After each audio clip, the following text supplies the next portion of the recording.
Who else is coming?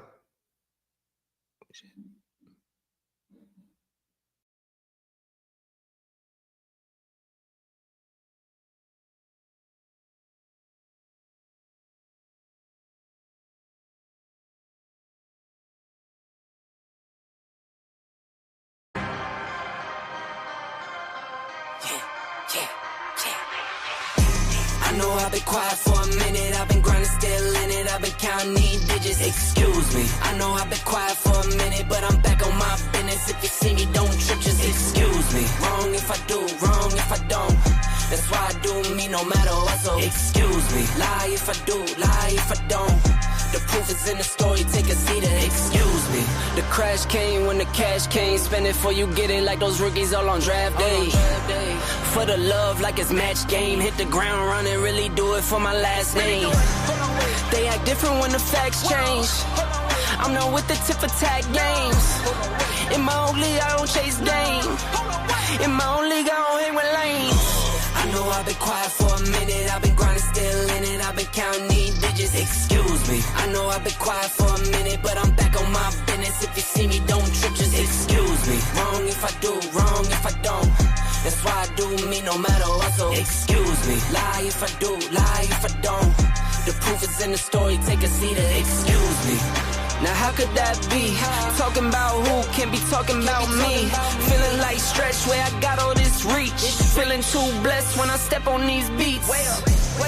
Now how could that be? I could beat the pressure, I could beat the 2-3. Jab, jab, hook, then I duck and I weave. It was never you, it was me versus me.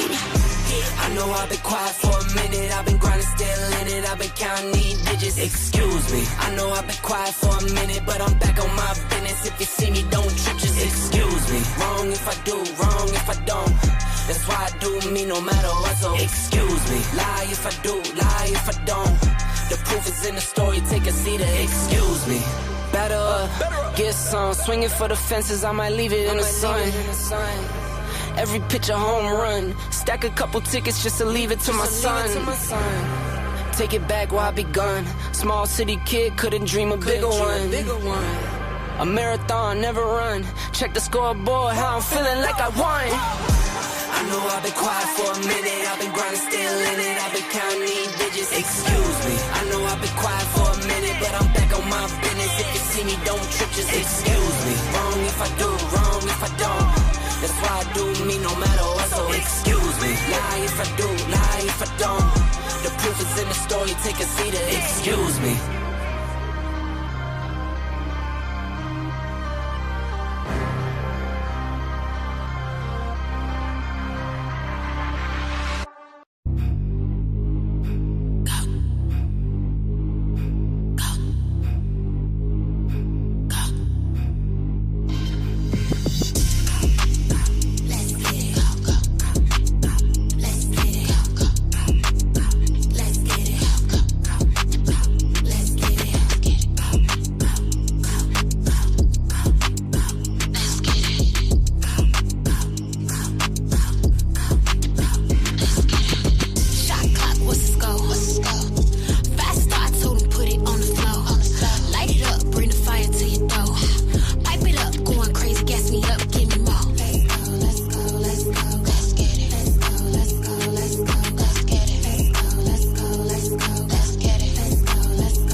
barbershop. It's the barbershop. Well, I mean, we can't talk straight in the barbershop. Then where can we talk straight? We can't talk straight nowhere else. You know, this ain't nothing but healthy conversation. That's all. You gotta tell who the pop down. It ain't nobody exempt in the barbershop. You know that. Ain't nobody exempt. You can talk about whoever and whatever, whenever you want to in the barbershop. Why you gotta tell? I feel like I'm losing my mind. Is everybody in the world blind? Please, Lord, give me a sign, a sign. I feel like I'm losing my mind. Is everybody in the world blind? Please, Lord, give me a sign, a sign.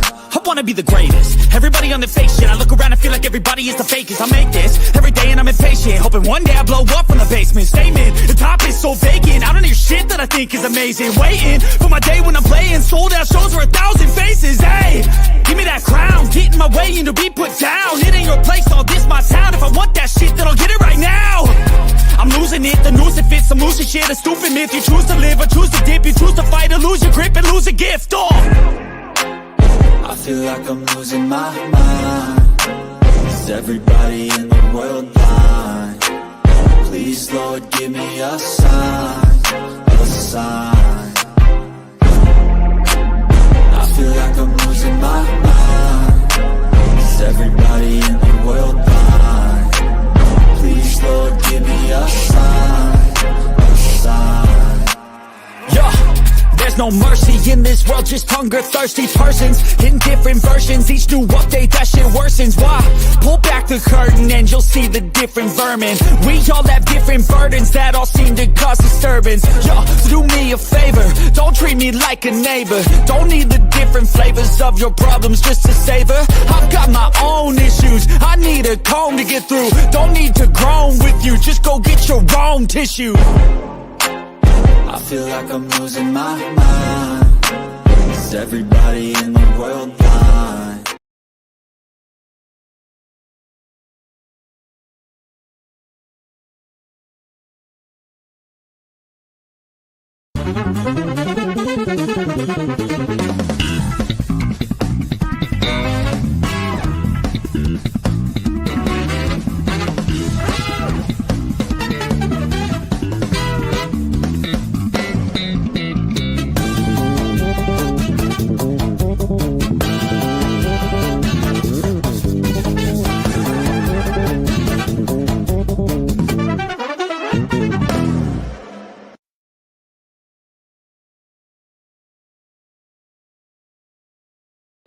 Can you hear me?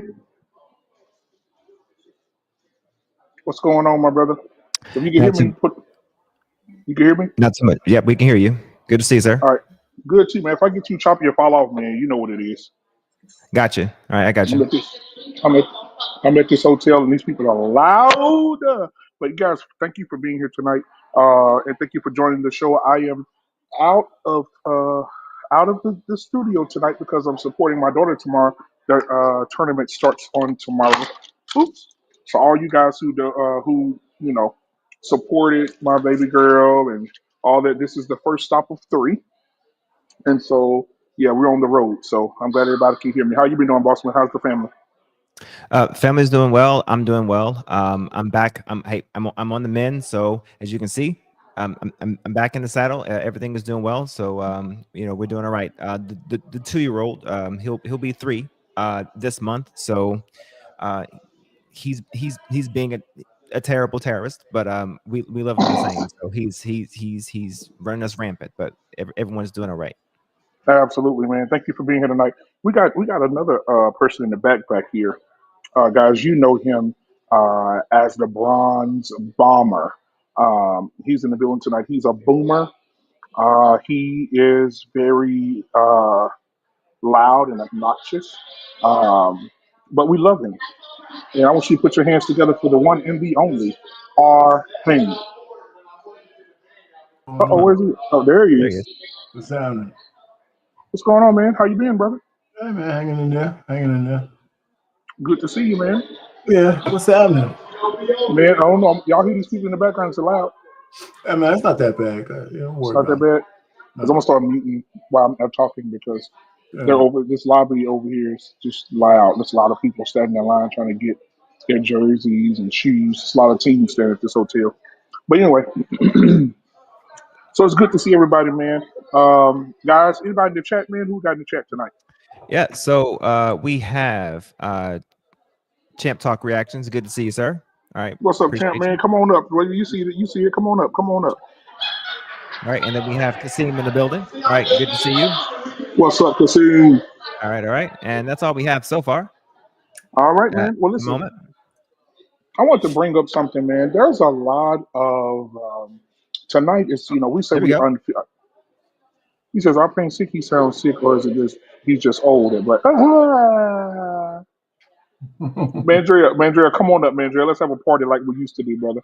But I want to start out by saying this. I think we should be unfiltered and straightforward. And I think I want to apologize to the people who love me, love this channel, love what we do here. I think I've sold you guys short on something. I think that I lost my way. I think I've lost my way from telling it like it is and being unfiltered. I think I've lost my way. So tonight, I think I found it again. And I want to just start out by saying, there's a lot of content creators out here. And I want to say this just by starting. If you are a person who loves the same sex and you gay, that's your business. You do what you want to do. What happens in your house, in your bedroom is your business. Okay? Now, when you start coming out of your bedroom in your house and you start trying to tell other heterosexual men how to live their lives or try to give advice to men how to live their lives, I think that you're overstepping your boundaries because the great prophet JT from What We Know podcast said that when you drop out of manhood, you have no reason to be talking about it. And so I just wanted to start out by saying that as an opener. What do you guys think about that, Arpane and Boss Man? Oh, I Let mean, me I read agree. it. I mean, I agree. I mean, you know, I just ignore them, but I do agree. I don't know what the hell they're talking about. I mean, you giving up on. I mean, I made some distinctions though. Recently, I'll be real quick. A guy who's gay. I had a cousin who was gay, right? I have probably a couple, but this one he was openly gay, but he was cool, in good shape. He never stopped trying to be a man. He was just gay. But when the transgenders came around, the guys who wanted to be women, I put them in a different category because the category I put them in is that they don't want the responsibility of being men. That's why they changed themselves to women. Because they could dominate women, and that's why they're trying to dominate their spaces. And that's a little bit different than a gay man, but neither one should be talking about on heterosexual men. Neither one. So that's how I look at it. Yeah, but I don't even pay attention to that kind of content. Every time I see a sassy guy talking about a man, I just tune that shit out. All right. What are your thoughts, Boss Man? Interesting. All right. So I draw some distinction between men and overall sexuality. I take a little bit of Arpane's point relative to when it comes to sexuality, it doesn't stop someone because of the sexuality, it doesn't stop them from being men overall. I actually take a check on that point. When it comes to someone of a different sexuality talking about people from the opposing sexuality,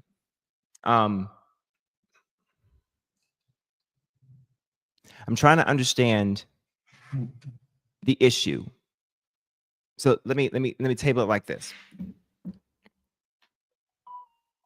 I do take the point that you make, BMU, as far as someone giving advice from a perspective of their involvement. So if you say, how can I take advice from someone who doesn't engage in the same thing that I engage in? Fair point. Okay. Let's table that and understand that's a fair point. As far as how someone is to know anything about it enough to be able to speak on it, it would depend on their own interpretation of it from what they see relative to either their own experiences with it, either before they transition, if they did transition from one type of sexuality over to another, that's one aspect, or what they've seen with it relative to their own parents, for instance, right? So just giving some context there. Now, I will say, so before I switch points, I will say your point is valid relative to, I am not going to take any information from someone who doesn't engage in the same thing that I get engaged into. Okay. It kind of talks to someone's credulity, right? Okay. Now I'm going to point to another concept is if we on our space talk about the same thing, but from the reverse. Someone can beg the question of if we heterosexual people are able to speak on homosexuality matters or bisexuality matters, then who are we to say that they can't talk on those matters from their perspective? Hey, salute. If we are able to speak on theirs, then why can't they speak on ours? In the sense, right? So I guess I want to ask the question to you before I continue. What is the point of the consternation that you have, BMU? So I think that being men, going back to what JT said, which was profound to me, when JT said you dropped out of what we're doing, right? And you chose to follow another path that made you more feminine, more ladylike. The reason that we're able to talk about it in full is because we are the men. We are what they once were, and now they've became delusional to think, oh, I am something else, right? I can put on a dress. I can, bend my hand and quirk my voice to a point where I can be feminine and I can be female like. And I think the reason that we're able to talk about it is because we know for a fact as men that that is not, first of all, that's not good for our community as far as procreating. Let's just start there. And we can go over those statistics another day when I'm sitting in front of my computer. But it's not good for us statistically, and it's not good for the community. Period. Because I've heard gay content creators say that gay men are more relaxed, gay men are more focused, they're more driven, and they need more gay men. It shouldn't be about who they sleep with, but we need more gay men being mentors to these young men, mentors and coaches, and being in these kids' lives and all this other shit. And I don't believe that. I think that if you are living in a Disney World land, let me give you an example. If, say for instance, you're in a heterosexual relationship, and I go on a date, and I look across the table and we're having a good time, and she said, "Hey, do you know my great aunt? Do you know my great aunt is Snow White?" And I said, "What? Excuse me?" "Yeah, my great aunt, Snow White, Disney, Snow White. That's my great auntie." And I'm like, "Oh, okay, right. Oh, all right." If I'm looking at her like, "Damn, you crazy as hell," and then she says, "I'm a school teacher. I teach young kids." Should she be teaching young kids when she believes that Snow White is her great aunt? I don't think that men who, in their mind, and we know this, in their mind mentally, they can never be a woman. They can never be, and I heard T.K. Kirkland say this on the Breakfast Club. He said, I think that the homosexual men in the community have done something powerful. And he said, they have convinced everyone of their delusion. And now everyone respects people who have a mental illness. They're delusional because you'll never be a woman. You'll never have a genitalia. You'll never be able to go through it. And that's why I don't understand why some black women are not upset with this whole trans thing, because they don't have, women go through cramps, menopause, having babies. They go through different breast cancer stuff. They go through breast examining, like all this pain it takes to be a woman. And then you have a man come along, and just because he had a surgery and took some hormones, he's able to become that and say he's that when these other women struggling every day to be the real woman, the cis woman per se. So I think that we have a right to speak on it because we're seeing men who are out of line, who are delusional, and saying that they're becoming something that they would never be. Okay. I land my plane there. Okay. All right. So let me splice. Okay. Whoa. All right, I'm gonna, if you don't mind, Take your BMU, time. Take your time. I'm gonna mute you just for a second. Sorry. Okay. So, all right. This is oftentimes where I find in these type of conversations, I think we muddy the waters whenever we talk about these type of things, because in your statement, you mixed two things. You mixed sexuality with identity. All right. So so let's talk about just sexuality, okay, which is the personality of someone's sexual personality. So with that in mind, if someone's walking around and just a man walking around, you would not know their sexual identity unless they were to either put it on their chest or just say it out loud, right? So a person's mores, morals, principles, whatever the case may be, what they're able to contribute to society, whatever the case may be, can be no different between me, you, Mr. Bennett, R. Payne, or whoever the case may be. What they may offer to society may not be any more or any less based on their sexual preference, because you may not know anything about that because that's their sexual preference. This is why I oftentimes argue that sexual preference should not be something that is worn just outwardly, right? Okay. So that is something different. So the argument that because someone has a sexual preference of L, G, and B shouldn't really matter as it relates to how contributive they can be or efficacious they can be towards society, be it a teacher, be it a doctor, be it a president, or be it or whatever the case may be. Okay, so there's now when it comes to identity. Before you go too far, though, boss man, that's a big point you just made. If you go too far, we might lose that point. Okay, I disagree with that because nobody has perfect objectivity. So how you identify will bleed into the way you behave and the way you think and your judgments on different things. It's hard to. I remember when I was younger, they used to have this bullshit that you should be able to separate your work life and home life, your work life and your home life. And then it turns out that was bullshit. The shit that impacts you at home definitely will impact you at work, and vice versa. Okay. So if a person has a proclivity of being a homosexual, this is neither positive or negative. Okay. It's hard to tell that. It's hard to convince me that the way they behave sexually or their preferences or the way they think can be separated that easy from somebody who might be straight. You have different things. Somebody might be more liberal. Somebody might be more, more conservative. Somebody might be more Christian. Somebody might not be, right? So passing judgment is a different thing. But if I'm gay and I'm teaching children, right, and I'm not saying they should, because a lot of gay teachers teach children. Okay. Right.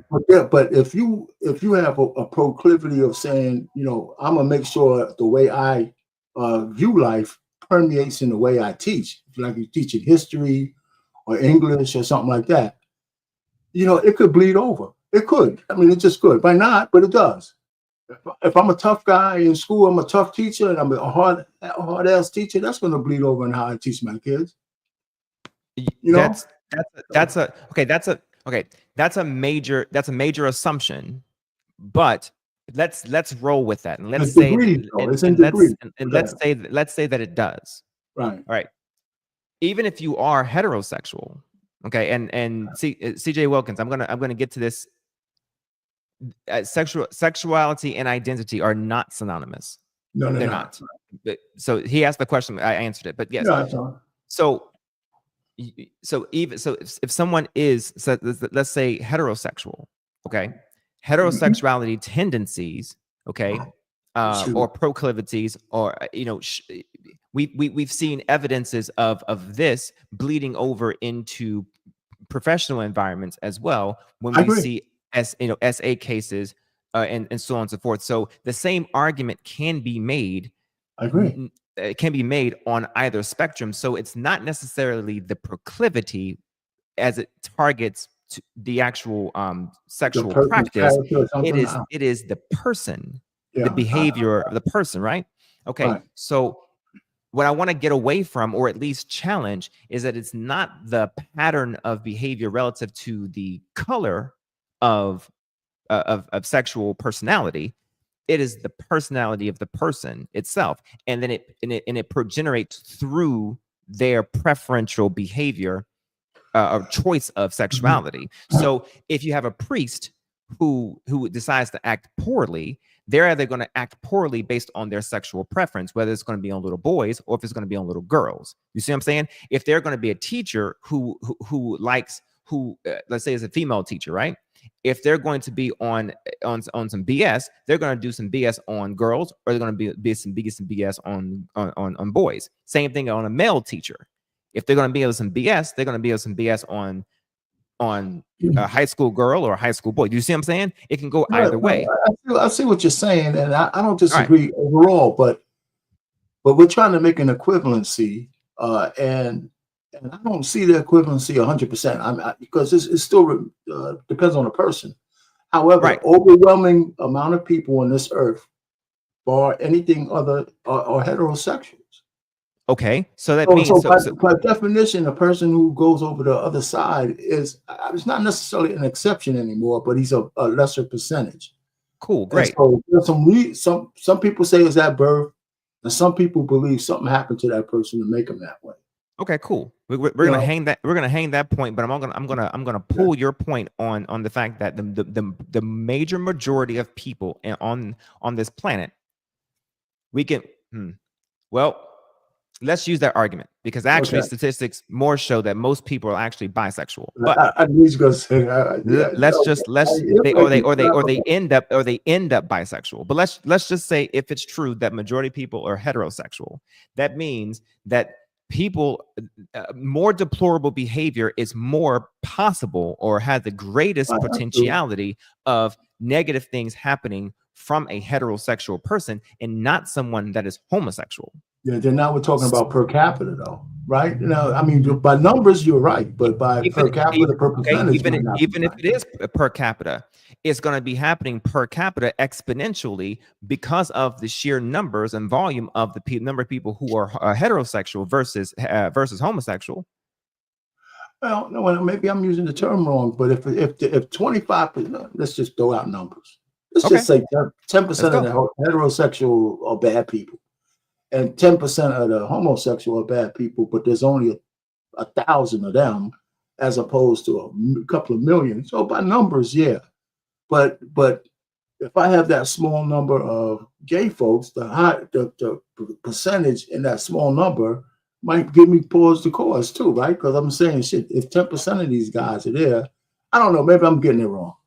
I'm looking at the numbers, but I hear what you're saying, though. I'm kind of minding it out a little bit. Do you see what I'm saying? If I line 10 people up and these 10 people are going to do something horrible, right? Okay, sexually, okay, and using figures to say that the majority of people, are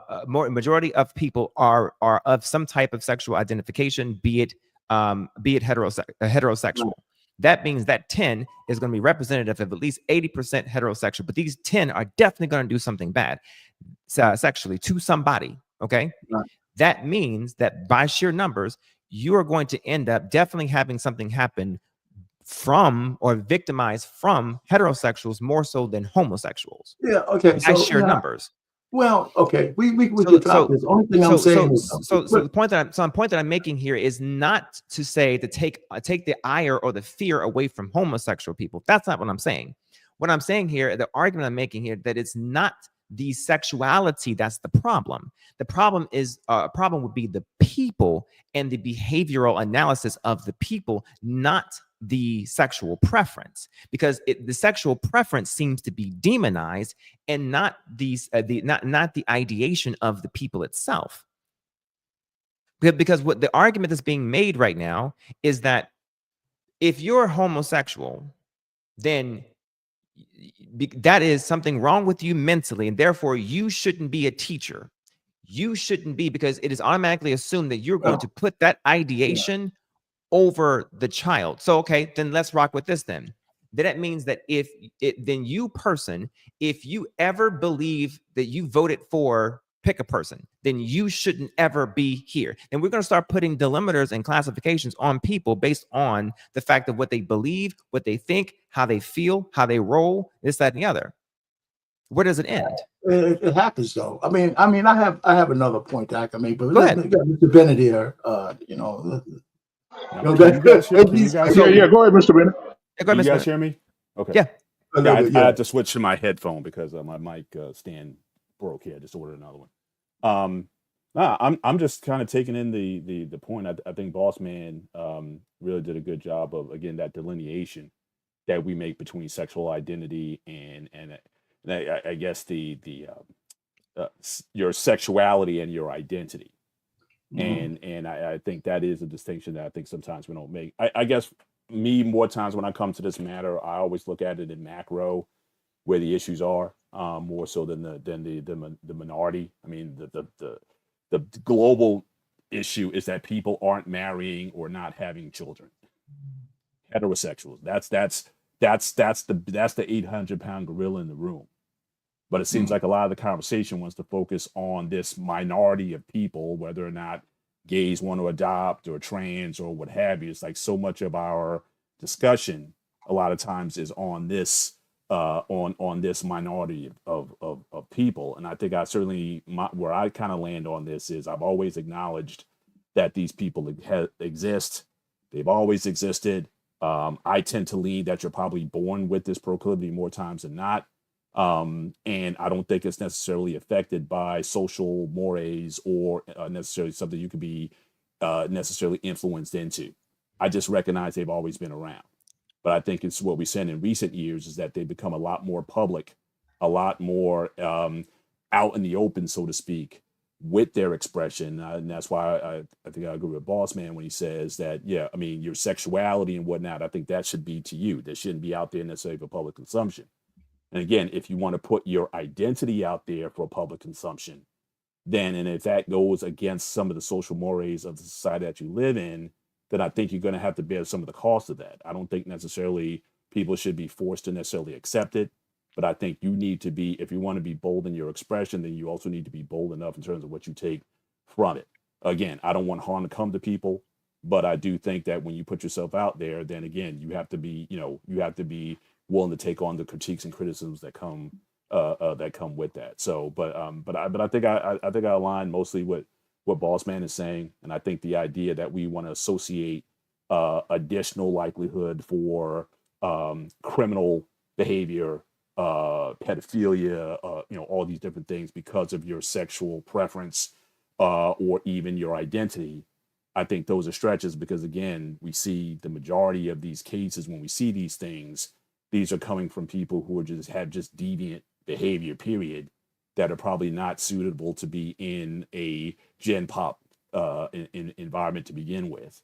And those people I think need to be separated from that. So I think so I think we need to be careful with how we how we stigmatize people. But as far as getting back to what BMU was saying, as far as their advocacy, unless you change the rules of society, I don't have a problem with it.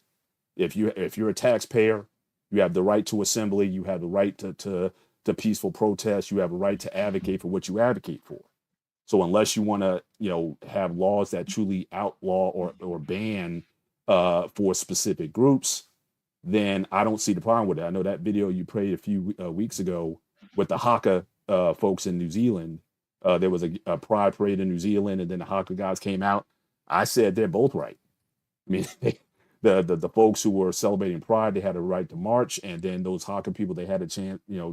They could do their thing. They both were expressing their rights to do whatever. But I mean, if you're a taxpayer, if you serve the country, if you're military, if you've done things within the Constitution, say what you will, but at the same time, I don't think you need to be quote unquote protected again from criticism that may come your way from people who have a legitimate or at least a heartfelt opposition to what you're doing. I don't think those people should be silenced. I think it's up to you to make the better argument. For us as African Americans, we, I think, earned a lot of, certainly our ancestors earned a lot, but because they made the point, they made the argument. We had Thurgood Marshall before the courts arguing against Brown v. Board of Education. You make your arguments.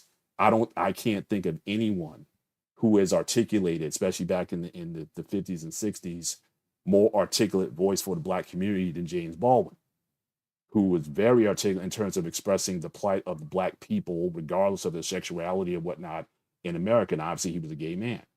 So I think that it's not up to us to necessarily to coddle, but it's for them to try to make a better argument if you want general acceptance, I think, in the society.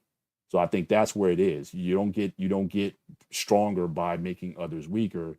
You have to build up, and you have to make the compelling argument to those people. And if you don't, then again, we're a democracy here, and people vote, and people legislate. And if you're going to be that in that minority case, then again, how you move and how you function in society, you have to be mindful of that, knowing that you're a minority and knowing that whatever you decide to do is probably not going to be well received in a lot of sectors. So how you navigate that, that's up to you to do. It's not for me to again give you some of that protect, except for violence and things like that people would try to come at you like that. That's never good. But I think you have to be the one to make the argument, not me, for you. Let me say this real quick. I wanted to argue the point of being born this way. If it gets too loud, guys, just wave your hands and I'll mute, because this lobby is full of people. But I wanted to argue born that way because I've heard Mr. Bennett allude to being born that way.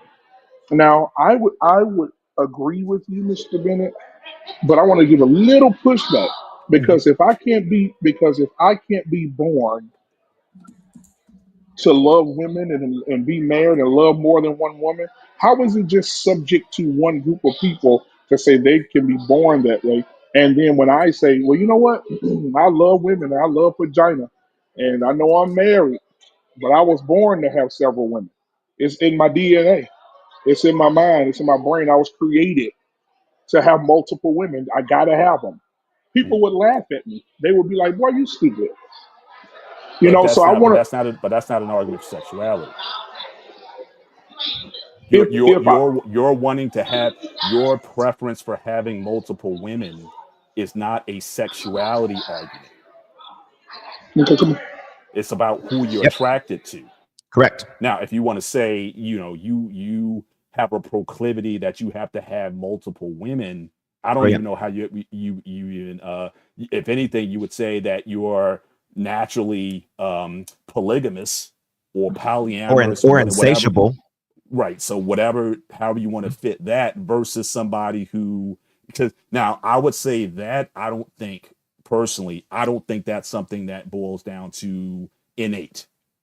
So like the fact that I think most men, if you gave them options and you just took away moral codes or whatever, I think most men would probably have an affinity for the idea of being able to have multiple women or choices in the women that they have, stripping away all social mores around that. And I think that's something that you're taught.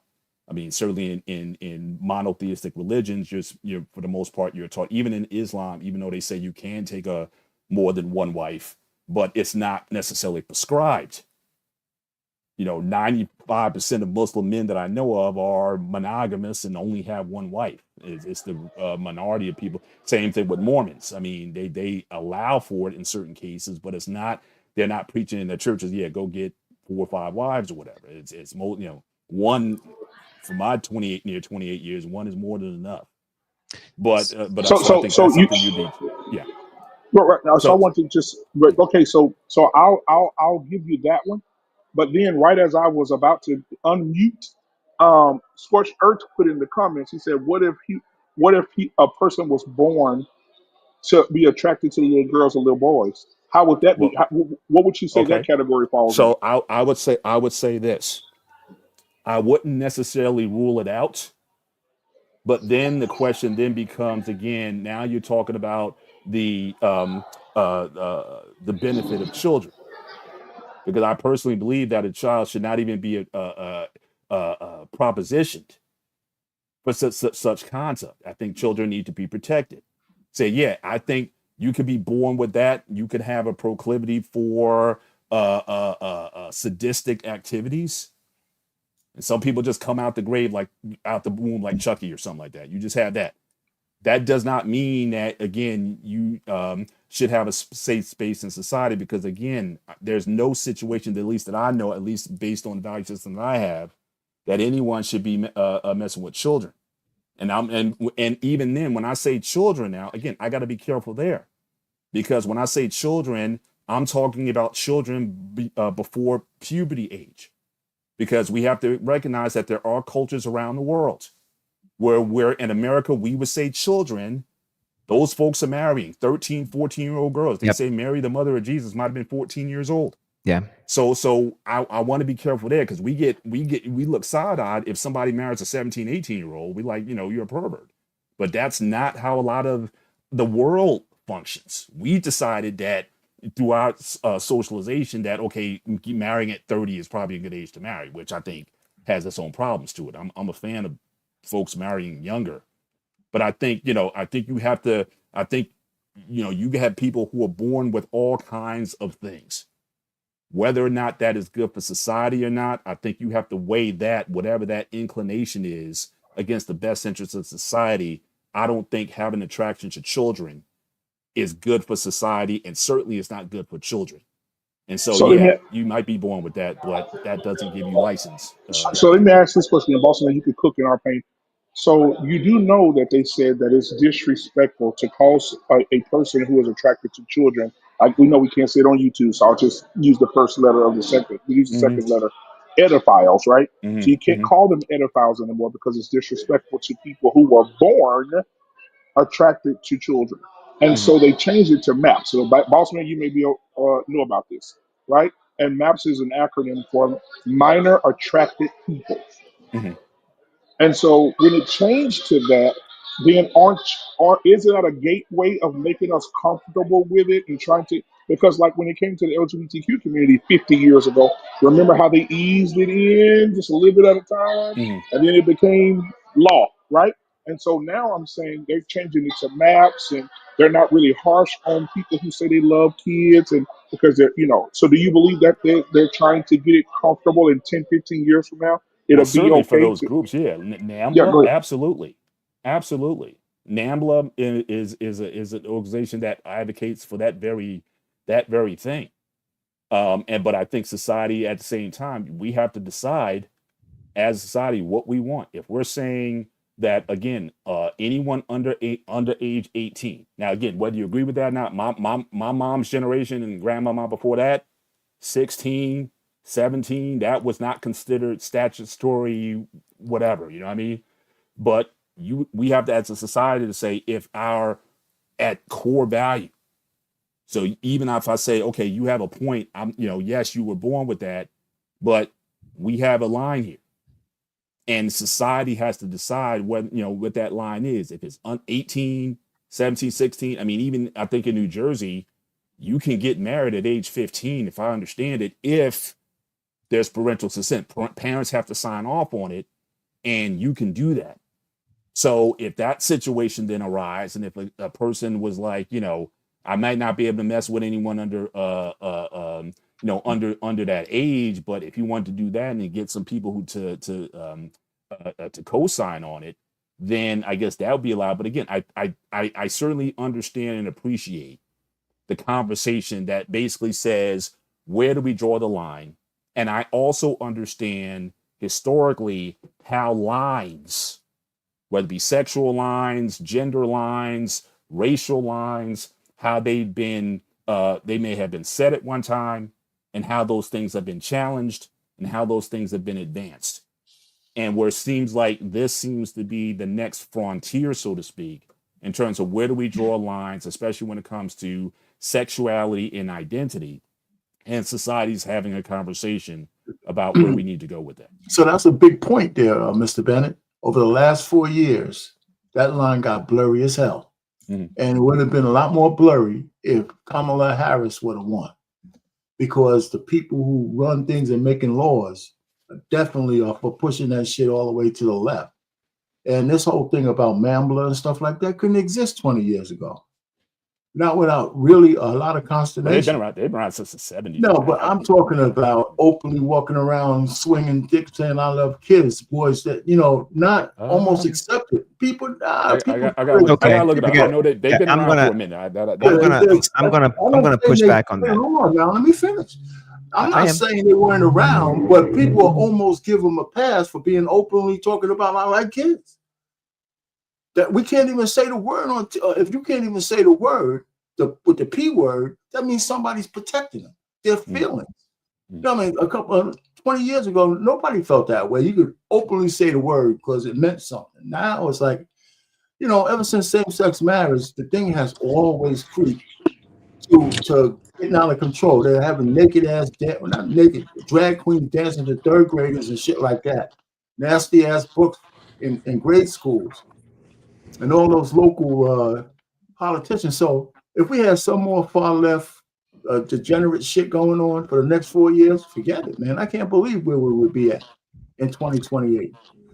All right. So I mean, so even if the good people who have those proclivities, whatever their business is their business, but they be carrying all the degenerates with them, and there's a lot of degenerates with them. I don't care. There's a lot of degenerates on all sides, but I'm talking about those kind of degeneracies.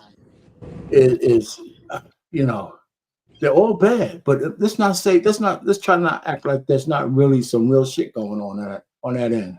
I mean, the police told you that.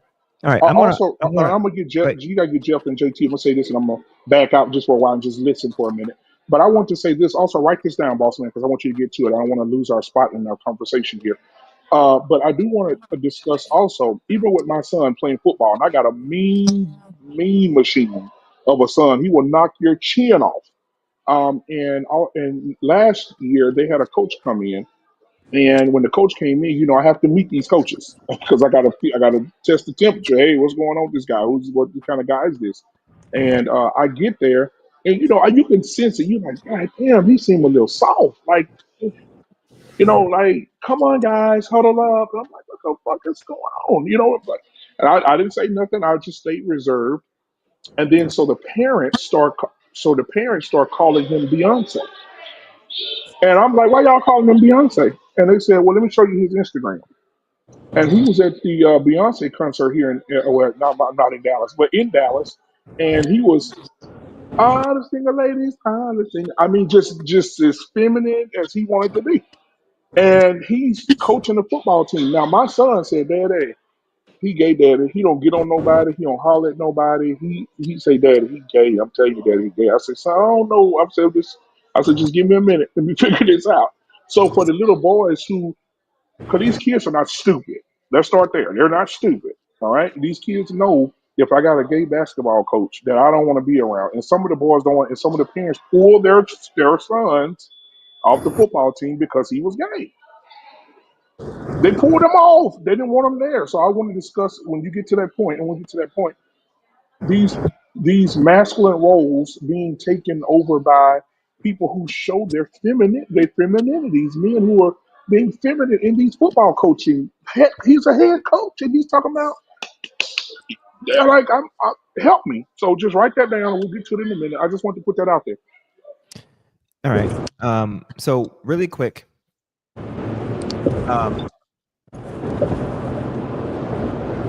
Whose background is okay? That's okay. We're gonna that's Jeff. Okay, there we go. Yeah, all right. Jeff.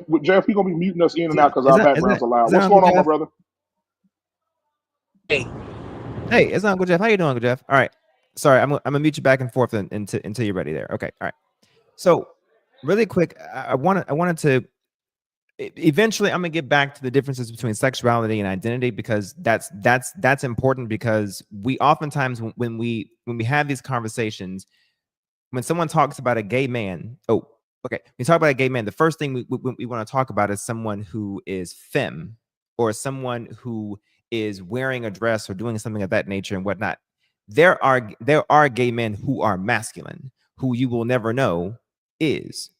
So it doesn't always equate to someone like someone who's drastic like a RuPaul, for instance.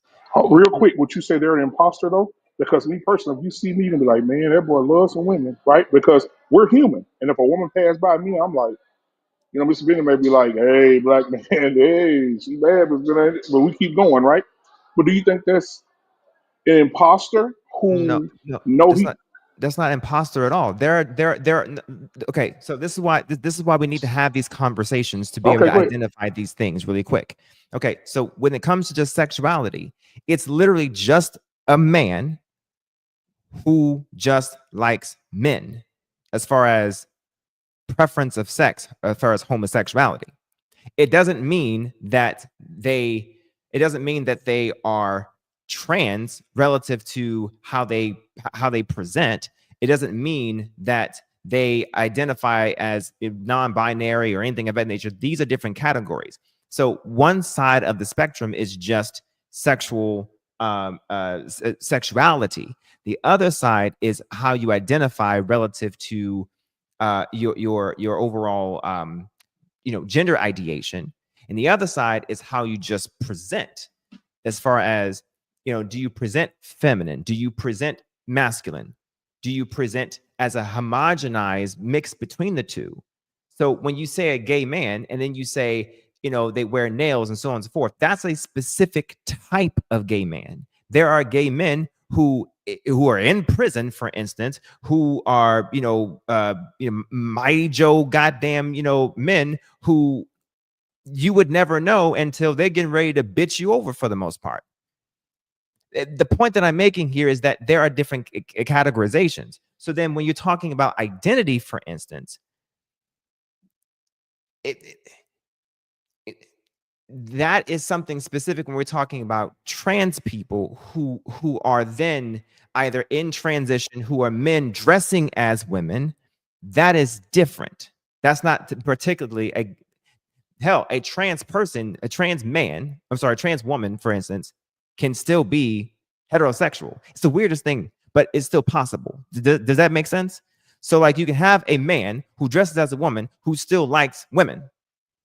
Okay, so understand what I'm trying to get at there. Okay, now we can talk about the difference between sexuality and identity a little bit more later, but I want to make sure that when we're having these conversations, understand that there's a difference between those two. And then when you are talking about what you're wanting to really identify, what you're having a problem with, talk with more specificity, because not every gay man is walking around here with the things that you are concerned about. It sounds like you have more concerns about trans people as opposed to just gay men. Now, this particular instance you have about what the hell? Oh, hang on. Sorry. There we go. All right. Stop talking. There we go. Real quick, guys. Real quick. I don't want to interrupt. Real quick. My daughter here, the one that y'all supporting and help support. She want to say thank you to you guys here. Oh yeah. Baby. Tell everybody thank you. Come on, girl. Don't be shy. Tell everybody thank you. Good luck to you. They say good luck to you. Thank you. All right, y'all keep going, baby. Go back over here with you, baby. Now another point was made about our pain. You had made a point about the issue of if we had been with a particular party, we would be a lot more issues relative to we'll just say edophiles, right? And where we are as a direction relative to young people lovers, right? Not just the P's, but the whole kit and caboodle. The whole alphabet would have been stronger. The mafia would have been that much stronger. I want to show you guys something, okay? Because what I don't think that from a conservative aspect, hey, Coach Ferg, what I don't think you guys appreciate is that conservatives are making a concerted effort, more than you realize, to legalize child marriage. Take a look. Yeah, okay. Yeah, okay, nothing. Look at it. No, I'm looking at it. Missouri is age 16. Kansas is 15. Nebraska is 17. South Dakota is 16. How long has those been that way? So I would need you to look at these red states. I'm asking you a question. How long has those ages been there, though? Oop. That's what I'm saying. Those are those new numbers, or those numbers exist? Look at the date Arpain. I'm showing you. I can't see it. It's too small. Oh. Okay. Oh, you say these are the states that are trying to make marriage illegal for children? They didn't say this. These are legal now. When did they start, though? When did they start? But they didn't just start in 2025. Some of these ages have been there for years. My point exactly. These are red states and blue states, might I add. Don't get me wrong. But what I'm saying is it's not just a blue issue. These are red and blue states that do this. Bossman, hold on for a second. I'm not disagreeing with what you're saying. I'm saying those laws of those ages might have been on the books since the early 1900s. Okay, so what I'm trying to hold on. Go Before ahead. you go any further, you know, there's some states who need permission from the parents, some not, right? So yeah, Okay. it's a bipartisan kind of thing, right? I can dig Okay. that, but that's not what I'm Mhm. talking about. I'm talking about behavior that's untoward that needs to recruit children in order for it to procreate. They can't do it on their own. They got to adopt and convert kids in order to believe in their proclivities. When they're talking about this marriage, they're talking about heterosexual marriages. They're not talking about homosexual marriages. They're talking about marriages between maybe 16-year-old boys and 16-year-old girls. They don't have to always be older. You want to So I explain don't to say me the I'm difference? not saying I'm for it, but we're talking about, you got to make a distinction. Are we talking about heterosexual laws or homosexual? Saying same-sex laws? I'm not so sure it would apply. I'm sure. I'm not so sure. We can even Basically, dig deeper. I hear you on the surface, but I mean, just showing the numbers ain't enough. but If basically, somebody's going to with tell our me that pain, in a state like, let's just say Alabama, and a 39-year-old man wants to marry a 16-year-old boy in a same-sex marriage, I'm not so sure people are going to be marching down the street to say that's cool. but the difference is because all of us, every one of us on this panel, people that's in the comments, everybody has been, we all have been subjected to it. We've all came to fruition as people, and of our great ancestors were the age that they were talking about, and probably even younger than that. All of us came to fruition from something like that. Every one of us. Facts. Yeah, my grandmother was 13-year-old when she had her first And son. none of us came to fruition for same sex, coming together or anything like that. That's the difference in the two. The whole world's a big ass double standard. So that's not All I'm simply saying is that the notion, and to JT's point, what I'm saying is the notion that something is going to be pushed more than the other, when a lot of this, to JT's point, a lot of this was already in the works, or being pushed more to some degree in some states than others. I mean, hell, I even showed you a couple of blue states where the age was 18. No shit. So to say that it's more just because you're hearing the idea of a P being added, and here's the deal: I know for a fact that the LGBTQ community does not like the idea of P's being added at all. They don't like that shit. Yeah, I know some just gay men don't like the other parts of the alphabet. That's not what I'm talking about. They're getting ready to start stabbing some of the T's, especially the non-binary people. Right. So I don't look at the equivalency between what you're saying and the alphabet mafia. I'm talking about the regime of the far left. Okay. Are champions, like from Obama down, is champions of the alphabet mafia. That is not equivalent to me than heterosexual love. It's not. Even if at any any legal age, in whatever state, because they can't procreate with each other, so they have to recruit. They got to go. That's why they're in the classrooms with young kids. That's why they have those books with Joe has two mommies and trying to read that shit to third and second graders. And that's why that's why a guy saw a book in a library that he couldn't even read in one of those damn social hall meetings, but it's available to like sixth graders, but they didn't want him to read it out loud in one of those sessions. I'm just saying, it's different to me. It is different because if we say it's only 1 or 2% of the population that's alphabet the way they are, but they got more juice than everybody else. They got so much juice in every TV show. You know, I saw an article, if you're a black man in Hollywood, right? You gotta, if you're not an A-lister, you gotta play a gay role or a gangster or a killer. But mostly you gotta be gay. I don't know how many damn new movies I've seen. The black guy, he's big and hulky and shit. And then they have the line in there, you know, I gotta get back to my husband. So what the fuck is that all about? So, I mean, you know, listen, I'm just saying it's programming. You could love who you want to love, but you constantly bombard people with this kind of shit. It's a reason why that propaganda is there. And so can I ask you a question, Arpain? A serious question when you're done. I'm done. Okay, so let me ask you a question, because this is something I've always, this is what I've always wondered about the propaganda aspect. Yeah. So, and JT, feel free to answer this question too. Who is the propaganda coming from? Because let me quantify just for a second. I believe people think that the information. Hold on. Shout out to CJ Wilkins for the super chat. He says LGBTQ has the largest megaphone and straight equals bad. Appreciate you for the super chat there. Let me give him some real quick. Oh, pause. Oh, I can get. Let Let me give him some for that. Make his point. I'm sliding, I'm riding through the back like fuck. Mustard on the beat, bro. Deep boat in the back. He a freak though, man. Damn, call like Amber Lamb. Tell him breathe. Let him boys kill across they walk around like these. Patrick Swayze. Yo, I've never had anyone tell me that I sound like Bane. So you think darkness is your ally?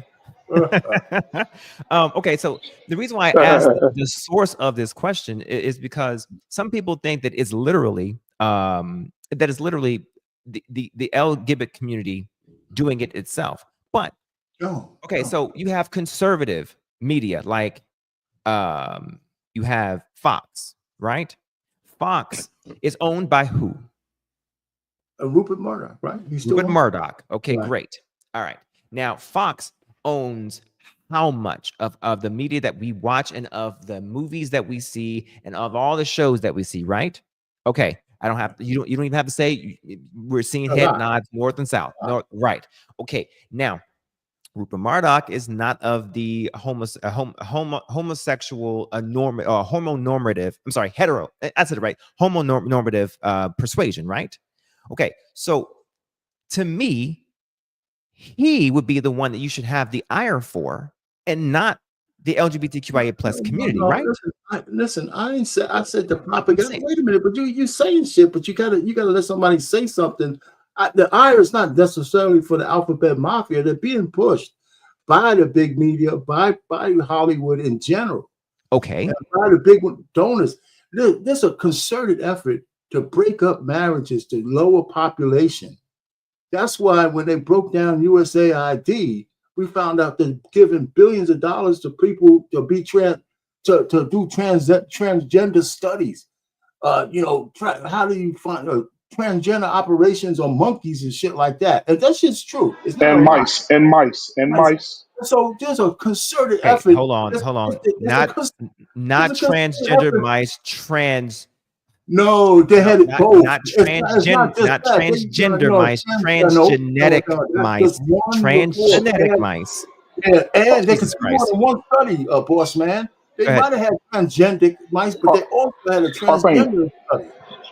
I don't mean to interrupt you, Arpain. Listen, I want to say this real quick. My brother-in-law, and I've said this before, I don't think I told you, boss man, but everybody else on the panel knows. My brother-in-law is 1,010% gay, right? And my brother-in-law, I had a conversation with him. And my brother-in-law said, hey, man, I've been gay for a very, very long time. He said, I did 26 years in the military. He said, I got out of the military.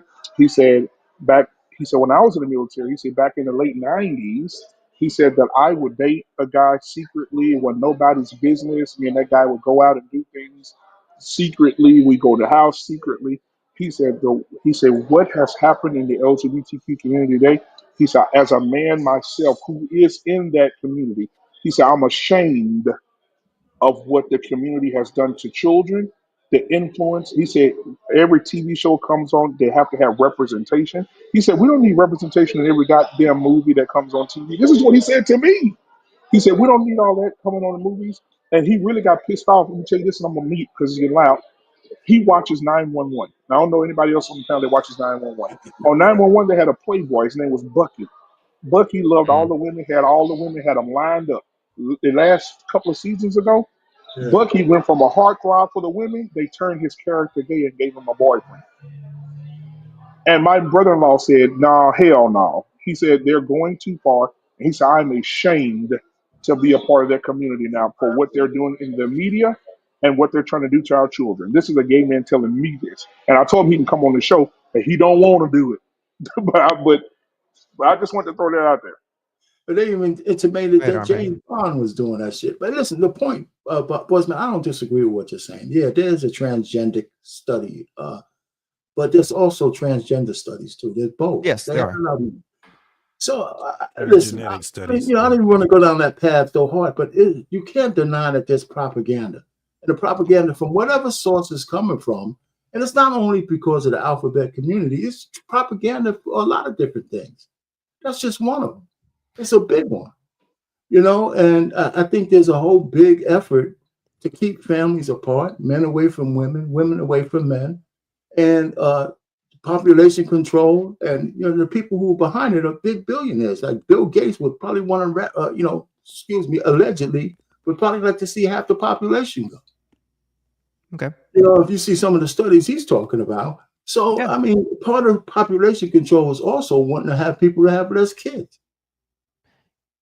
Yeah. So You know? before I do that, I do want to say I don't disagree with the overall overarching agenda. The only reason why I mention it is because I believe that the ire is being placed at the micro level. The microaggressions is being placed on the people who represent, who represent They're not ideations blaming, of it. They're Not blaming, but it's because of what you feel or believe or think or understand to be the agenda by the people who are the puppet masters. Basically, what happens is the microaggressions are going towards the people who just live their life, and that turns into fear and hate. I hate. I hear what you're saying. It turns towards those individuals who are just living their lives. Let me just say one last thing, and we can move on from this. Right, Okay. all of them. Every so-called spectral group. We're only not owed, but we say that the Declaration of Independence says that we have a right to life, liberty, and the pursuit of happiness. Right. And when your rights buck up against somebody else's rights, then we have to adjudicate that. Sure. I remember when we first started getting the rights that we wanted, it was cool just to get the vote. We wanted more. We wanted to get rid of redlining. We wanted to get rid of this. We wanted to get rid of that. And we wanted to be in white spaces. Like I believe that if it wasn't for integration, if it wasn't for us, integration wouldn't exist. So when some people say when it started with same-sex marriage, which was cool, it's inside your house, you're married to whoever you want to be married. Then we started adding letters. Then we started adding different things. They started wanting more. They started pushing up. Now we want representing in everything you do. So it doesn't stop there, right? It just keeps moving and moving and moving up against the envelope until it bucks up against the rights of everybody else. Now you could get fired for misgendering somebody. Used to be able to get fired and canceled for calling a man with a 10-inch dick and he's a dress on. If you don't call him a girl, you getting reprimanded on your job. Then they want to put that dude and put him in a woman's locker room so he can swing his dick in their faces. I mean, come on. At some point, you got to say, then we take Title IX, which I was old enough to see how hard women fought for that. And we're going to throw that shit out because a couple of dudes want to dominate women in sports. And we, and take away their scholarships, their chances, and all that shit, and hurt them in the process. It just keeps moving.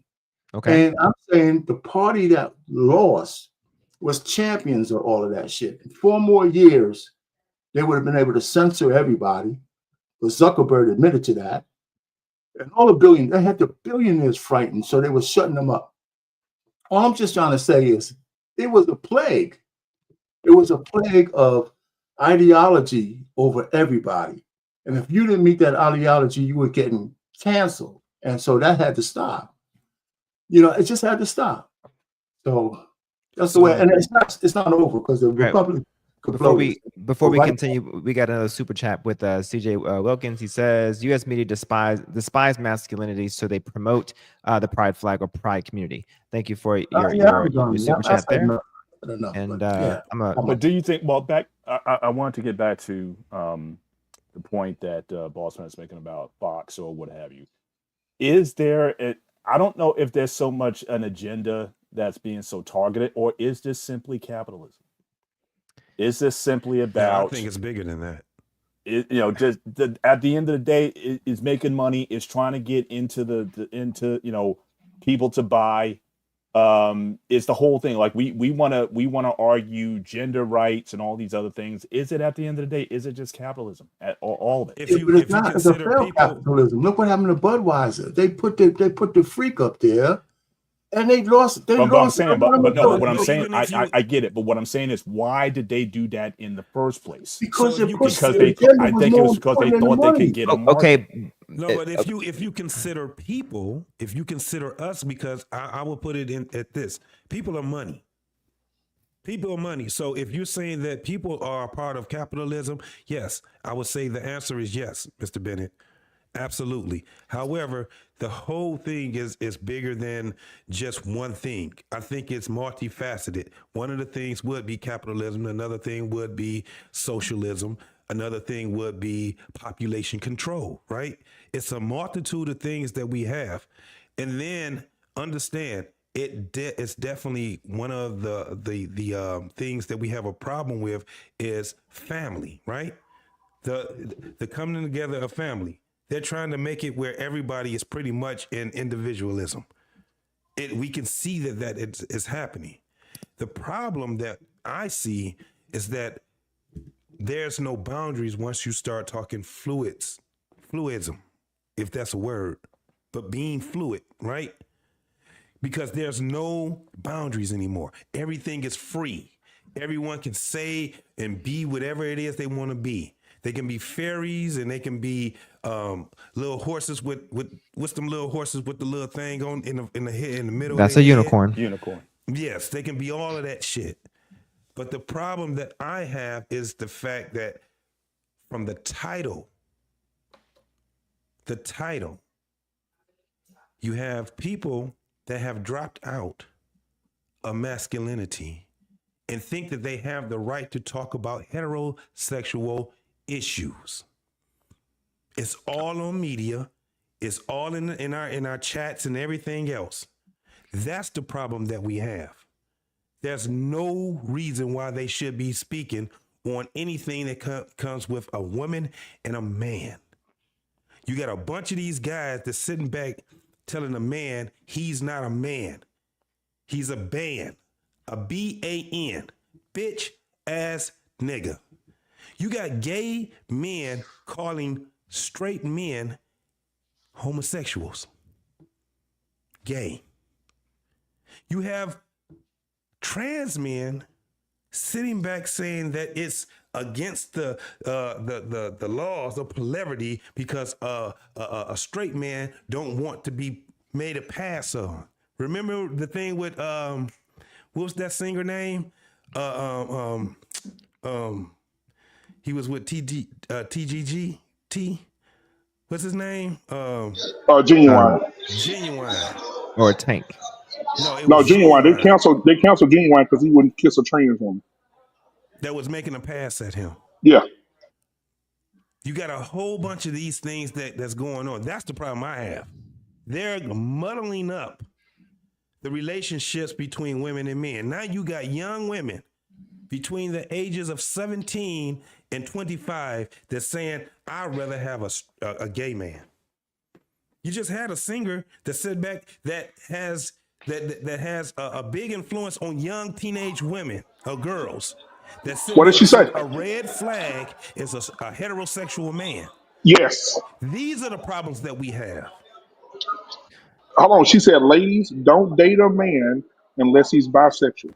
Yes. Because a bisexual man will give you more than a heterosexual man. She said the biggest red flag on a date with her is a man who is heterosexual. He has to be bisexual. Also, I want to put out there to allude to something Mr. Bennett said. Mr. Bennett, do you know the lady Cynthia Erivo who just did Wicked with the bald head? I didn't see the movie, but I'm familiar with who you're talking about. Yeah. Yeah, she just got casted to play Jesus in the reenactment of the crucifixion. Damn. So she's playing Jesus Christ. Damn. Just Google it. I mean, and you know, she just came out and say she's what them, they, it, Wonder Boy, girl. I don't know. Shit, Oh, I don't know. okay, so let me ask an objective question I really think quick. it's Jesus Christ Superstar, Mr. Bennett. Go ahead. Okay, I don't know why. Okay, let me ask a question. Someone comes out and says, ladies, don't do X. Now, she has an influence on people. Now, people make their own damn choices as to who they allow to fucking influence them. Now, I got to ask, why is that big of a deal, provided that people decide who their role models are? Because they're young. Okay. And she's very young, Cool. and she just won a shitload of Grammys. Okay, now cool. No, now the great. ones that she's Now let's influencing are young. They're great. young teenagers. Great. Okay, cool. Now let's rock with that. Cool. All right, because again, it's on the parents for them to be like, okay, yeah, don't listen to that bitch. But okay, cool. Let's rock with it. Cool, great. Because these people shouldn't be influenced. We already know that the parents don't have a greater influence than whatever they're listening to. Fine. Let's just say that there are a plethora of bisexual men out here, because in order for that to even be possible, then you must also admit that there are a lot of selectable bisexual men out here to find. Let's just say. All right, let's rock with that. You can still, you are able to still have a family with all that. So now, what's the problem? Yeah, because you can't have a family and that family won't be grown straight and narrow. Why not? It's going to be fluid because there's no boundaries. Why won't there be why won't there be a boundary? Because remember, what I say it's unfiltered because gay men don't have boundaries. They're fluid. Okay. A bisexual man is not gay. Gay women don't have boundaries. They're fluid. Who's not? Wait, which one? You said both. A woman or both? Okay. So you're saying equivocally, you're saying that a lesbian woman, or I'm sorry, a bisexual woman and a bisexual man, equivocally, it creates the same problem. Yes. Well, goddamn it, at least you're fair. Yeah. Interesting. That's got to be the first time I've ever heard anyone be intrinsically fair. But I'm amazed that even by that statement that the woman made, that that there must be a plethora of bisexual men. Okay. Well, it's a bunch of black bisexual men, and it's even more bisexual women. If you bisexual women are by the dozen, by the droves. Let me give you a case in point. There's a guy that's on IG that does, and I think he's on social on YouTube also. This man, he talks about him and his daughter, and I think we showed it on the Black Man Unfiltered also. He showed him and his daughter going to a daddy-daughter dance. There was a woman, because she was in a bisexual relationship. She bum rushed the daughter daddy dance and wanted to have a daughter mom also with it. She was mad because they had it for fathers and daughters. And she figured that she should be able to take her daughter to the daughter daddy dance also. That's what I mean by no boundaries. None. Was the father around? Did I miss something? No, she was in a lesbian relationship. The point was that the dance was for the daughter and her father. The lady was acting like the father. She was the dad. She was trying to be a father. Now were they she obviously adopted. I have no idea if she was in a lesbian relationship. Okay, yeah. So then they either adopted or they surrogated. Okay, so yes. So No. in that situation, No. She needs either an uncle. She needs someone that's in a father position, not a woman. That's Okay. my point. Not a woman. I'm sorry that you didn't have your dad there, but this is for dads and daughters. And the way that they would have done it was to say, okay, well, we'll go get your uncle, or we'll go get your big cousin, or we get someone Okay, else. But it's but for you- the father. but- You're taking but you something away from the assume- father and the daughter. but you assume that there was an available uncle, an available cousin, an available somebody around for that to occur. No, I'm not assuming. I'm saying Yes, that you are. No, let me tell you what. If it wasn't one, I'm sorry, You can't Okay, go. but you can't So go. then that's fine. But here's the thing you're missing is that if you don't know the specifics, then you're assuming that there was an available male for her to actually go with, and you're also excluding someone who was taking on the role at the best ability possible for her to be for her Listen, possible. boss man. Hold on. Wait. I didn't assume that, bro. You keep saying If it does I not said- fit, you must have quit. Yeah, if you don't have one, I'm sorry, but you can't go. Okay, but I understand what you're here. Okay. Lesbian couples are able to do a few things to get a child. They're able to do surrogation. They're able to adopt. They're able to go to sperm banks. Okay, these are options, whether you like it or not. These are options. Okay. Okay. Now, because you don't know the specifics, it's hard to say that, hey, you just can't, you should have had that girl's or that daughter's father, is what I'm trying to get at. But they can't. Well, how come she But, can't? no, I said can't I'm sorry. go? You can't go. I just say Why- I'm not. why we're can't not you- about to she go can't that far. participate. You can't Okay, participate. so in that case, to be exclusionary to that, that's an issue. No, So it's what not. they should say There's a is lot that of they should have a exclusionary things. right. So the thing is this: it's always been a tradition in America to have the father-daughter dance. The reason being is because traditionally, men are the ones that's supposed to show their daughters how men are supposed to treat them. So the thing is that the message is that this is the thing. It's kind of like a chivalrous type of a thing with the fathers and the daughters, not the mothers and the daughters. It's the fathers and the daughters. That is something for fathers and daughters, period.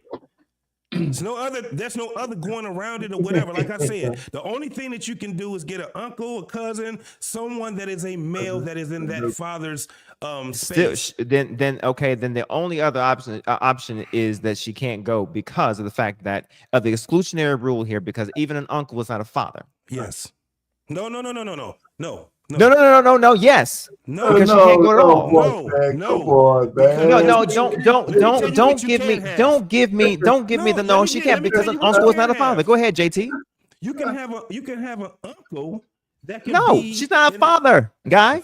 Yo, listen what I just boss said. man, man, You Now, can have a father. hold on, boss Hold man. on. Now, Hey, You can come have a on, father. boss man. Hold on. He's not a father. He's not a Can I just father. finish? Let me finish. Let me finish. Let what I'm JT saying. finish. I come from a space. My father, Shit. he took care of his sister's 2 kids, and one of them happened to be a girl. Father-daughter dance, guess what? He was there. He can be there. How could he not? Because guess what he was? He was her father at that time. He was in that father's position. Now, if it was was a just my man. That's mother, right. if it was just my mother, she would be asked out. You have to have, it's the same thing in a wedding. Why would you have your mama to give you away? What do they do at a wedding if the father is not there to give them away? Brother, cousin, uncle, not the mama. the village, baby. That's my whole point of this whole thing of homosexuality. Y'all don't have no boundaries. Y'all make everything fluid. That's why I have a problem. That lady sat there and they bum rushed and took away from all those daughters and their fathers because they want to be on a self-righteous movement. So That's crazy to so me. let me ask a question. Okay, so let's just say they were there. All right, now let me ask, just simple, what did that woman and that woman's daughter take away from the others' ability to do what they were there to do? It's like having Help a me out. It's like, listen, hold on. It's like having a man, a woman who transitioned to a man run Boy Scouts. Just listen, Y'all, yeah. we got to have a set of rules here. We can't allow, if it's a father daughter dance, I'm not gonna have no big stud come in with no tuxedo on.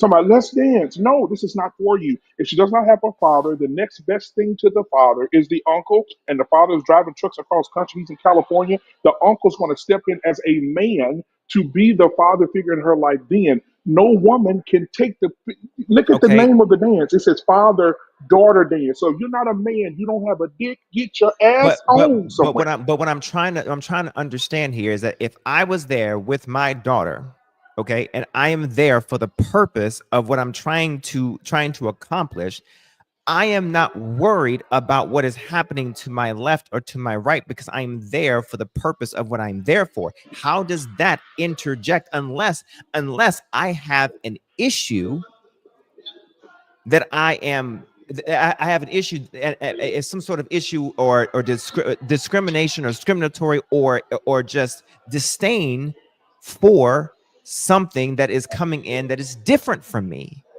Yes. Yeah. Okay. Yeah. So Yes. boss man. Let me ask you this, boss man. So say Okay. for instance, let me give you this. Say for instance, hold on a second. You gotta have your Now, camera on. I can't see hold you. on, 1 second. CJ Wilkins, I agree with you on this. I don't disagree. A You woman in gotta a have your man's camera on, clothes, bud. Turn your camera on. a woman in a Excuse me. man's clothes Excuse me, is y'all. still a lady. I don't disagree. And I don't even disagree at the fact that a woman can never be a dad. I don't disagree with that. A woman can never be a father. I don't disagree with that. And same thing, vice versa. I don't disagree. What I am trying to say here is that for the purpose of what that child would be absent of in that moment, the moment is bigger for the child than it is for the parents who are just for the parents in that moment. And So let me ask you. So boss okay, man. go ahead. So if they have hold on. So you Go know they ahead. have senior night, and the moms walk out with their sons. Oh, What what? I Say it what, again. okay, senior night, and they have the moms walk out on the field with their sons. Senior Right? They night call it with the a moms mom walk up. night, Okay, go ahead. Okay, a mom's night or something. All right. And okay. the mom's walking out with their son. All the moms are lined up with their babies, and they're proud. And then I bring my big ass out there with my son, and I'm saying I'm walking with my son on mom's night. They're gonna look at me like I'm a fucking idiot. They would look at you, but here's the other thing I need you to understand about your son. If you were the only parent, think about it. It would mean that he wouldn't be able to walk with the rest of his peers. What's the No, bigger moment? no, my sister gonna walk with him. Okay,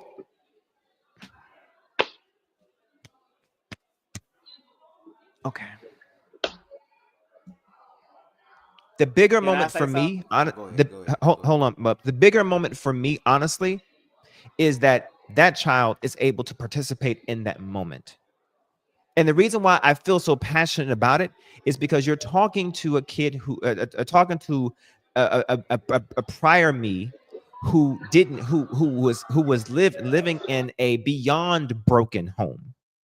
Okay, so let's break this down for a second. Okay, 5 years old, my mother decided to go and be a truck driver. So me, I lived in from home to home to home to home to home to home. So if there was ever an event that had to happen where my parent had to be there, it was always somebody else saying, I'm going to fulfill a role because I don't want you to feel excluded. Fuck the rules. Because it was either do something for that kid because that kid needed somebody to be there, or you're the only one who was fucking excluded. And sometimes they included their own kids and sacrificed or shared their resources with me in order to make sure that I was included, because my mother was hundreds of miles away and a father nowhere to be fucking found, or at least the one that my mother told me was my father until 10 years later. Every 365 days, I was in a different home with a different family who was kind enough to share their food, share their resources, share their fucking floor with me.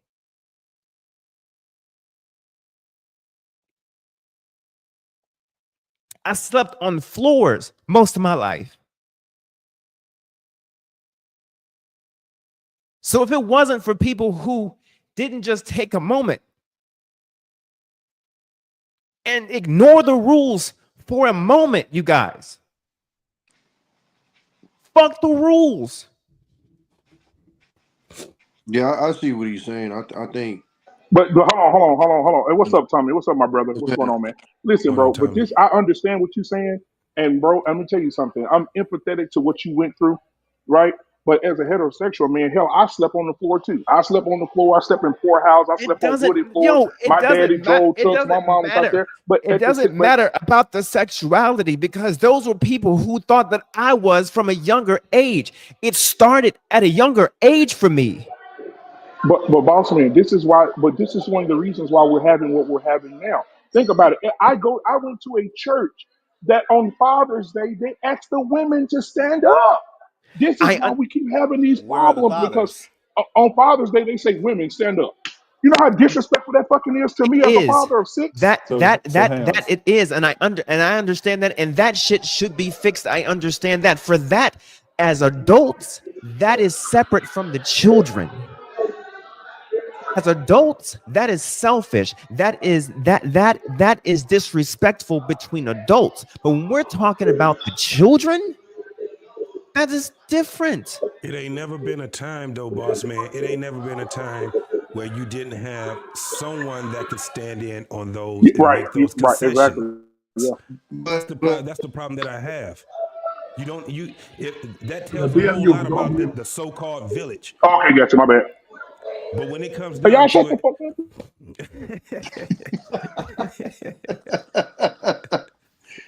but that's when it comes down to when we talk about this whole thing called a village and things like that. And then people get mad at me when I sit back and say, look, there's very little to none when it comes down to a village then.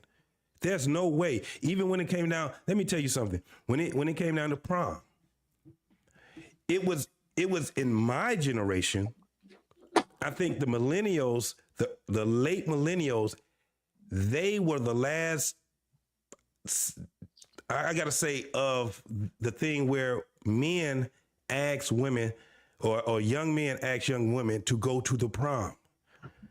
Didn't nobody want to go to the prom by themselves? They called it stag, right? I had a cousin that at the end of right at the end of the whole thing, getting your prom dress and getting the money up and all that stuff, the guy had backed out. We had to get somebody to make concessions. She didn't want to go with no girl, so we had to find someone that would be able to do it. My best friend was the one. I was in the military at this time. My best friend was the one that stepped in and went to the prom and made sure that she had a good night. You know what I'm saying? So it still comes down to, my whole point is this. When we're talking about gender, I think gender is very important. I think staying steadfast on gender is very important. I think sexuality is very important. The way that we're looking at it right now is that it doesn't mean anything. So everything can just be fluid. I have a problem with that. I have a problem with not having boundaries. That's the Yeah. problem that I have.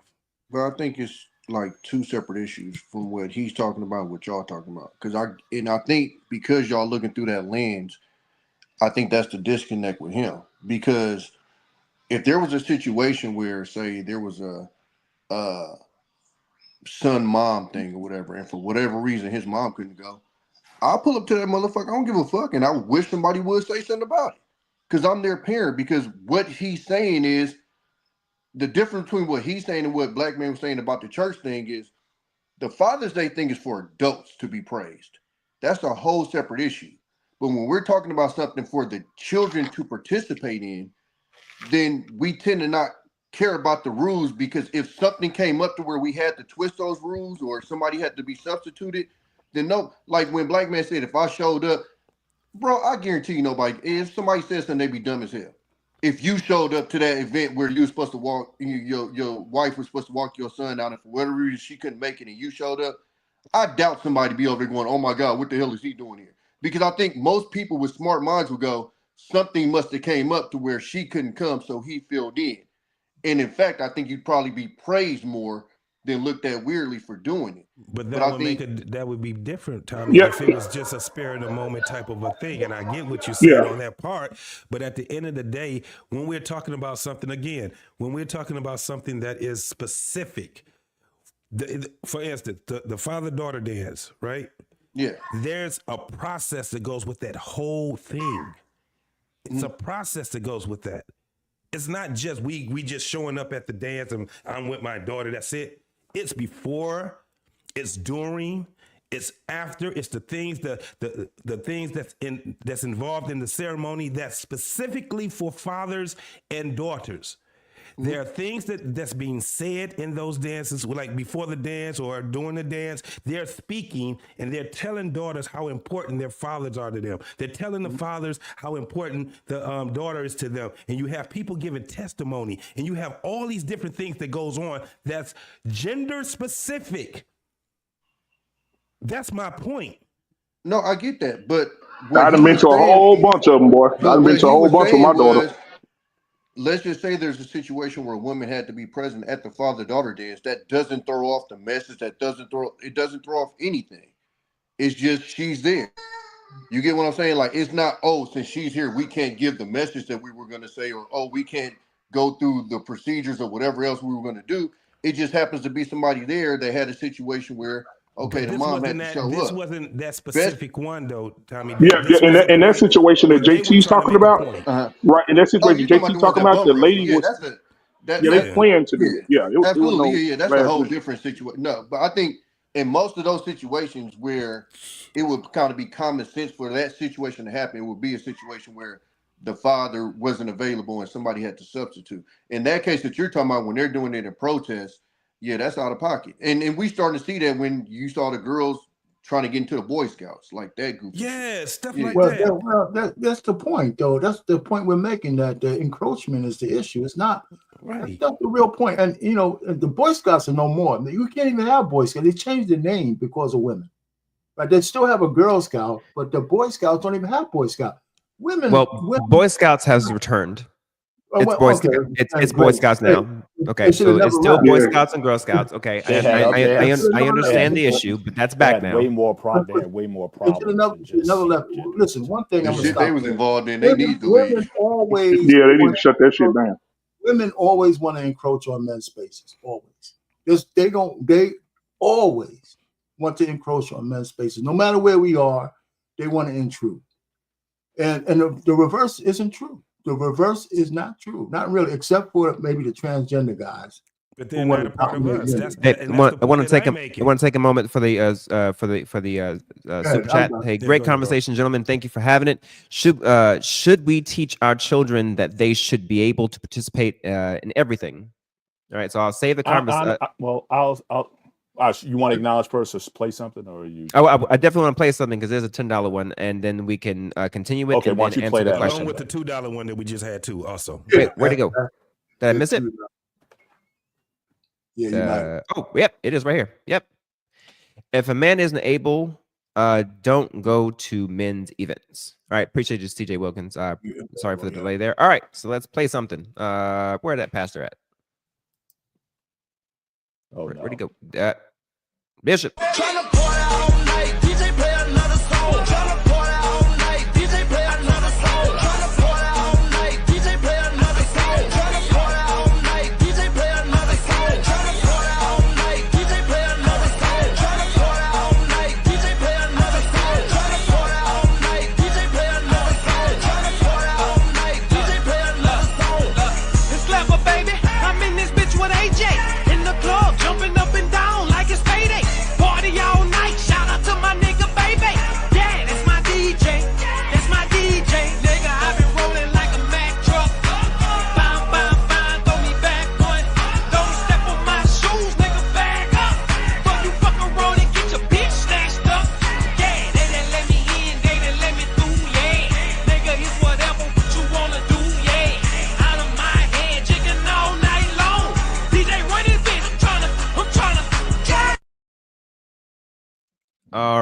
And I forgot we all Let have the that. church a say Oh my amen. the gosh. church say amen. And we have another one here. When did masculinity also be? I'm sorry. When did masculinity also mean toxicity? All right. So we got some money coming in. So let's play. All right. Let's see. What else we got? Let's do the big back. Wide from all sides. Plus sizes. They said big bag bitch get to the bag. They said big bag bitch you want a snack. Well this big bag bitch she got the stack. So put big bag bitch clothes on the rack. Ooh, on the macaroni. Move and shake it for me. Ooh, we shaking and quaking. The brands are phony. Ooh, the brands are phony. Ooh, they need a Tony. They need a Emmy, Oscar, Grammy, cause the shit's baloney. The way they be faking like they're making all the sizes. If you ain't got at least a 4X, you ain't trying. Ooh, so give it to us, baby. Give us a God. Give it to us when we step on the spot. Ooh, ba-da, ba-da, ba-da, ba-da.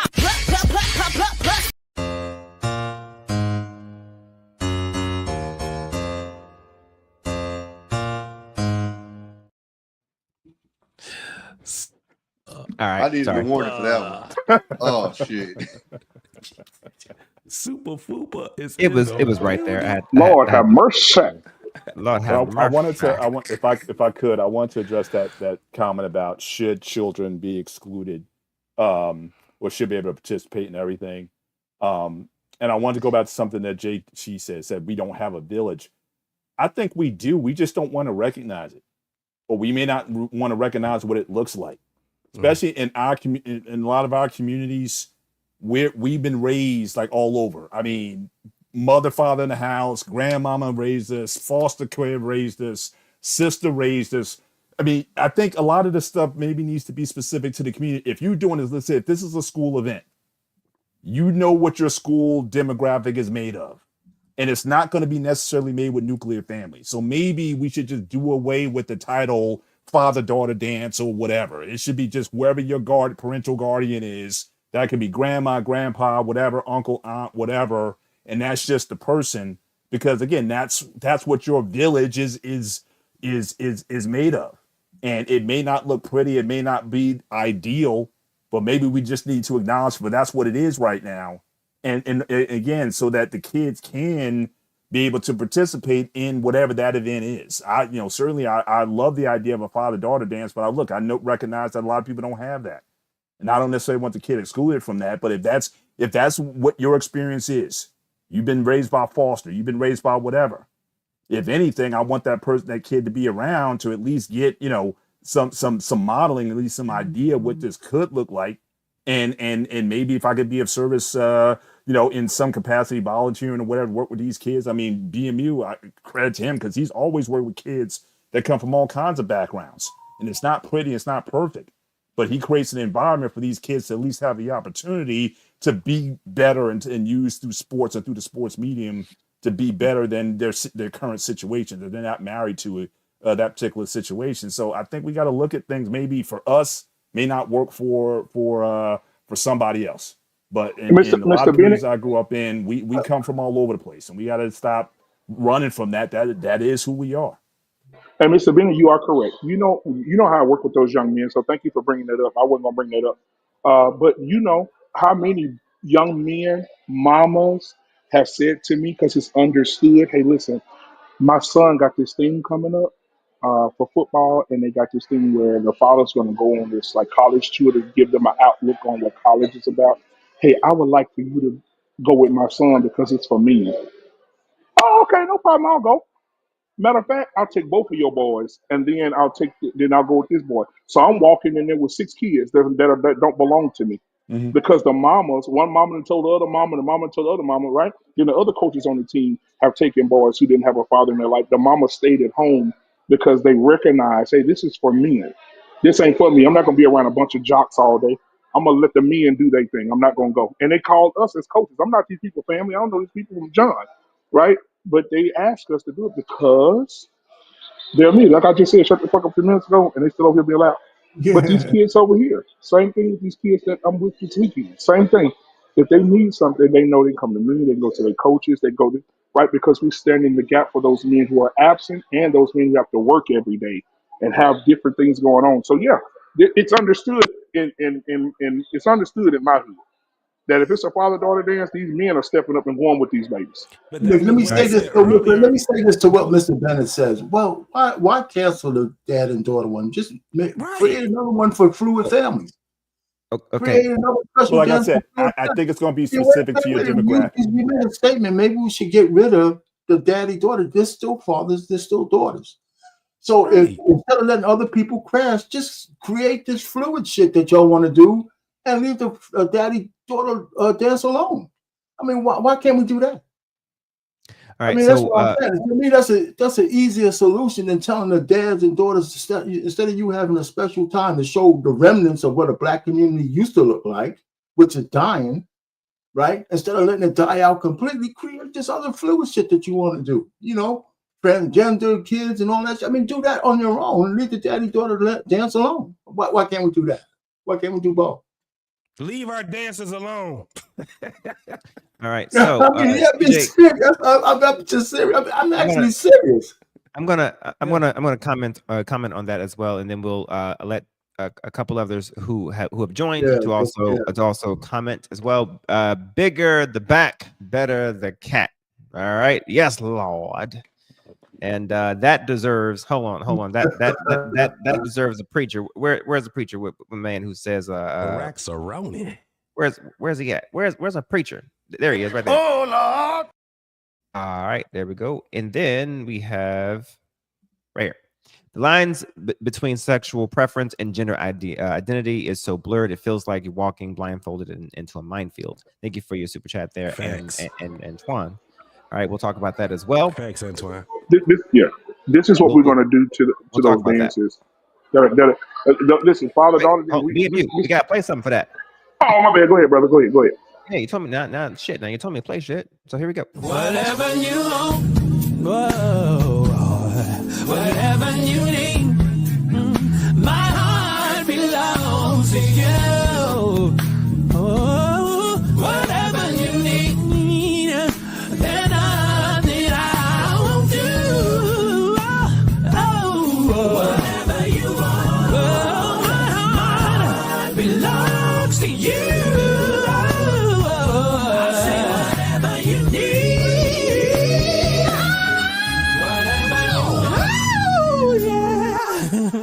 Whatever you need, my heart belongs to you.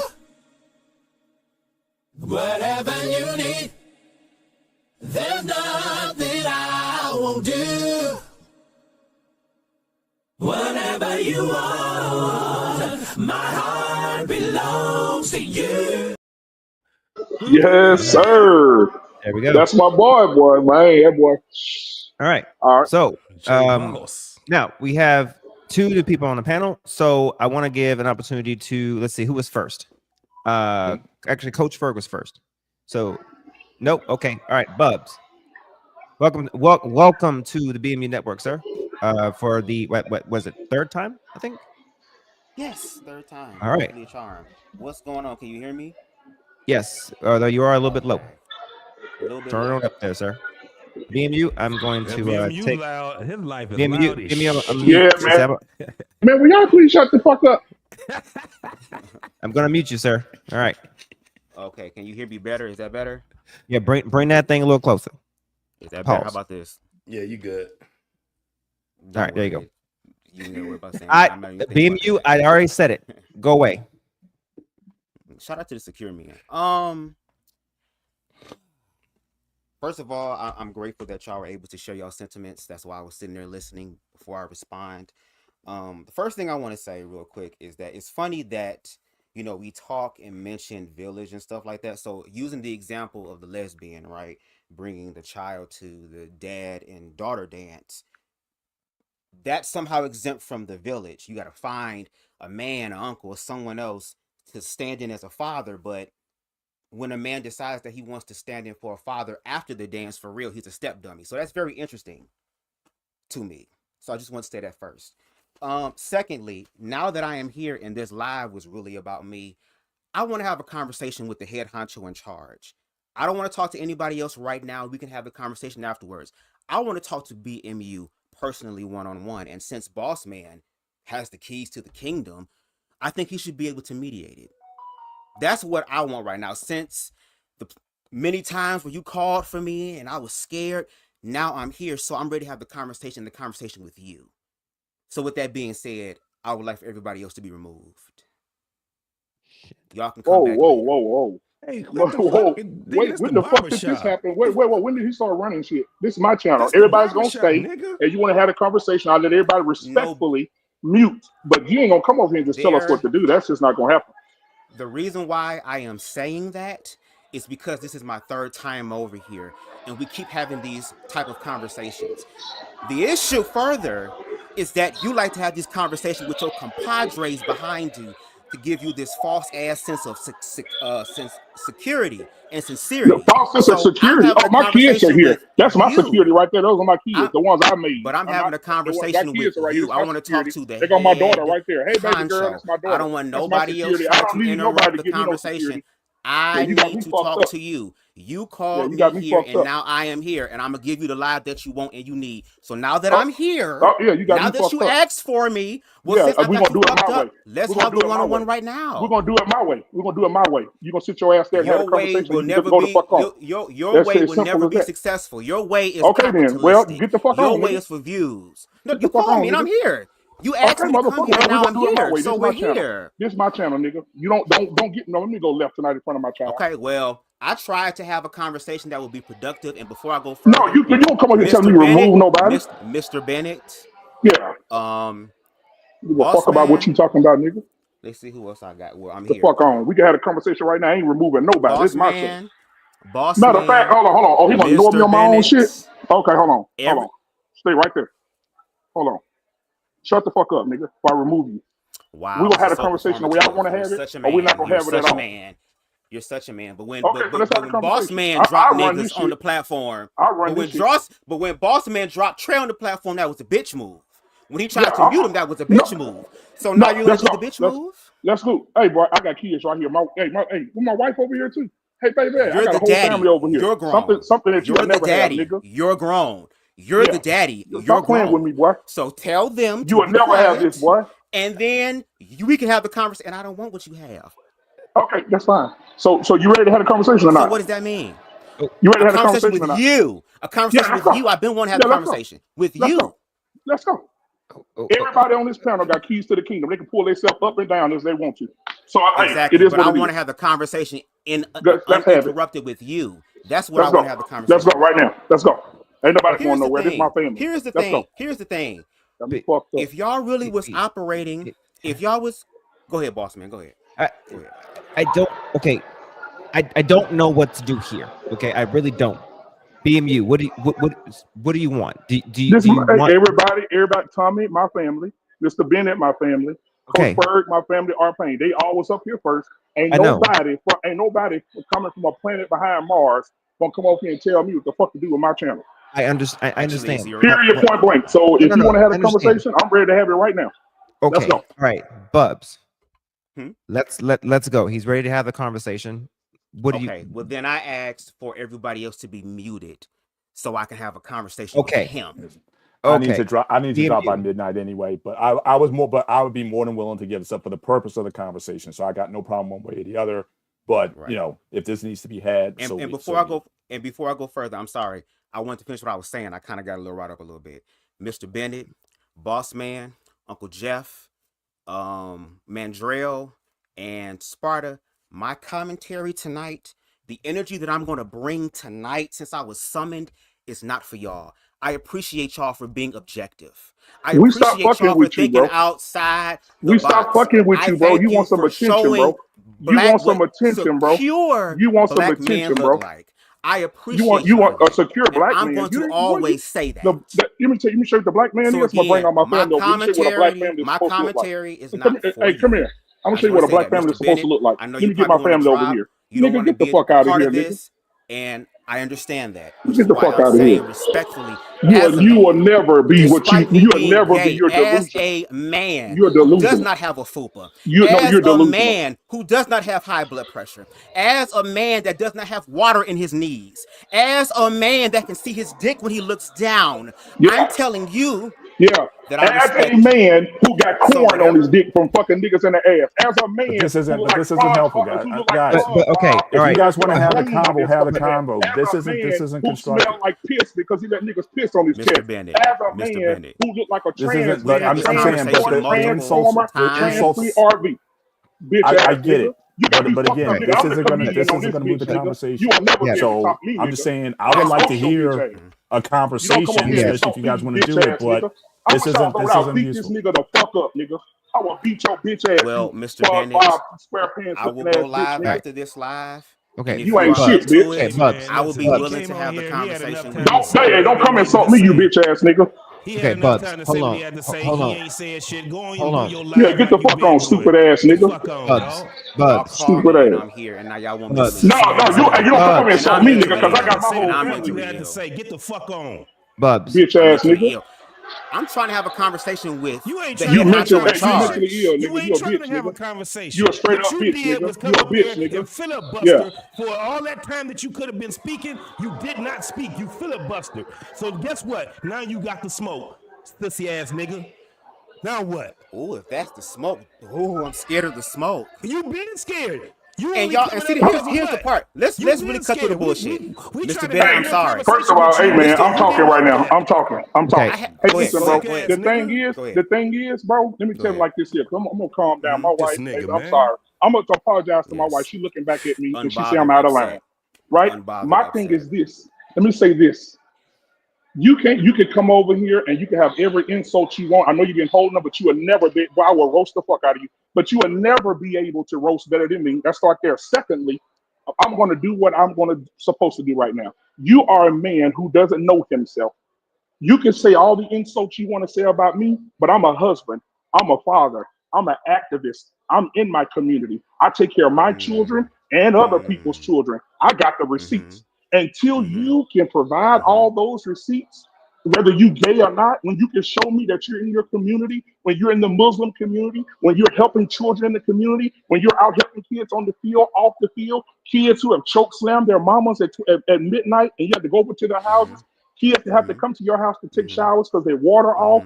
You spending $200-300 on groceries for kids to have something to eat because their mama can't afford groceries. Until you can get on, I'm gonna do it the educated way. I ain't got to cuss and call you names. Until you get on that You already did level, that. you are not a man.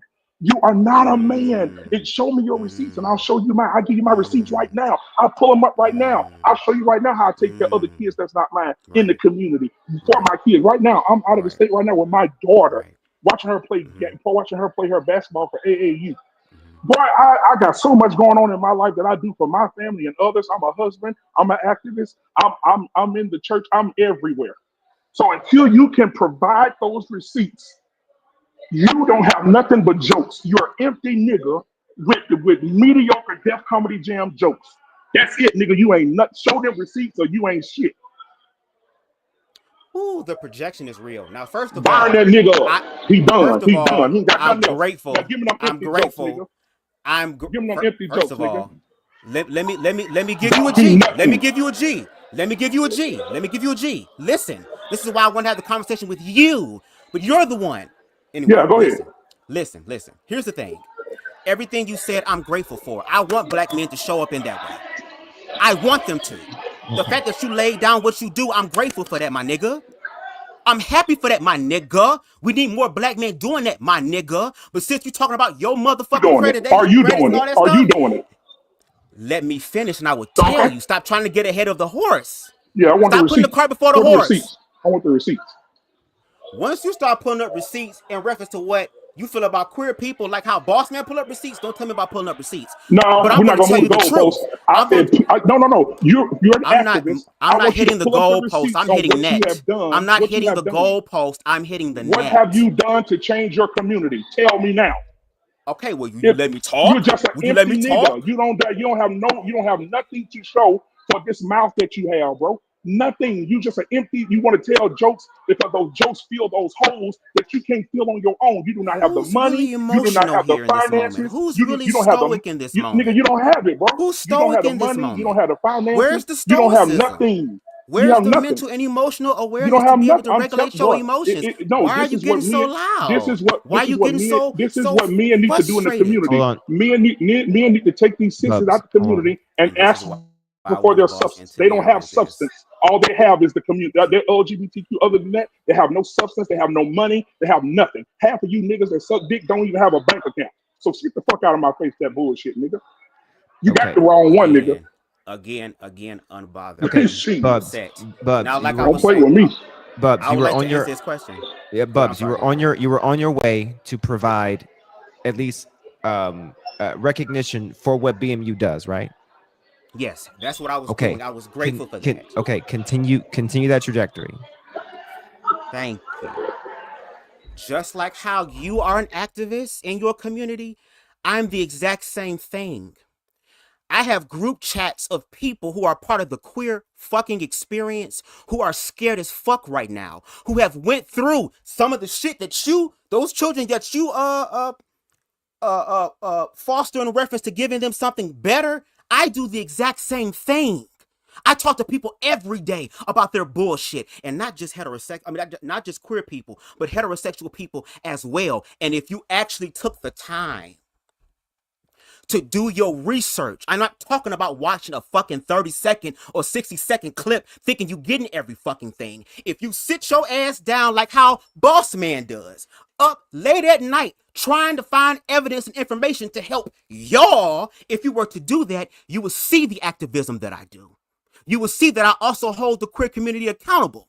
But when I come to these platforms who tell me that because I am a gay man that I cannot speak about heterosexual shit, but meanwhile, y'all have everything the fuck else to say about queer people, that's called privilege.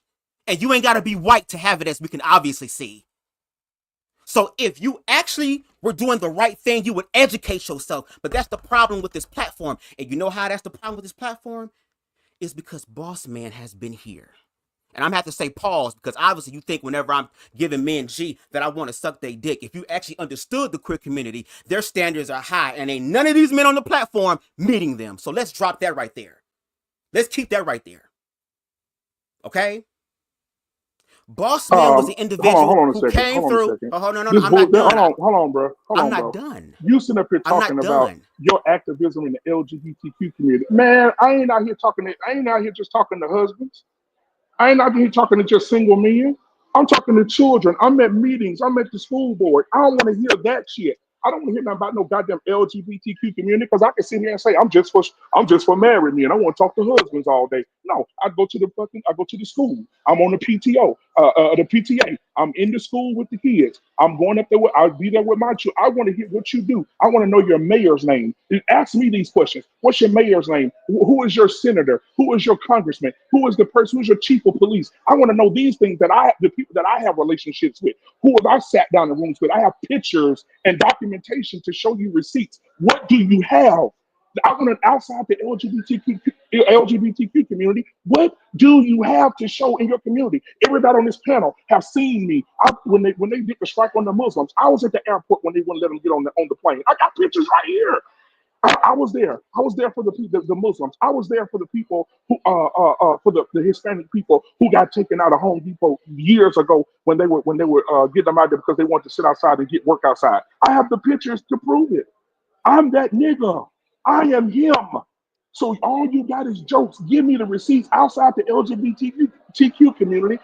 Give me the receipts. Show me pictures of young men who got shot and stabbed, and now they're in college playing college football, and they send you tickets, and you go to their games, and they send you thank you letters and say, "Thank you, man. You saved my life, bro. I could have been dead." When you can show me what you've done for the kids. Show me what you've done for the elderly. I've sat and spent my own money. I got videos and shit to prove it. I've spent my own money. Me and my children and my wife have sat in the back of a U-Haul truck during COVID and handed out 200 boxes of motherfucker, a partner with Minnie's Food Pantry here in Dallas, Texas. Look it up. And we fed 200 families with meat and vegetables and milk and eggs when you motherfuckers will sit in the house doing nothing. So don't tell me nothing about you being no active in the community. When you can do what the fuck I did, nigga, then you a man. Till then, you ain't nothing. And I'm First of done, all, nigga. I land my plane. You can that say whatever is you your. want. Nothing you gonna say right now is gonna top it. Because guess what? I can have another show. You might be glad I'm out of town. Because I can have another show and I can put all the receipts up on the screen. And I'll make you shut up for 20 years, nigga. I'm Again, that thank you nigga. for the. I'm him, Thank, nigga. I'm him. Who are you trying to persuade? Me I'm or him, you? nigga. Who you trying I'm to him, persuade? nigga. No, Me or no, you? I don't like empty niggas trying to come up here and tell me about what I do with my You life, nigga. I'm don't him. even do your research I'm to him, even nigga. understand whether a You don't nigga do is empty nothing. or not. Give It's me the the fact that receipts. because Put I the am a receipts on the homosexual. sheet. Hey, man. Hey, Well, first hey, of boss all, man. Anything that he put up down at the bottom, we're not gonna disrespect him. Anything that he put down as receipts down there, as far as pictures, documentation, shaking hands with Okay. the mayor, taking care of kids, anything he put down at the bottom, I do not boss man, discriminate put up against CJ Bubs. Wilkins. Pull it up. Put on CJ Wilkins' comment to Bub's point. All advocacy doesn't look or resemble the same. Because again, I'm caring for the community that y'all niggas alienate. Nigga, black folks been alienated for nothing. You And guess what? Like I said, and guess listen, what? Black people are continuing nigga, that process Wait, and nigga. alienating other people that are queer You know of what I'm color. gonna do? You know what I'm gonna do, boss man? I'm gonna go get wait. my CNN clip when I was on CNN when they was here in Dallas and we was taking Yep. down those statues in Dallas of those Confederate soldiers and the Yep. white people was getting in our face and I was about to kill about 12 of them because I was defending my people. So I don't want to hear nothing about you defending your people, nigga. I'm on the ground with the shit. So you want me to show you shit, but you gonna disregard Yeah, I whatever can show show you. you. I can Makes show you. sense. I can Makes show sense. you. Whatever I can I show show, you. whatever I bring, this is Okay. no different Okay. than the I first think. and second Okay. Show time. Wait. me, Wait. nigga. Okay. BMU and Bubs. Okay. Look. Okay. Missouri, nigga, show Can me. Can I state something really quick? If I may. All right. Just gonna mute the background noise just for a second. What I hear, and the other gentleman can chime if I'm incorrect. Mhm. All right. What I hear. Yes, Lady Navoa, I'm in the back working. I'm trying. All right. What I hear is that BMU, you are, all right, very active beyond reproach as far as what you do beyond the means of one single individual. Okay. Bubs, you do what you can relative to what you can do in your own right, in your own area for what you believe in the same way, just in a different way because it looks different relative to what you're able to do with your means. It looks different, but it's the same target in a sense relative to is not selfless.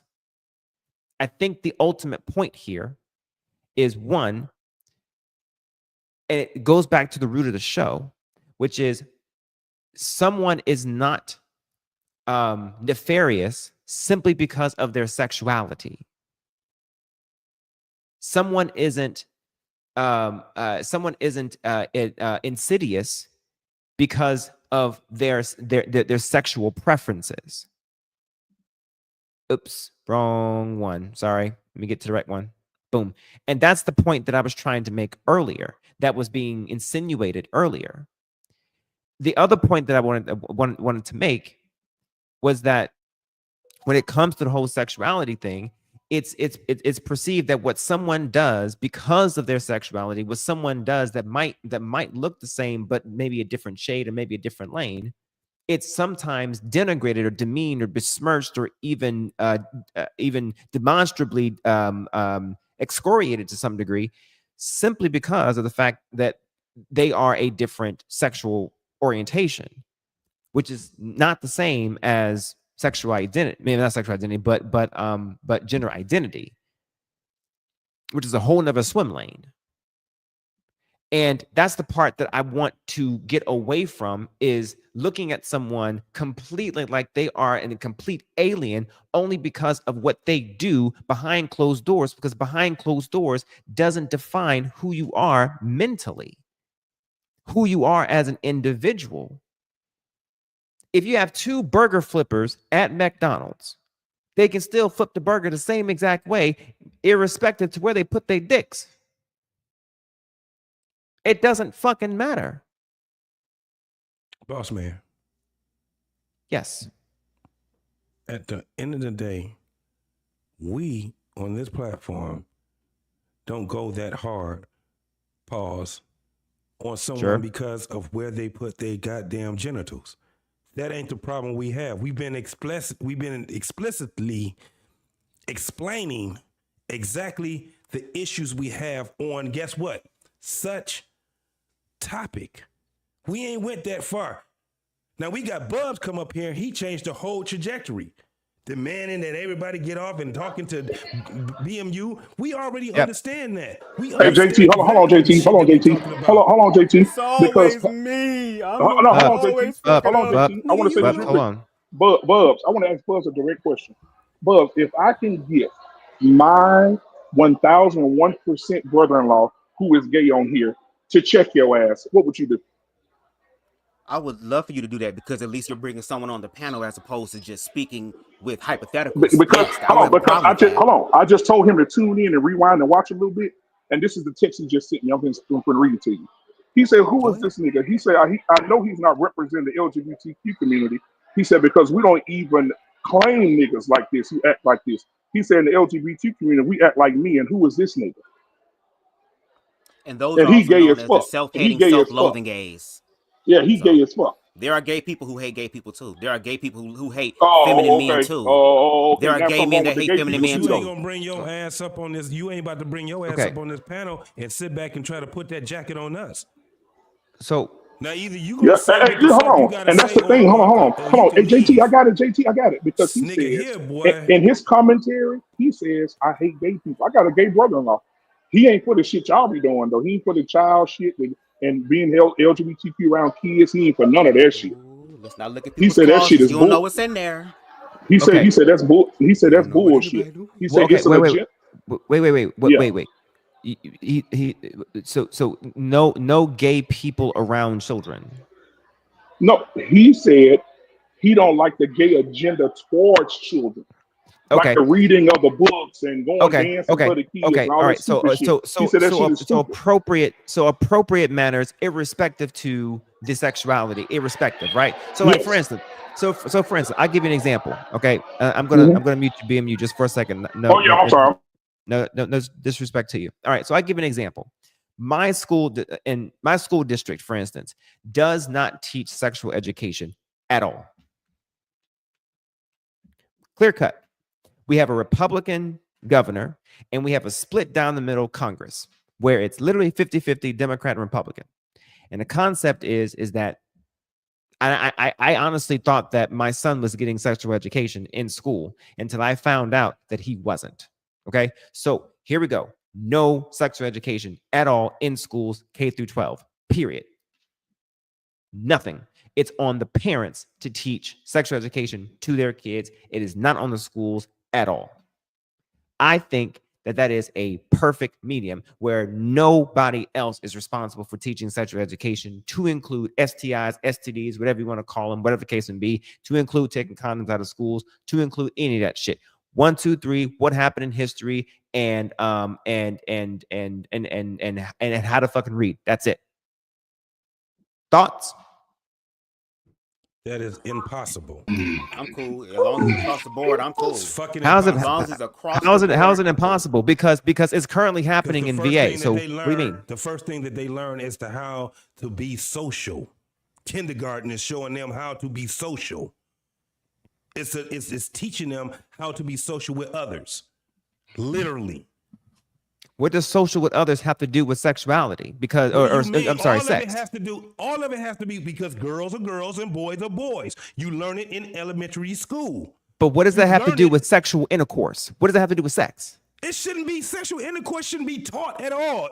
That's literally what I just said. Is that there's no sex education taught in school through K through 12. What are you not understanding? So sex education don't mean that it's always going to be about sexual intercourse. It goes from one to the next. Kindergarten, first grade, second grade, third grade, fourth grade. You learn gradually the differences. First, you learn the differences in the sex, Coach Ferg, you're genders, next. Okay, and then all Tommy. these different things. You learn all these things gradually. You don't just wait till a person get to be grown and then now you want to say we're going to give them sexual education. The problem that we have right now, boss man, is that the fact is that it's not being taught the right way. It hasn't been taught the right way. You look at my generation, the generation that comes before me, and the generation that comes before them. Pretty much, we were learning it on our own. They were Not me. trying to put it. They were trying to, but the majority of us, you are one off then. Shit, But literally, they put me in a room and showed me a video, and I was shown how it happened all the way through birth, and they showed how that shit came out all the way wide open. I mean, and I was in Texas when that happened. Let me tell you something. You are a one off, because if sex education actually was effective, guess what we won't have?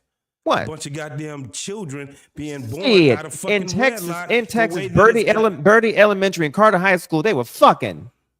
Listen what I said. They were definitely fucking their Carter. But it wasn't taught. No generation had it taught correctly. That's my whole point. It is a social thing. Sorry, Coach Ferg. Go ahead. You're next. In school, it's social. It's social. It's been taught the wrong way. Either they wasn't saying it or they were saying some bullshit. And now we got to deal with this whole fluid bullshit now. At the end of the day, it gets to a point where adults coming up, young teenagers coming up to be adults are just as confused as the ones that came through those ranks before them. Period. I don't care what nobody say.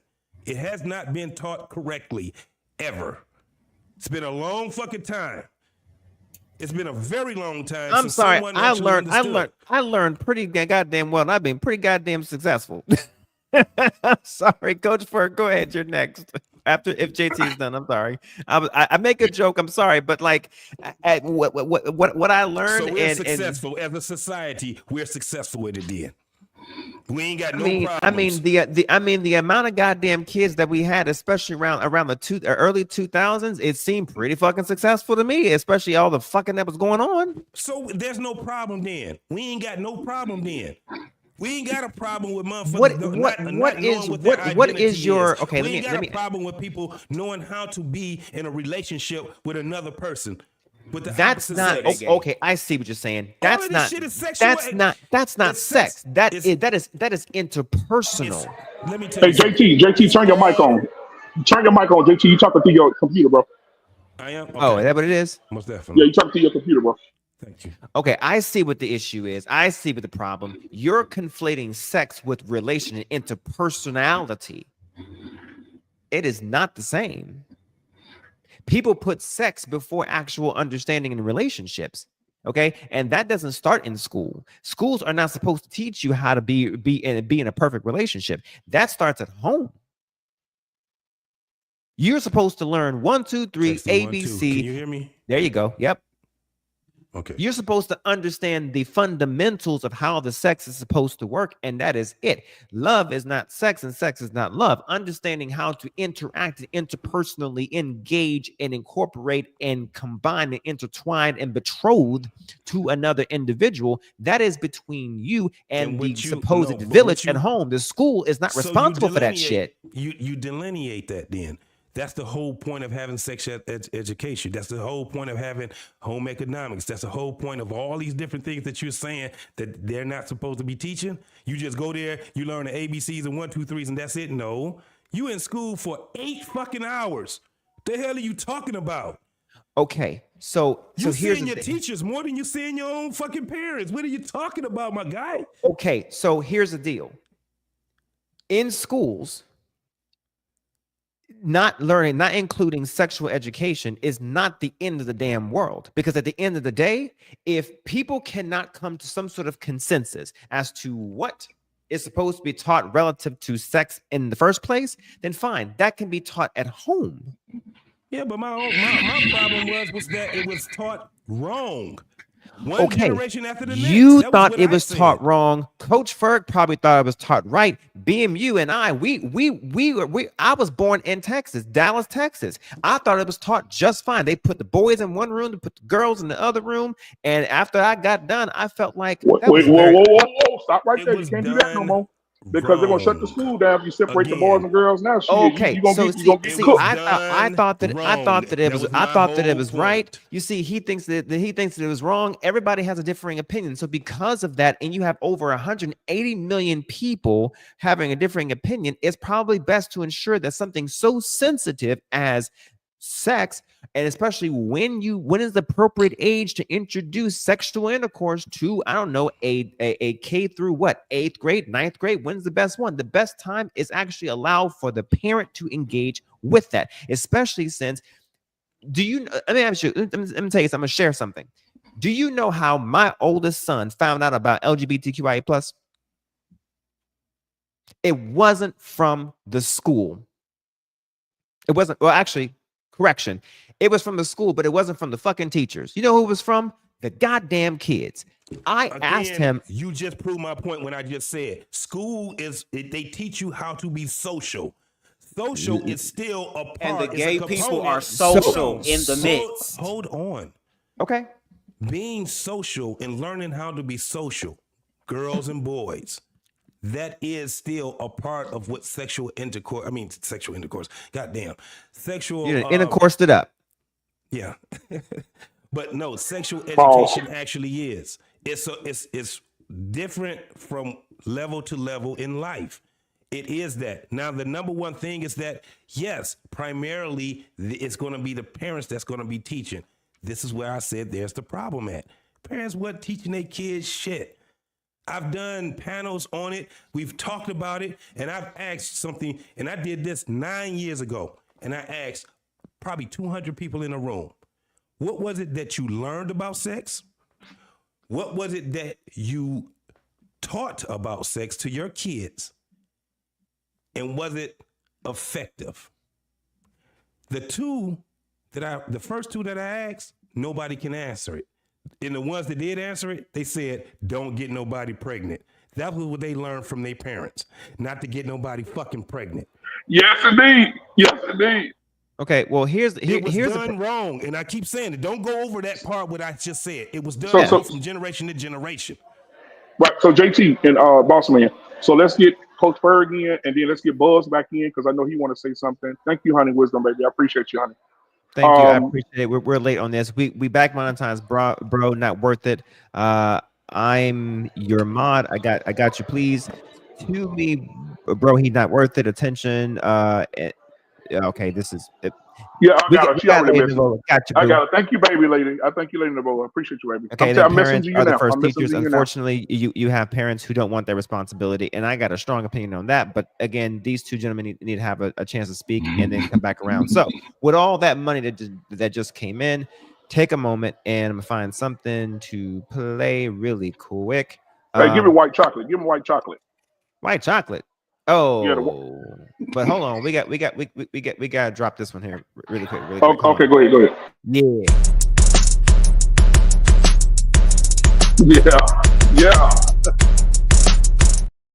All right, and then white chocolate. Tommy, hit that shit, won't you, Tommy? Tell the truth, Tommy.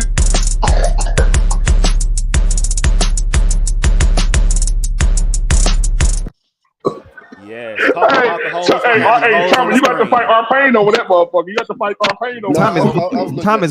Tommy's whole face dropped. Go ahead, boss man. Go ahead. Go play the next one. Look, he's about to be like this. King Sean gone Barrington living all off. Yo, Mr. Levy, tell him something. Oh,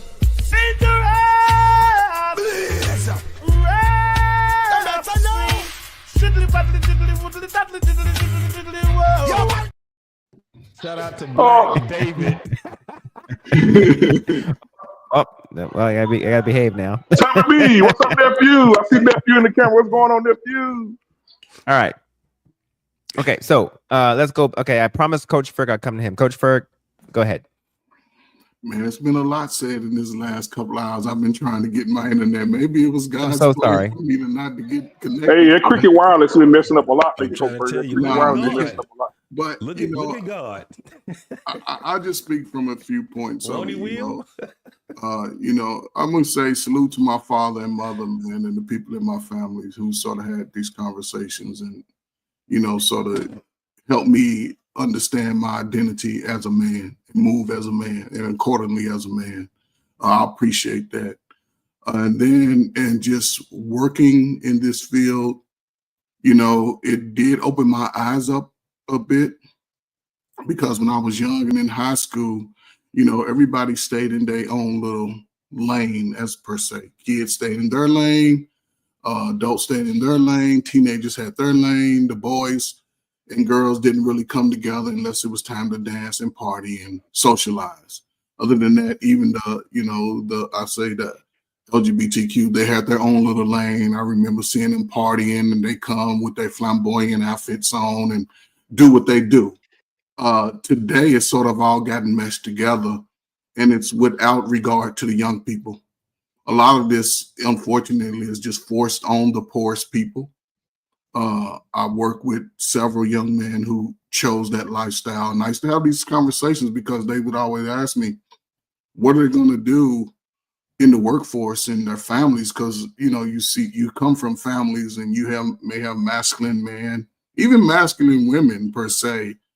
And I don't think initially everyone is willing to accept whether their son or daughter is choosing that lifestyle. So I always have to let them know that it could be difficult. Yep.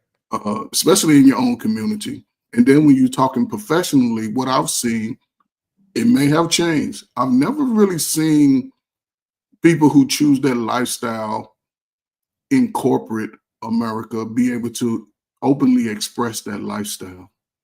You know, because our community, the guys that choose that lifestyle, a lot of them, when they get to a certain point in life, they don't hide it no more. When they go all the way. And I think, you know, they don't think about the harshness that may come with that, because just the way life is, everybody is not going to accept it. And I think, you know, they've sort of pushed it in our face in a sense, especially to our community, that it's acceptable and it's targeting young men and young women. That's why they go to the elementary schools with all of these type of, I guess, programs. Because when my son was in elementary school and in Chicago, the Pride Parade is a big thing. And they were handing out permission slips for parents to take their kids to the Pride Parade. And I was like, you ain't going none of that shit. Because I didn't want him to get in his head that really, I get, you know, his choice is his choice, but I didn't want him to think that that is something that he could start going through in his mind and putting like, this is who I am, when I don't know, you know what I'm saying? It's just a hard topic, but I think it's salute to the crack era. I think you hear me say this all the time, man. Salute to the crack era, and it's just a time and space where these lines got blurred. We had instances where mothers were raising 4 and 5 sons. None of them really chose that lifestyle, but once crack hit, took the mother out the home. A lot of these children and young men and young women were left in vulnerable positions, because most of this is perpetuated by people who are closest to the family. And when a kid is young, he may not really know and understand it. But for what I've seen, most of it is just perpetuated. And then at some point, it just becomes a mindset. And once you act on it, it's really hard to go back from it. But, you know, again, America in the poorest communities, it's something that's sort of brought to the front to lead the charge per se. And I don't know, I can only imagine the mental anguish that a lot of these people live within their own minds. But it's just scary, you know what I'm saying? I wish they would do a better job in education, but to the point, this is my last point, with education, especially in public schools, a lot of those people are not homeowners, so you don't have collective bargaining. In the neighborhood my son was in, the parents advocated for sexual education. And that sexual education wasn't about the relationship part. It was about the issues that could happen in engaging in sex. They showed the sexual transmitted diseases video. They didn't show they showed the acts, but it was more like the dangers of participating in those type of lifestyles. So, you know, again, man, salute to the people who choose it, because it becomes a choice at some point.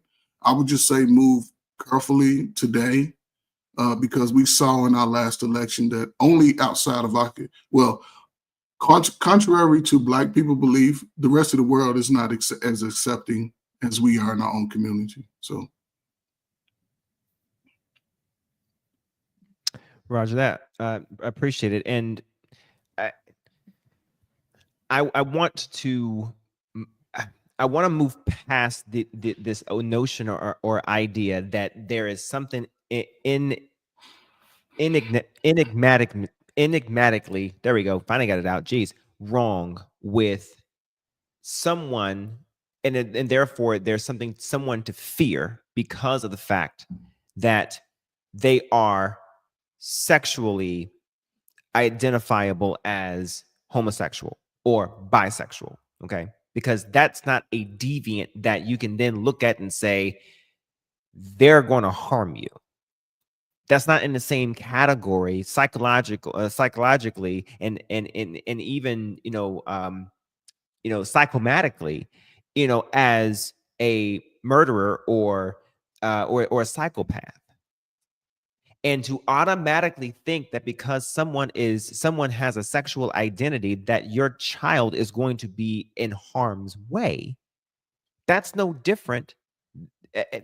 That's no different than saying that because someone is a man that they can't take care of your children, or someone's a man that you can't let your children be babysat by them because they're a man. That's the same thing, people. It's a different level of prejudice that I can't get over, nor can I stand. It's like, I understand that, like, for instance, women are better at taking care of children. Don't get me wrong, okay? Women are notoriously better at it, or at least to some degree, they have a knack for it to some degree. But it doesn't mean that men can't do it and men can't be awesome at it. Okay, because I am great with my son. Okay, I am a great multitasker with him. Okay, I'm a great a disciplinary, but I'm also a pretty damn good nurturer too. Okay, all right. So with that in mind, I just hate this mindset. Go ahead. Yeah, boss man.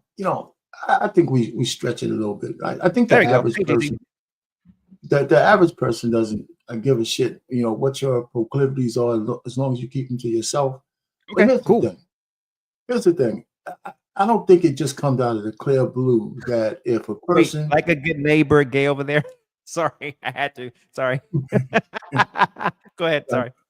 I don't think out of the clear blue, people are making shit up that, that if there was somebody with a proclivity of liking young boys as opposed to girls, right? And they gravitate towards places where they would have opportunity, right? Like being a scoutmaster or being, something like that, where they have access, being a priest, right? Here's the thing with the priests, right? They might not be gay, right? But nobody really, and I'm talking about a Catholic priest specifically, nobody really did a study, and I don't think they did, the Catholic Church did, when they told a man and a woman that you can't, lean into your sexual thing as if it's something apart from you. That's just psychological. That's just natural. So when you tell a healthy man from the 20s, that he can't have sex, and don't give him the way to handle that outlet, right? You can only use your hand for so much. And then you have all these little boys and maybe little girls around you. Usually it was boys because they didn't have altar girls like that in the traditional sense. So they would take it out on the boys because they had this. So I'm just saying, so people kind of assume that they might be gay. It might not be that, right? But there's certain things that you will trust women with that you won't trust men. If I had a daycare center and it was run by all men, even great guys like you, I wouldn't even want to. I think I would think twice about putting my kids there. I was thinking the same thing. I mean, not because of you, but you know what I'm saying? You could be a great guy. I don't know that. But I don't want to be worried about it. And that's not to say that women don't abuse kids either, right? Because they're the biggest offenders, but they're usually their own kids. But stay right there, RP. What if you did have men, and it was an all-men school that was faculty was the all men. Do you think that they would have a lot of kids going to that school? Yes. Yeah, well, I mean, it depends. You got to kind of now. Like, Are there's you been a lot of serious, Coach Ferg? Yeah, there's an example of it in Chicago. It's all male staff, all males, and they're highly performing students. Most of those students. How many schools do we have? Like that. But I'm just saying there is one. But you talking about the one-offs, bro. But you are not going to be going through the whole United States. You asked the question. And but that school is successful. Okay, so he said in Chicago. Let's go with Detroit, Philadelphia, New York. Let's go with Houston. Let's go with all of these schools in here. Do you think, and they all were ran by men, that it was going to be a whole bunch of men there? Hey, hold on, JT. My baby wants to talk to you. Hey, tell your Uncle Sasha. Hey, what's up, man, darlings? Hey, bye. Go. Hey, bring it back to me though. Hey, I'm sorry. She wants to speak. They want to speak to your uncle.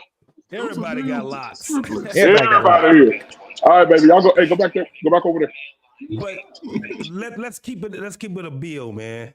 Y'all know doggone well that that's what I said earlier. That gender really does matter. It matters in the world.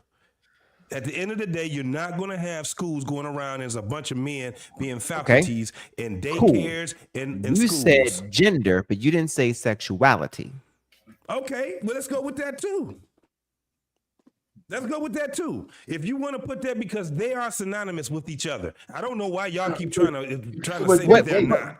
But even it doesn't matter. Even a heterosexual or a homosexual man can do the same exact thing to a boy, irrespectively. I agree. No, before if he you does, go on, if he does anything, no, hold on. If that man does anything, you talking about sexually to a boy? Yes, yes. So no, first and foremost, not a heterosexual. No heterosexual man is going to do anything that's sexual, that's homosexual to a goddamn boy. He's a homosexual if he does anything homosexually acting. What are you talking about? Well, that's crazy to me. That's the same thing as saying that men. That's why I said men can't be bisexual. They're gay. Period. I hear from that standpoint. Okay. Straight men on the down low. He's gay. So, do you understand that sodomy? Do you understand that sodomy can be performed organically and inorganically? Okay, explain what you're saying. No, well, we get frustrated. Oh, let's get Bubs. Bubs, you been up here? Bubs said anything else yet? Well, no, hold on.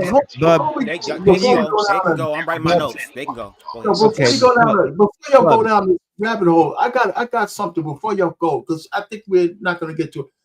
There's something real world that we should talk about, and I think all of us could have a better conversation than this one. Wait, hold on for a second. I know you want to get it off, but why don't we just change this? Change it for a second. I am. I'm going there because I'm taking your point.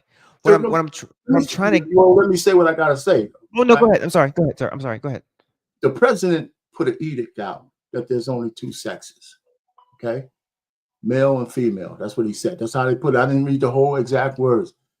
How is that playing out in the community for this brother here, or for you with the way you think about things, boss man? Sure. How does that play out? Because he's trying to codify that in law. Sure. Right. So what is that really doing? And then if we had conversations around that, we can have we're not to point fingers, because I know it impacts the alphabet community directly, and it has probably have a different impact on a man who's just gay or a woman who's just a lesbian. Sure. I think they take that differently than somebody who's maybe the other alphabets. I don't know all the other shit there, but still. How's or transgender, for example? How is that playing out right now? Sure. I'll answer, and then I'll toss it to Bubs. Okay. So for me, I pause, nigga. You gonna answer and toss it to Bubs? Yep, I'm answering. I just want to give you that, okay? You go right ahead. All right. Go ahead. A lot of talking going on right here. All right, listen. Here's the deal. Okay, and then what I would hope to have happen, okay, is a regroup of a conversation between you two gentlemen. Okay, listen. To answer your question, Arpain, you'd be surprised to know. Hey, it's Lost. This guy. Yeah. You'd be surprised to know that the LGBTQIA plus community actually was more fervently aware of there being two genders than you may realize.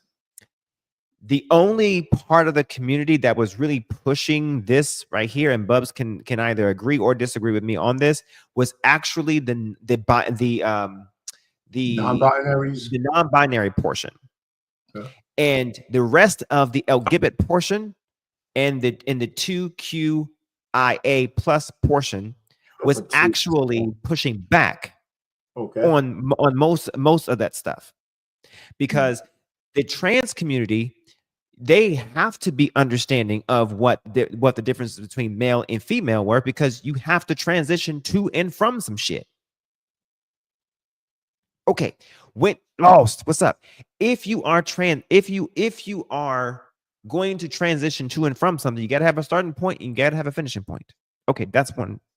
Now, as far as the L's, G's, and B's, well, you have to know what you like in order to identify as an L, B, or a G.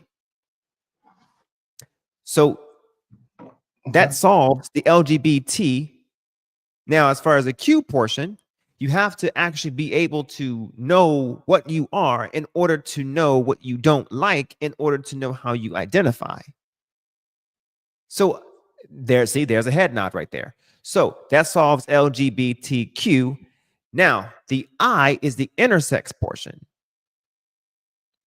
Okay. All right. So now the intersex portion is just someone who basically is born with, I believe I get this right, is born with two sexual organs.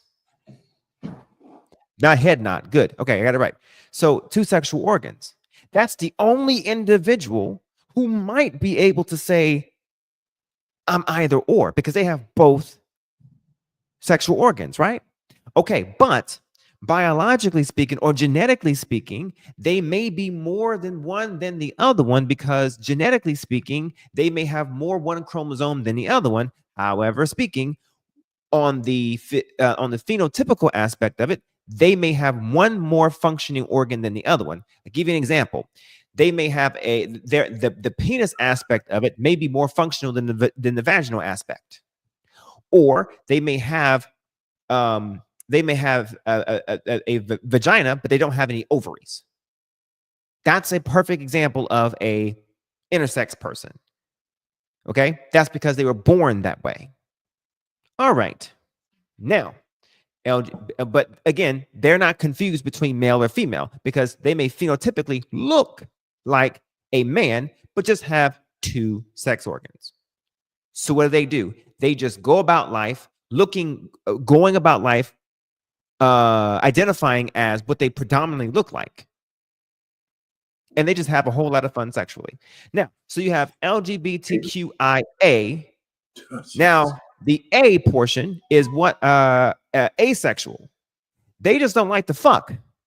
They're not confused as to what they are. They just don't like fucking. Now, I don't know who the fuck don't like fucking, but we like fucking.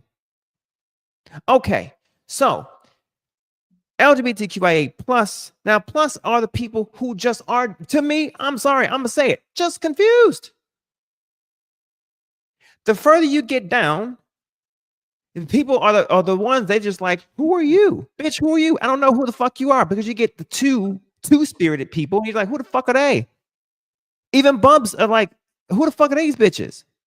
The problem I'm trying to get to is that the part that he just did where they said male and female, most of the LGBT community understand that very thing already. So it was like, we know that already. I guess that's what they said, right? Bubs, to you. Okay, to you, Bubs. But so that means they don't have no issue with that either. No, they don't give a shit. They already know. It's male and female, gay or straight. That's it. Fuck all that other bullshit. But let the other brother. That's literally what I just said. Yeah. That's literally what. Either you fucking somebody in a vagina or you fucking somebody in the ass. Either one. That's it. Jesus Christ. And There really are no other options. What I just explained was the intersex portion was someone who has both fucking genitalia, and the other one I explained was someone who wasn't fucking at all. Don't they call him my well, isn't it? Let Bub say so, because I think he did mention that. He said that his community is frightened right now. I like that plays a part to what you can tell me where I fucked up at. You didn't fuck up at all. I kind of want to answer Arpane's point, and then I want to go through a little bit of my notes. I'm gonna try not to be that long. And don't upset. Hey, and don't upset and ruffle feathers if you can. All right, just have the conversation, brother. I would do that. I would do the okay. best I can. Now listen, not just because I'm gay, to Boss Man's point, doesn't mean I know everything about the queer community. I'm still learning things about trans people. I'm still learning things about non-binary people. Just like how people all the time watch the new nature discovery films or whatever, because again, people are still discovering new species of stuff. We don't know everything. You even have scientists, and if you pay attention to Boss Man's Live when he talked about the LGBT conundrum, where he brought up about sexuality really being as fluid despite what we believe. Again, if you want to be straight, you can be straight. Ain't nobody trying to make you gay. Like, if you like what you like, that's cool. But the issue is that whenever someone likes something different, this is where, again, I say all the fear comes from. Because, again, y'all asked to have conversations with queer people. But then when queer people come through and try to educate y'all, there is a fear narrative. And again, the Boss Man's point, that there's something innately wrong with these people. That no matter what it is, I have to believe something that I can't even prove a lot of the time, instead of actually accepting what is objectively true. So again, I'm learning, we're all learning, and if you don't have the capacity to learn, that's perfectly fine. You don't have to learn about it, but don't try to stop other people from learning it. Now, to kind of go back a little bit, I like what Coach Ferg said. I do believe that parents are important. Yes, in the conventional way, a man and a woman, that would be what is ideal. I'm not fighting against that. But because the world is different and unique, not everybody's going to get that. Do you get what I'm saying? So again, I also want to say shout out to my parents who have been together for over 40 plus years. Shout out to my father having to go through the fear of his son being queer. The same thing that a lot of people want to hypothetically talk about and are afraid to go through. My father went through that and survived that and became a better man from that. He learned to love his son unconditionally, like how a lot of us want God to love us unconditionally. If God can only project what we think in our minds or what we do, oh my God. Now, y'all was talking about children and keeping it away from children. Y'all also understand that queer children exist, right? Because I also got to believe it. Correct me if I'm wrong. I'm sure y'all know queer children when y'all was young. And I'm pretty sure that some of y'all probably bullied the fuck out of them. So when the queer people are coming to the church, again, to JT's point about being social, queer people are also part of that social thing, but they are exiled. I literally just did a 3-part series on my channel called Wonderfully Made about me talking about my queer phobic experiences as a child. All the shit that I dealt with, as far as the abuse, was not from really adults. It was from the children who learned that somewhere, to the point to where I ended up becoming depressed and wanted to take my own life. These things are serious. Let me see what else I got. And a lot of times, the whole queer children thing is based off of queer adults. It's like y'all use the children to silence queer adults. That's where it always going. This is nothing new. This is historical. That's why I get so upset and passionate, because we are playing into the same cycle. And honestly, all of us are doing that. That's why we have to start checking our own, which is why I wish I would have checked Trey ass when he said what he said about Boss Man's wife. But anyway, we neither here nor there. Let's see what else I got. Now, I'm almost done, y'all. Now, y'all talk about keeping it in the bedroom. And I'm assuming, correct me if I'm wrong, that keeping it in the bedroom means the aspect of sex. But when a man is feminine, gay or not, no shade, is keep it in the bedroom. When a man is wearing makeup publicly, is keep it in the bedroom.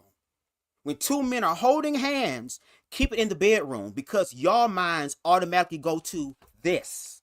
Automatically, to the point to where if somebody say something gay, you have to say pause. If you are securing yourself, you ain't got to say shit. Now let's keep it on the PDF files. Okay? Let's talk about it. Let's talk about the children. Yes, there are people in the queer community who are predators. I will give you that. I'm not saying that's not the case. But if we're going to be fair, it's not just queer people, it's hetero people. And since we're the smaller percentage, we could never. Do y'all remember the shows How to Catch a Predator? How many of those people were heterosexual? JT brought up about a man having sex with a boy or another man is gay. He's gay. But what about? He's fucking gay. There's no heterosexuals having sex with other men. Okay. So let's go. Let's go forward. So what about the men who ended up raping male prisoners male prisoners of war? Were they all gay? That's your community. Wow. Okay. So the slave master abusing the slave, that's he's gay. That's your community. He's gay. He gay. Y'all are not listening to what I'm saying. That is y'all assumption. When you are gay, you are mentally, physically, emotionally, and sexually attracted to the same sex. If you fucking somebody in the ass, you gay. You eating some ass you are of another graping, man, you gay. If you are graping them and going back to the PDF files, whether it's straight or gay, these individuals, excuse me. Ain't no straight man doing gay. JT, let him get that. Let him get that, JT. Hold on. Let him get that, JT. Then we're gonna come back and we're gonna rebuttal. Go ahead. Yes. And going back to the PDF files, whether you gay or straight, it's about taking control of innocence and trying to destroy innocence. And any man that is trying to destroy innocence, any woman that is trying to destroy innocence, whether they are male, female, gay, or straight, need to be held accountable for that. So what I'm saying is, since y'all have so much of awareness about queer people and what they're doing, then allow us, the queer people, to sit up there and look in y'all blind spots. I got one more and I'm done. No, actually, I'm done. Never mind, I'm done. Go ahead. If you do anything sexual with another man, boy, or the same sex, you are gay. There ain't no doggone going around in the middle of it or none of that. You're just gay. No. Rough on him now. No, he needs to know. Okay. He's always crying. Tough love it is. Tough love. Wake up, idiot. They fall in your category. Okay. They don't stay over here. When you do shit like that, your ass falls into the gay category. When you start proving that, then we can believe it to be factual. What you mean if I start proving it? I beg your pardon? It is what it is. That's what it is. Based off of what you think, and that's fine. All this non-binary and all this stuff that y'all trying to do. But non-binary is not the same thing, JT. I gotta correct you. It's not non-binary. Listen to what I'm saying. Listen to what I'm saying. You can put all those semetics out there. There's woman, there's man, there's gay, and there's straight. That's it. You got those four. Now, all that other shit y'all want to go out there, I'll let everybody else play your reindeer games. I'm not playing your reindeer games. It is what it is. If he do something to a boy, he's gay. Cut it. That's fine to you. JT. All right. Let's get lost first. Let's get lost. I'm sorry, man. Lost, what's up, my brother? Lost, go ahead. How you doing, guy? I haven't going on, talked to you directly in a while. How you doing, Lost in Translation? It's good to see you. First of all, welcome back, Bubs. How you doing, brother? Good. Listen, I think we may be having a conversation about two different things. I think one side is arguing biology, and the other side is arguing community. And I think that's probably where we're missing each other. Bubs, just to let you know, we're not trying to throw you away or anything like that. Because you're still a part of the community. You're still brown just like us. You're still a man just like us. You know what I'm saying? That type of thing. And my whole thing is this.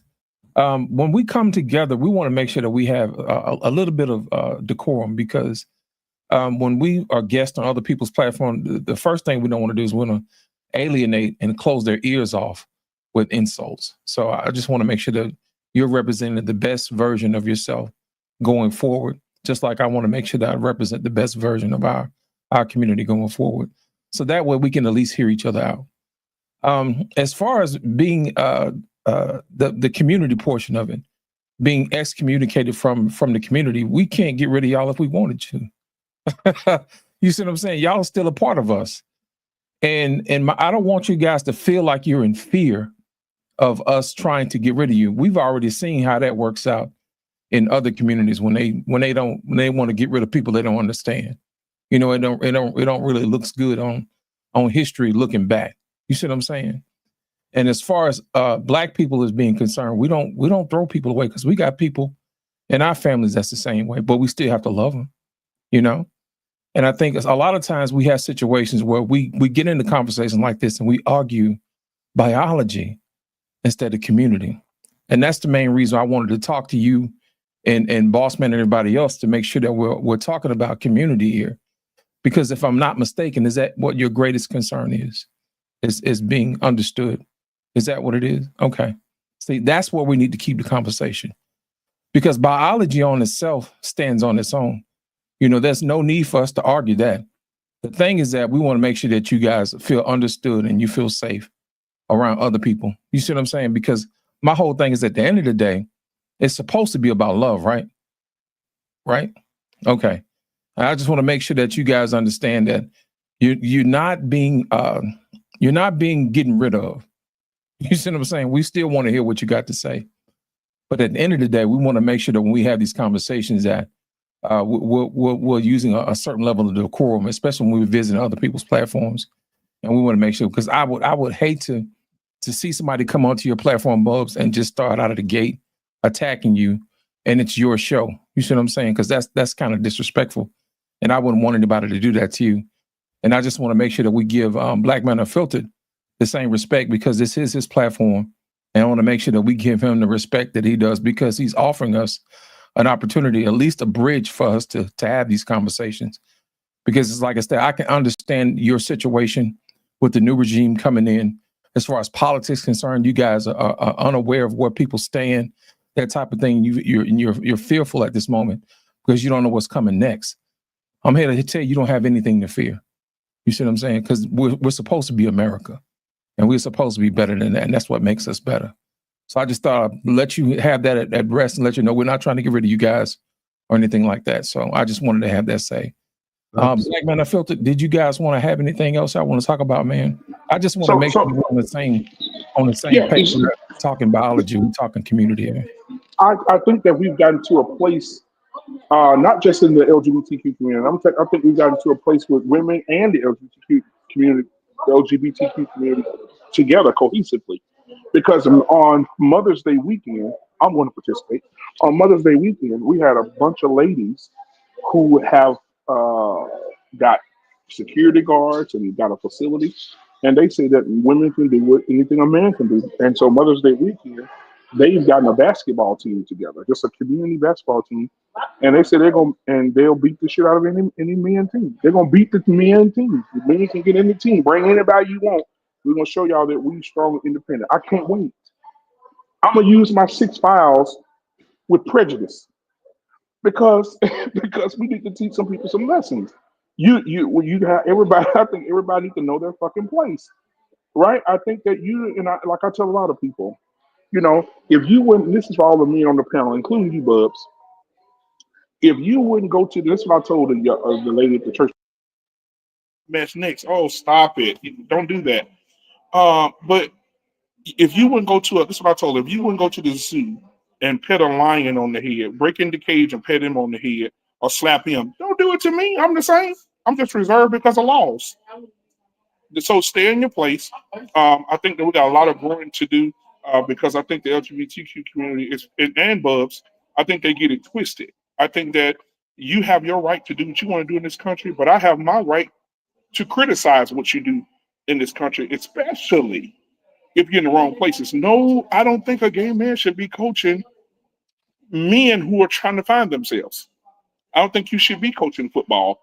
I don't think you should be out there with those boys being feminine like that. I don't believe that. I don't believe that we should stop father and daughter dances because you want to bring a stud with you as your daddy.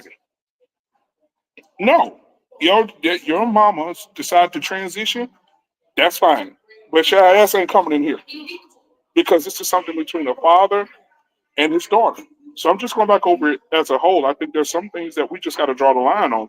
And now we've opened Pandora's box. In about 10 years, you're going to see 13-year-olds walking down the aisle with 46-year-old men because they're going to make that accepted. And I don't care what nobody say. You could disagree with me, but just remember 50, 60 years ago, they said that being gay was a mental illness, and they used to put people in the mental hospital for it.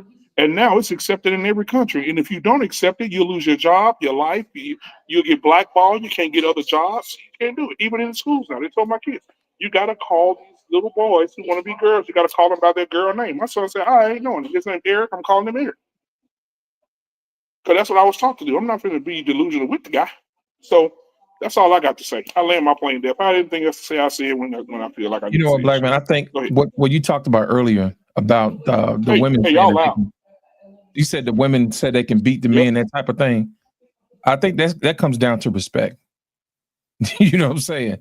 It's a certain level of respect that you have when you talking to people. Hey. And I think a lot of times people like to steal each other's valor and think that they can, wield power that they really don't have. But I think that comes back to making sure we teach people the right way. You can't tell somebody you can whoop them, and then when they whoop you, it's a problem. You see what I'm saying? You can't do that. That's the main reason why you have to have a certain level of respect. There's certain things in biology that are just respectful. Think about in the kingdom, in the animal kingdom, they don't have these discussions. You know what I'm saying? It's over with. You know what I mean? The strongest will survive. But as humans, we're supposed to be better than that. And that's the main reason why we have to be respectful toward each other. Because to me, it seems like F around and find out seems to be the soup of the day these days. And I think what happens is that people don't mess around and they don't have respect for each other. And I think that's the issue. I think we should be discussing community versus biology, because biology speaks for itself. And I think that's the issue that we're having. Before I speak on the community aspect, Bubs, did you want to retort, or not retort, but say anything about the respect part? First of all, and I'm glad you said respect. First of all, lost in translation, thank you for that. Thank you for coming in and having an awareness to focus more on community. And also extra respect to you, because Boss Man told me that you were the one that told him to come see about me for himself. So if it wasn't for you letting him be objective and saying, look, I might have my personal feelings about the brother, other people might have personal feelings about the brother, but go see for yourself. And that's what I appreciate and respect for you saying that. Now, the only pushback that I have is that as much as I want to believe wholeheartedly that the black community at large, or in particular this platform, cares about queer people, especially black queer people, and I just gotta say, it's pretty hard to believe that when this election was won based off the fears of trans people, based off the fears of Black Lives Matter, based off of these things. So it's kind of hard to really believe that people care about us, especially when we try to come to have these conversations, because this is my third time here. And it's the same cycle. The reason why I'm so passionate about this is because, again, when we also look through history, we have been doing the exact same thing. That's why I care about objectivity. That's why I call out other black men on this panel who are objective and say we need more of that. Let's focus on the similarities as opposed to the differences. But no shade. What BMU just stated about his opinion negates everything that you just said about me feeling safe or me feeling like I'm a part of a community. How can I feel like I'm a part of a community when my expression or the expressions of other people, because even though I'm gay, I'm not overly flamboyant, I'm just who I am. Again, we're not a monolith. But whenever we come into these spaces to have conversations, and to Boss Man's point again, and it's happened this entire time, there is this idea that there is something wrong with queer people. That's why when I say queer phobia, this is what I mean by queer phobia. Queer phobia means that you literally accept any and everything, even the most astronomical things about queer people, instead of acknowledging what is objectively true. The last time I was on the platform, when Take Heed was here, she said that if she were to discover that her child was queer, she would say, well, what happened to you? Something had to happen to you. And I told her, in my experiences, I was never sexually abused. Never. I never had an uncle who touched me. I don't have no memory locked in the back of my mind that needs to be unlocked. Nothing of the sort happened to me, and I have a very vivid childhood. Again, y'all watch my 3-part series, Wonderfully Made. I share that with y'all. I want to believe you, Lost in Translation. I want to. I want to believe that you are genuine about this. But it's difficult when the action is not there. As a queer child growing up, again, I went through a lot of shit by my peers and by the church, who did not take the time out to educate themselves about queer experiences, because no shade, organized religion has taught us, and shout out to Uncle Jeff, the worst thing that happened to the black community was the church, to fear things that are different, or to have certain sins that are like these, what do you call them? Scarlet letters. Well, at least I ain't doing that. At least I ain't doing that. When it's supposed to be about love and empathy and understanding. But when I come here to share my stories, it don't matter what the fuck I say. You know why? Because I am a homosexual, or I'm pretty sure some of the people on the platform would love to call me, and I give y'all permission to do that, a fag. It is because I am a homosexual that I am excluded from everything. I show so much information. You're talking about pulling up facts and statistics. I've done that a lot on my platforms. That's why my lives be so long, because there's so much information there that I be trying to share with other people. But I would just rather y'all say y'all just don't care. We want to remove y'all. We don't like y'all. Y'all make us feel weird. I'd rather people just be honest, as opposed to trying to walk around it, which is why I came in hot, because I'm here the third time. Hopefully it's going to be different, because Boss Man is here. Again, another man that is objective, that is willing to educate. But if we're going to be all the way honest, I feel like this platform doesn't want to learn, because when he did the LGBT conundrum, oh, everybody was in the building for that. Everybody was listening for that. Everybody was chipping in for that. But when the opportunity came to have that same mirror experience, when it came down to the religious aspect, it was crickets. So let me ask you this, Lost.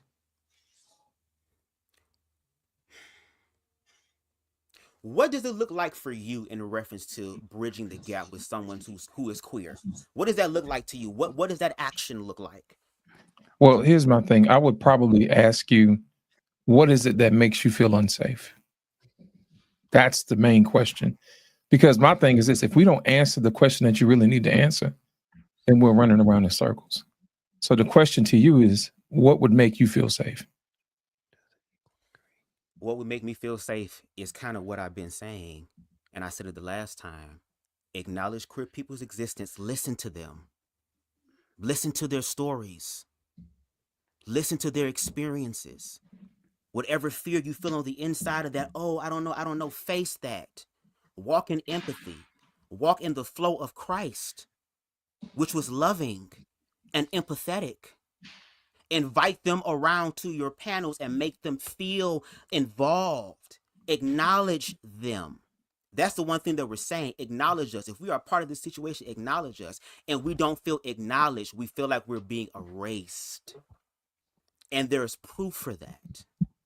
Does that answer your question? So wait a minute. So basically, y'all want people to cater to you niggas. So that's what I'm hearing.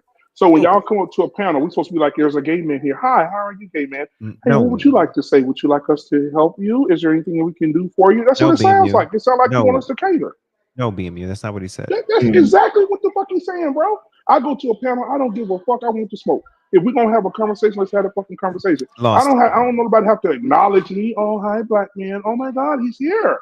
No, Lost in Translation. Did you? Okay. One second. Hold on, BMU. Lost. Did you get that same impression, or am I missing something? No. Here's the thing. A long time ago, I asked Bubs a question. It was basically homework. Yep. And I asked him. I said, "What is it that you guys have to offer? You guys have to offer." I remember that conversation. Right. Yes. Okay. Right. Bubs, what do you have to offer to our community or this side? Okay. Well, we can look at it like this. For one, we can offer in reference to creating healthy homes for Black children, Excuse me. especially the Black children that are in the foster care system. That can be one. Okay. The fact that, again, Bossman did a whole live LGBT Conundrum Part 1 about how queer people are complementary to the human experience. All type of facts about how queer people make great uncles and aunties and caretakers as well, who step in and carry all the brunt of what was left behind. And just look at history. James Baldwin, a queer man, affluent, inspirational, was able to capture people's attention. Who else? Before you Ed go on, Rustin. but before you go on, this is a good point. But one thing I would just want to say, you got to give BMU's platform credit because he has Bossman on his platform. I mean, I'm not saying Bossman's gay one way or the other, but he's certainly, like you said, one of the most objective. If somebody was completely against, somebody that the way Bossman is, or he's had so much homophobia, he wouldn't even have a guy like Bossman on the platform. Even if Bossman, because he's certainly not anti-gay or anything like that. That's one thing. The other thing also is, I think there's a difference between understanding and acceptance. You understand that, right? I can understand where you're coming from and all that kind of stuff, and I have no problem with none of that stuff that I hear. You make a lot of sense. Mm-hmm. But we have to really be clear on what you want us to accept. I could accept you as a man. I could accept your identity. I could accept your sexuality. But that's all I need to do. I don't need to say I don't have to promote it. You don't want us to promote it. Okay, No, okay, cool. So wait, hold on. That's just the fine line I'm saying. When I say, me personally, when I say, well, keep your private sexual life to yourself, I would say the same thing to a goddamn heterosexual. You know what I'm saying? I would. I'm one of those. I'm old school. I don't even like to see men and women kissing on the street. Go get a goddamn room. I say the same thing. So I hear you, and I'm just thinking, give a little bit of credit. Of course, man, I'm not making a slight at you. I mean, we know that you have a maximum objectivity based on the lives you've done. Right. So a guy who's really against homosexual would never have a person on this platform like that who would talk like that. I'm serious. You got to give a little credit for that. Okay. And I would like to address that because I've said this before, and this is just my opinion when it comes down to Bossman. If you ask me, the reason why Bossman was asked to be a part of this platform is because he was the only one that was objective enough to have a conversation with queer people, and it actually makes sense. Well, is that kind of my point? No, I'm about to go further with that. Okay, go ahead. I'm sorry. But again, him being used was not in the way of trying to bridge the gap, because if that was the case, that would have been established already. He was used as a tool against me, because even BMU said, and if the live chat feature was still available, it's not. I checked today because I would have screenshotted it. He said, I made this live just for you, Bubs. Because what was supposed to happen is that I was supposed to get on the platform like I am now, and he and I was to go back and forth. Now, as far as you saying that BMU is not queerphobic, did we not just hear him say and bring up things about the past and how back in the day, they were mentally ill and they had to be put into asylums? Let's say he wasn't queerphobic. I said gotta give him some credit for Bossman. He ain't queerphobic. Get the fuck out of here. That shit is a made up fucking word. At the end of the day, this is what we have to deal with. That shit right there. These niggas are so fearful. So the thing is that what they end up doing, what he ended up doing is coming on the platform, and he started out with this is my time now. I'm gonna say something. You can say something. I'm gonna say something on too. this platform, and he sit back and he put a damn jacket on us. We homophobic, we fearful, we don't like queer people and all this crazy ass shit. That's crazy as hell to me. and it's proof. This is the shit that I'm talking about. If you want to know, young folks, what gaslighting means, that's what gaslighting is. He came on this platform and he threw gasoline on a fucking flame. That's exactly what he did. At the end of the day, don't nobody give a fuck about what you do, Bubs. Don't nobody care about all that other shit. At the end of the day, look at what it said. The Soggy Bottom Boys dropped out. So why are they talking? I knew what the fuck that meant. I knew what the fuck that meant. That didn't mean, hey, Bubs, we're going to make this platform for you. No. I ain't saying you got to make it up. We tried with you and your friends 2 years ago. At the end of the day, you would sit back and throw a jacket on us that is not fair. It ain't been fair. But let me tell you what we ain't going to do. We ain't going to sit back and do what you do and cry and sit back and say, y'all motherfuckers are y'all heterophobia. Because that's what you are. Because all you've been talking about is fear. And then you put that jacket on us. And y'all are literally showing it. This nigga sitting back. Let me show y'all again.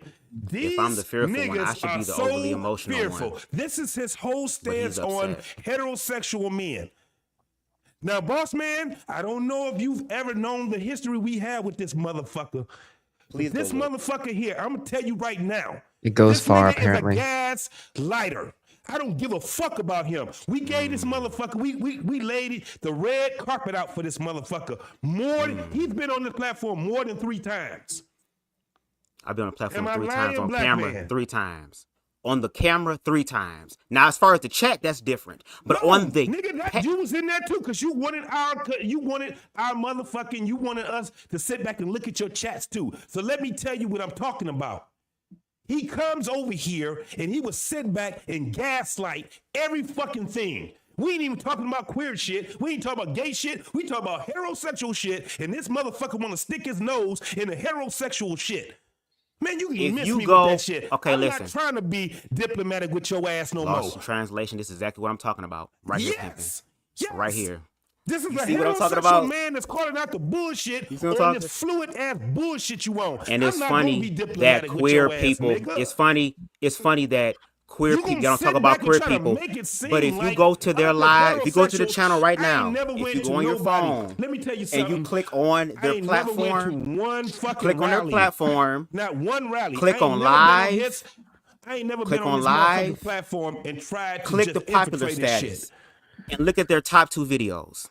They don't talk about queer people. They don't give a fuck about queer people and the queer shit. But again, if you go to their live right now, and if you go to their page right now and hit live and hit popular, you will see the first 2 videos are to lead or to pander. It's time to pick a side. The second one that they have that is the second most popular on the platform is emasculate the black man, the new frontier. Y'all giving commentary about how y'all feel about queer people. You talking about and the expressions of queer people. Whoa, hold on, JT. Hold on, JT. Since he promoted the shit, hold on. Since you promoted the titles, because those were just titles. Now ask people to go and watch the videos. Please. Exactly, Please. You took it right out of my mouth. Please. I want you to watch it. I want you to watch it. I want you to watch it. The second one you have, emasculate the black man, is when my friend CTV and Reckless Logic was over here, and y'all did the exact same thing. So yes, black people, do your research. These individuals, girl, he voted for an individual that wants to get rid of the Department of Education. Please do your research. Let me tell you something. Please do your research. In my opinion, and this ain't speaking on the other brothers on the panel. This is just JT. I'm gonna tell you right now. I think you are a piece of fucking shit. I don't give a fuck if you was. I don't care if you were. I don't give a damn. Gay or straight. That don't bother me. You, sir, I know who I am. Piece of fucking shit. The I shit came here that to you have conversations with people who want to have conversations. The shit that you put out there, the shit you want that me you to respect these people on this who network, literally are just showing the their lies ass. that you did and But the shit, again, the I have lies to you be able told to on sit us here made you a and be piece of calm, shit. cool, and collected, and You give a piece of respect to the fucking people shit. who have privilege. And You ain't nothing but a fucking Okay. sissy. Okay, let me say this. I'm not gonna do JT. I got it, JT. JT, hold Bugs, on. I want Okay. to just say this real 2 quick, years of Bugs. this shit. Thank you. But I'm gonna say this, Bugs. You have this thing where you say when you just. I'm gonna go back to what you and Lost was just saying. You said that what would make you feel safe. Mm-hmm. The reason that bothers me Mm-hmm.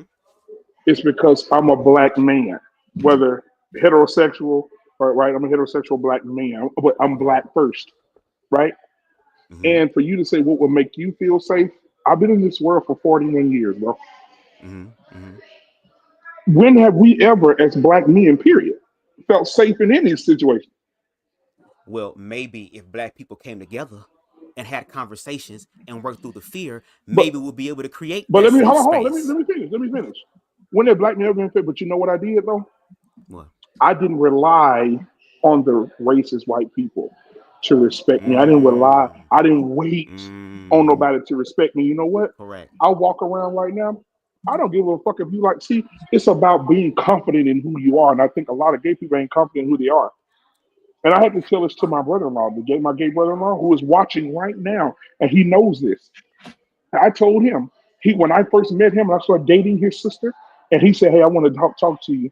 I said, "All right." He said, "All right, man, we're gonna meet up." I said, "All right." I didn't know he was gay. I met up with him. Yeah, man, what's going on with you, bro? Hey, man, what's your plans for my sister, man? I said, well, I'm gonna make her an honest woman. I'm gonna marry her. I'm gonna have a family. You know, the shit. You know, we always talk about. He said, "All right, man, cool." The next day, I go over to my girl house, which is now my wife. I go over to our house. I walk in the door. He don't know I'm there. He's visiting from the military. He don't know I'm there. He's Mm-hmm. skipping down the hallway singing this shit. Beyonce, Mm-hmm. and he's Mm-hmm. skipping down the hallway like a bitch. I said, what the fuck is happening? Mm-hmm. Mm-hmm. And I told him, either your motherfucking ass gonna be proud of who you are, or don't do the shit at all, nigga. And from then on, he started living in the truth of who he really is. Stop acting like you're a heterosexual black man. You're not, nigga. You gay, be motherfucking gay, nigga. And so my thing is this: when I go out, I don't fear nobody now. It's all about being confident in who you are. When I walk in this building, this nice ass hotel I'm staying in tonight, I didn't walk in here scared of no white folks. No, I mind my business. They mind theirs. If a white man come and spit in my face, I'll blow his fucking brains out. If a white man come put his hands on me, I'll beat it. I'll stomp his fucking brains out. I'm not scared of no white motherfucker. What they gonna say to me? Or if he want to fight, we can tear this motherfucking lobby up. I don't give a fuck. I walk in that confidence to know that if you fuck with me, nigga, they're gonna have your funeral next Saturday. Agreed. Okay. So I don't give a fuck about feeling safe. Fuck that shit. So Beam, I'll you. make myself safe. So Beam, you can I Shit. ask. Don't So I worry. ask a His question presidency gonna then. show you. Shit. So I almost said President Trump. Goddamn. Up, Beam, he you. is So can I? president. So can I ask you a question then? Because I think, and to Lost's point, I'm gonna try to mend this together. I'm gonna try to amalgamate this together. Try to. In the spirit of community and in the spirit of perception, the perception is that the network itself doesn't like gay people, doesn't like anyone who isn't straight. That's the perception. And the reason why that perception is because, and I'm surprised at the story you just told as far as telling a gay man to live in his truth, because that's essentially the story you just told. I'm surprised at that story because of the rhetoric that is normative here. And even when I visited Bub's platform this past Wednesday, I tried to give his people a different side of you that normally isn't present, to give a humanesque side of you, because that's different from the platform portion of you as well. Same thing about everyone else on the platform, because there's a difference. The reason why the side of you that calls and says, after I had my seizure, you called and said, are you okay? That's the part of feeling safe, is the part I think that Bubs is talking about. That's the part that Lost is talking about as far as community outside of biology.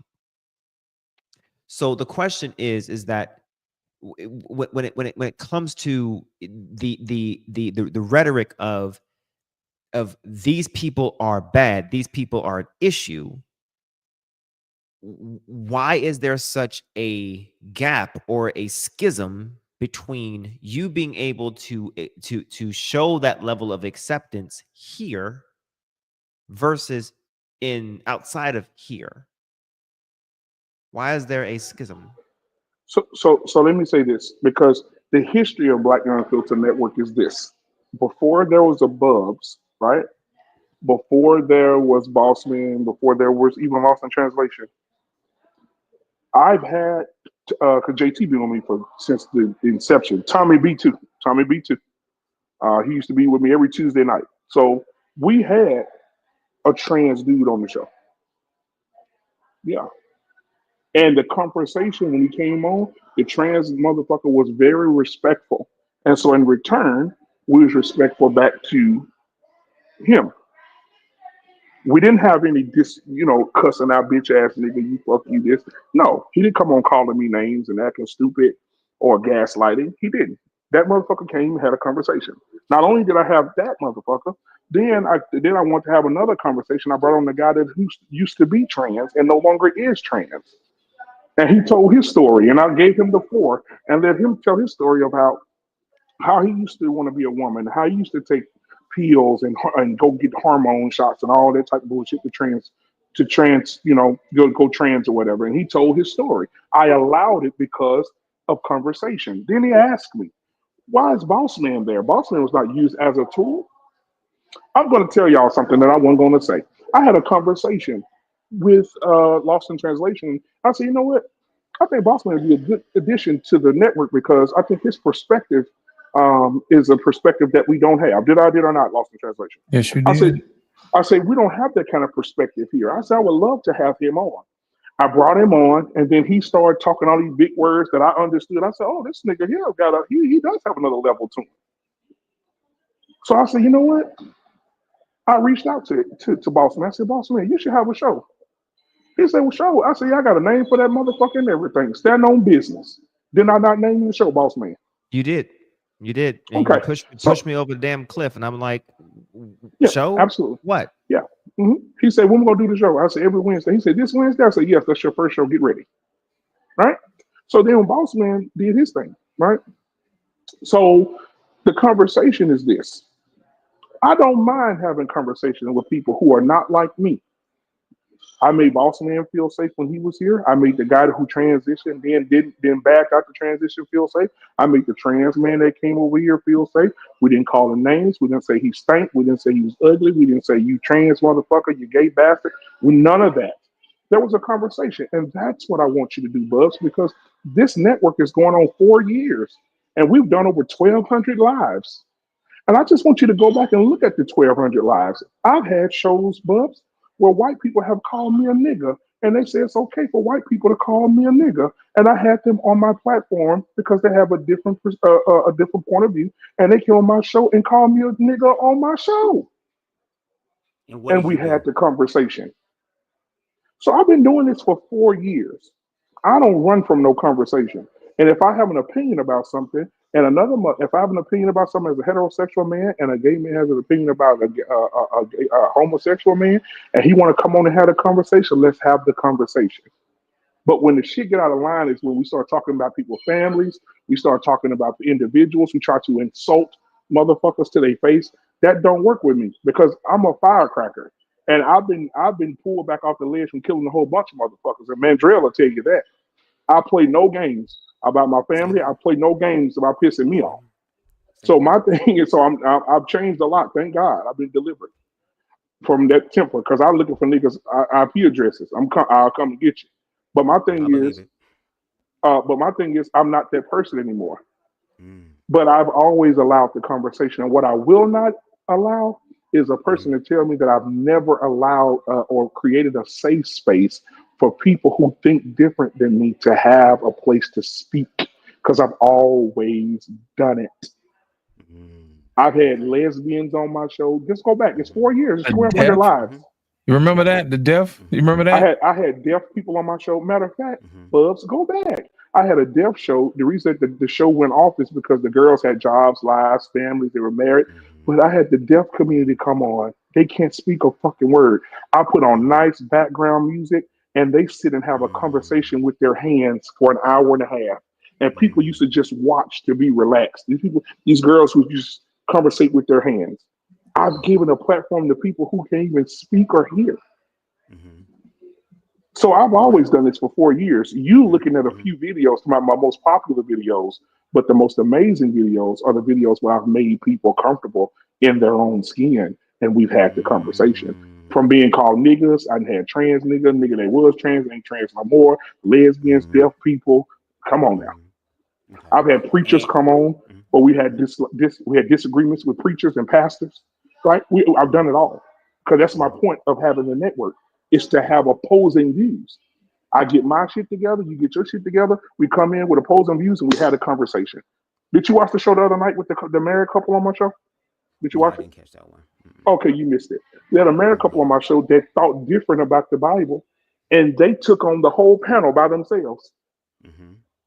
And guess what? After it was over, the wife got mad, walked off. I'm tired of everybody. But guess what? I got the text message. I got the text message right here. Guess what she texted me today? She said, "Man, that goddamn Uncle Jeff drove.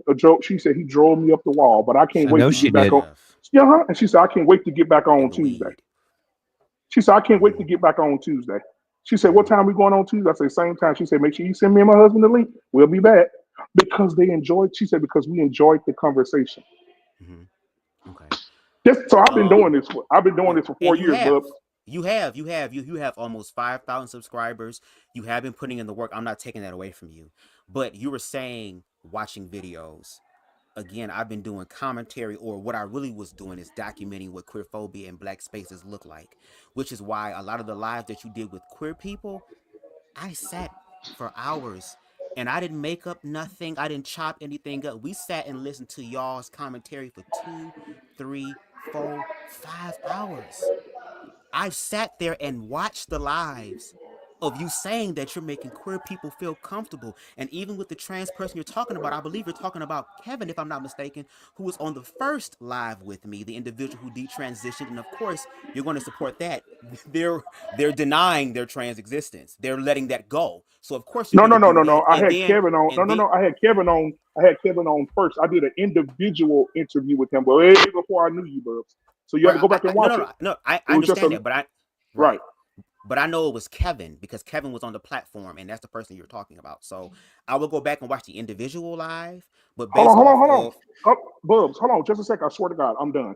Also, keep in mind when I first started the platform, I had a guy on my show. His name was Lance, and Lance was 1,000% gay, and he was a part of my panel every Tuesday night until he moved out of the country. So he was on my panel every Tuesday night, giving his gay perspective every Tuesday night on my show. Go back to when I first started. I had a gay dude on my show for the first 8 months of my shows. Okay. On my panel. There must have been some sort of change because, again, when I go back to the popular lives, and I only brought that up because it was stated that y'all don't talk about. Oh, yeah, Jedi Mike was there. There you go, Jedi. Jedi was on the panel with us with the gay people. Thank you, Jedi. When I first started, I had the gay people on my show. Yeah, shout out to Jedi for being there for that part. But what I'm saying is that, again, when I brought up the whole aspect of the popular lives, that was because it was stated that we don't talk about gay people, we don't give a fuck. But meanwhile, if you go watch the live, people, because like BMU said, go watch for yourself.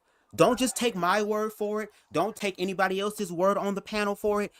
Go study for yourself and go see for yourself. And as an individual who has studied to show that themselves approved in reference to a lot of y'all talking points about queerness, you create this safe space, but it's not a safe space.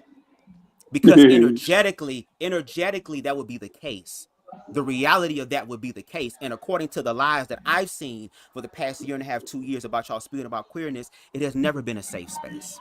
Now, if you want to be able to have the conversation for people for the clicks and views of it all, then I can understand that because all press is good press in some cases. But again, as an individual who has listened to your lives, a lot of your lives around queerness, you are an individual who is not creating that. Did you not understand anything that you said in opposition to that? Oh, you know what? I made them feel good and stuff like that. When I came in hot because, again, we weren't about to have this whole safe answering questions thing repeating the last 2 times. That's why I said at this point, I want to have a conversation with you, because you are the head honcho. Whatever your energy and vibe is, everybody else for the most part follows. So instead of talking to everybody else, which I've talked to them before, I'd rather talk to you and have Boss Man as a mediator so that he can keep checks and balances for the conversation. Now, as far as the smoke, we have both said shit to each other. And I've already said, if you want to make this Laugh-A-Palooza, if you want to make this a roast session, don't get mad when because you said you can roast better than me. I wouldn't mind going through that and seeing who that is. But is that productive? It's not productive, Bubs. Hold on a second. No. Yeah, it's not productive. But the thing is, when I tried to have productive conversations, a lot of people did not want to objectively have the productive conversations. That's why I also invited people from this platform onto my platform to have the conversation. But whenever the people who are objective decide to go across the bridge over there, you know what they're saying? Oh, you must be coming out the closet too. Oh, it's something you want to tell us? Why you over there talking to them? Every time when y'all had CTV on there with Mandrell and Shushu, again with her fine ass. I'm gay, but Shushu is a fine ass woman. Damn. Okay, she's fine. When CTV was there, and that was an objective conversation because they were listening, they were understanding, they were asking questions to understand and not to validate their fears. The next day was alive with your response to let them know that y'all don't fuck with the gay shit. And that if you do fuck with the gay shit, you only gonna fuck with the gay shit as long as you believe exactly what it is that we believe. Because I want to have the conversation. That's why I said I want to talk to you, Lit. I wouldn't mind talking to you. Yeah, I mean, hold on a second, JT. I want to respond to what Bub said.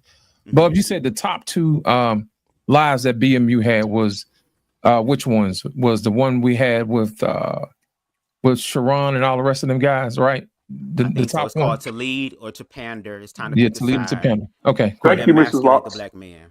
And the other one, right? Okay. The reason why those were popular has nothing to do with hate. It was about making sure that we hold people accountable for the stuff that they say.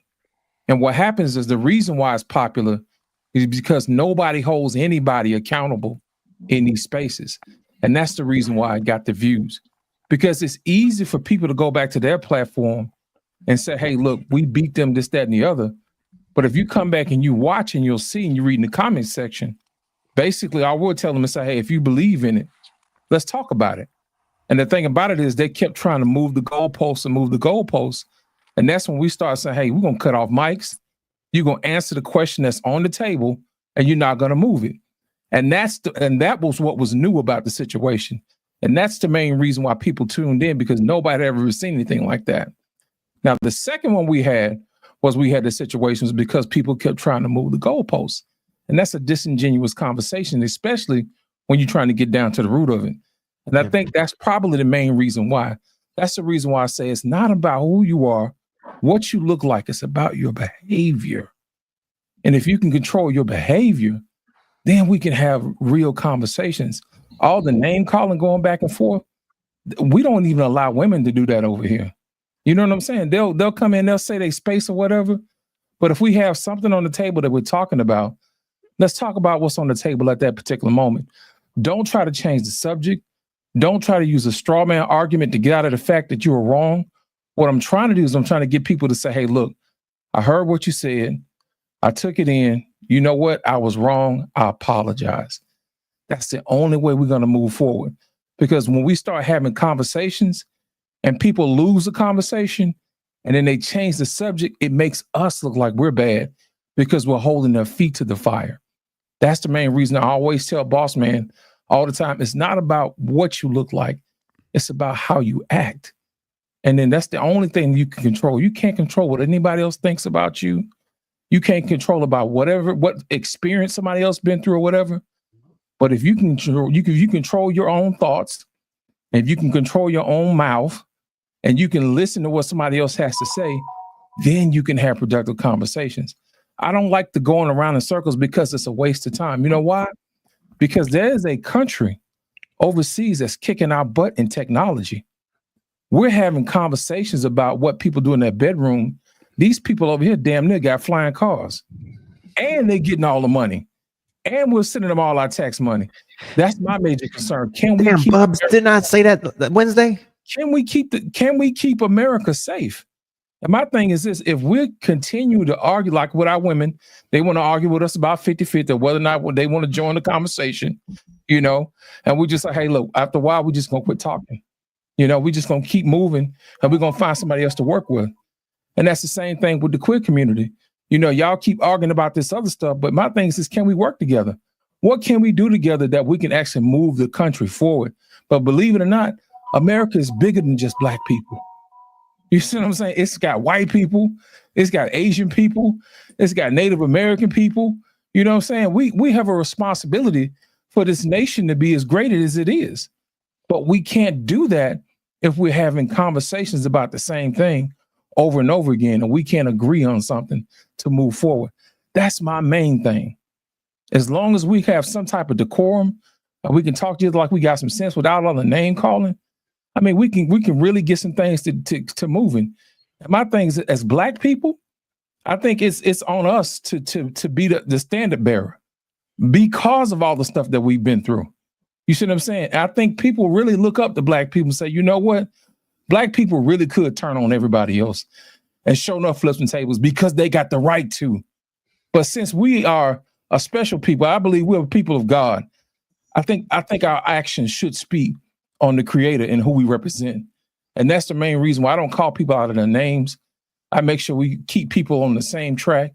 And I make sure that we're moving an operation that God would be proud of us. You see what I'm saying? So that's my whole thing. That's the reason why I don't like calling people out of their names, because God created them. And if I have to have some respect for what God created, that means I would disrespect God for the stuff that he's created. I can't move that way. You see what I'm saying? Even though we may disagree about certain things, at the end of the day, you're going to have to get judged by God anyway. All of us will. You see what I'm saying? But my thing is this: while we're here, can we work together? And that's my whole thing. And again, I'm willing to work together. But there has to be, when you talk about us having a conversation, it's going to be a back and forth. There's going to be context. There's going to be nuance. There's so much there that we need to explore. But these rigid things are preventing us from doing that. And when you were talking about the name calling, I ain't going to hold you. Yes, I threw my little shade. Because again, if I can give the smoke, I have to be able to take it. And I'm kind of used to people doing that anyway, which is why I love myself. You get what I'm saying? But if there was true accountability in that moment, not only will I be checked about my interaction or my expressions of that, why didn't anybody check BMU or JT for the things that they said, and me being a sissy and a faggot and all that stuff? Why didn't any of the brethren jump up and say, hold on, bro, that's not productive. It's not productive. And let's take it a bit further. This not moving the goalpost, it's hitting the net. Why didn't any of y'all stand in when Trey was saying stuff about Boss Man's wife and his children? Not once, not twice, but 3 times. And somebody in the comments said, well, oh, that's just how he is. Where's the accountability in that? So you want queer people to be more accountable? I'm willing to do the work. I'm willing. If y'all let me know who needs to be accountable, if there is something in my blind spot as a queer person that I cannot see, then I ask you to go ahead and do that. Because if I care about community, I am not beyond reproach. I don't know everything. But I do know what I'm talking about when I get on these platforms and when I do my lives. I never speak about things that I don't know. And if I do, I say I'm ignorantly speaking. So my thing is, if you want us to do our part, Bubs the God will do his damn part. I've held a trans woman accountable who was charged of sexually assaulting 2 minors. Now, one of them has been dismissed. I don't know what the other one is. I have to still do research on that. But in my live, I said, if she did that, she needs to go to jail. I don't give a fuck if you're trans or not. If you harm other people, you need to be held accountable. But I don't see that happening on the platform, is what I'm saying. So hold on. Let me respond. Let me respond to that. So on this platform here, like JT tonight, that's my brother. He always will have my back. That's my dog. That's my dog, right? And so when you were saying what you were saying about me and JT came up, what did I say, JT? I said, JT, I got it. See, the thing that we've done here before, this is predates you and Boss Man, right? What we used to do when men came on this show and they had beef with each other, I wish Tommy was still here because he was a part of that too. When you had beef with another man, we let you motherfuckers have it out. We didn't interrupt the 2 men talking, did we? We always check other niggas for doing that. Hey, bro, whoa. what Lit and JT talking about ain't got shit to do with everybody else. Everybody on this panel gonna shut the fuck up while they hash that shit out. Mr. But then when Bennett I had his stand in my stuff, then all of a sudden now I'm being no. disrespectful. No, When it you're come You time to moving the be smoked, goalposts. but You it's moving the smoke. goalposts. No, You I'm moving the hitting that. goalposts. I don't hit the I'm goalpost. I'm talking not about the moving it. I hit the situation. I'm talking net. about the situation with Trey because see, when you know better, you do better. So let me educate you. Boss man called me and he said, "I'm about." Oh, there go my boy right there. Boss man called me and said, "Hey man, I'm being disrespected." I told boss man, "Well, shit, go handle your business." Did I not, boss man? Yeah. I said, if you feeling some type of way, go handle your business, nigga. No, he would say the same thing to anyone. All of us would Yeah, say go it. handle your business. So what are you talking about? Go why y'all didn't say nothing to Trey? No, boss man's defending his home just like I would. I wish a motherfucker would try to defend me and a nigga done talk about my wife and my kids. I'm gonna But handle at the that same nigga time, myself. I don't but need at the nobody same standing in for time, me. if we following OG code, right? Yeah. If we following that, I thought that women and children were innocent. I thought it was just the niggas. Let the niggas talk. But when you sit up here and call, hold on. But when you sit up here and say, fuck you and your ugly ass wife, not once, not twice, not 3 times. But that's up to boss man. That's up to boss man. And But just that's like why I what he say, said, if it's we're up going to boss build, man. Listen, it's up to boss man to protect his wife. Now, however he does that, is how he does it. But you're protecting being you. Hold on. Hey, JT, hold on. Watch this, JT. Sir Hell Speaks. Shout out to my boy if he up watching. Sir Hell Speaks had the same situation. Sir Hell Speaks is my brother. Me and Sir Hell Speaks started our channels at the same fucking time. And so we became really close friends. I remember a lady, all right, I'm gonna say her name. What's her fucking name? Kia, whatever. I don't remember the bitch name. But anyway, she did a live. Oh, you remember Tommy? She did a live saying me and Sir Hell gay and Sir Hell sucked my dick. And then they pull up pictures of Sir Hell's wife and his kids. Sir Hell Speaks as a man said to me, Black Man Unfiltered. I said, we finna get them bitches. I said, I'm finna get on my computer because I'm very good. Ooh, I would take some shit. I would make some shit. I made a motherfucker kill himself. But I said, we finna roast them bitches. And Sir Hell Speaks said, no, you're not. He said, that's my family to defend. That's not your family. He said, I need you to stand back and let me handle it on my own. I said, okay. Come on, boy. Interesting. I said, okay. I'm glad you brought that up. So let's Handle bring back your Trey. business. So when Trey was on the platform the first time election night, and he was calling on y'all to back him up, because again he called y'all out about why you letting this bundle of sticks on this platform. Y'all know that this platform is not about that. You know we care about masculinity. What's very important, number one in the realm of masculinity, is how you look, and Boss Man does not fit it. So when he was calling for y'all to help him,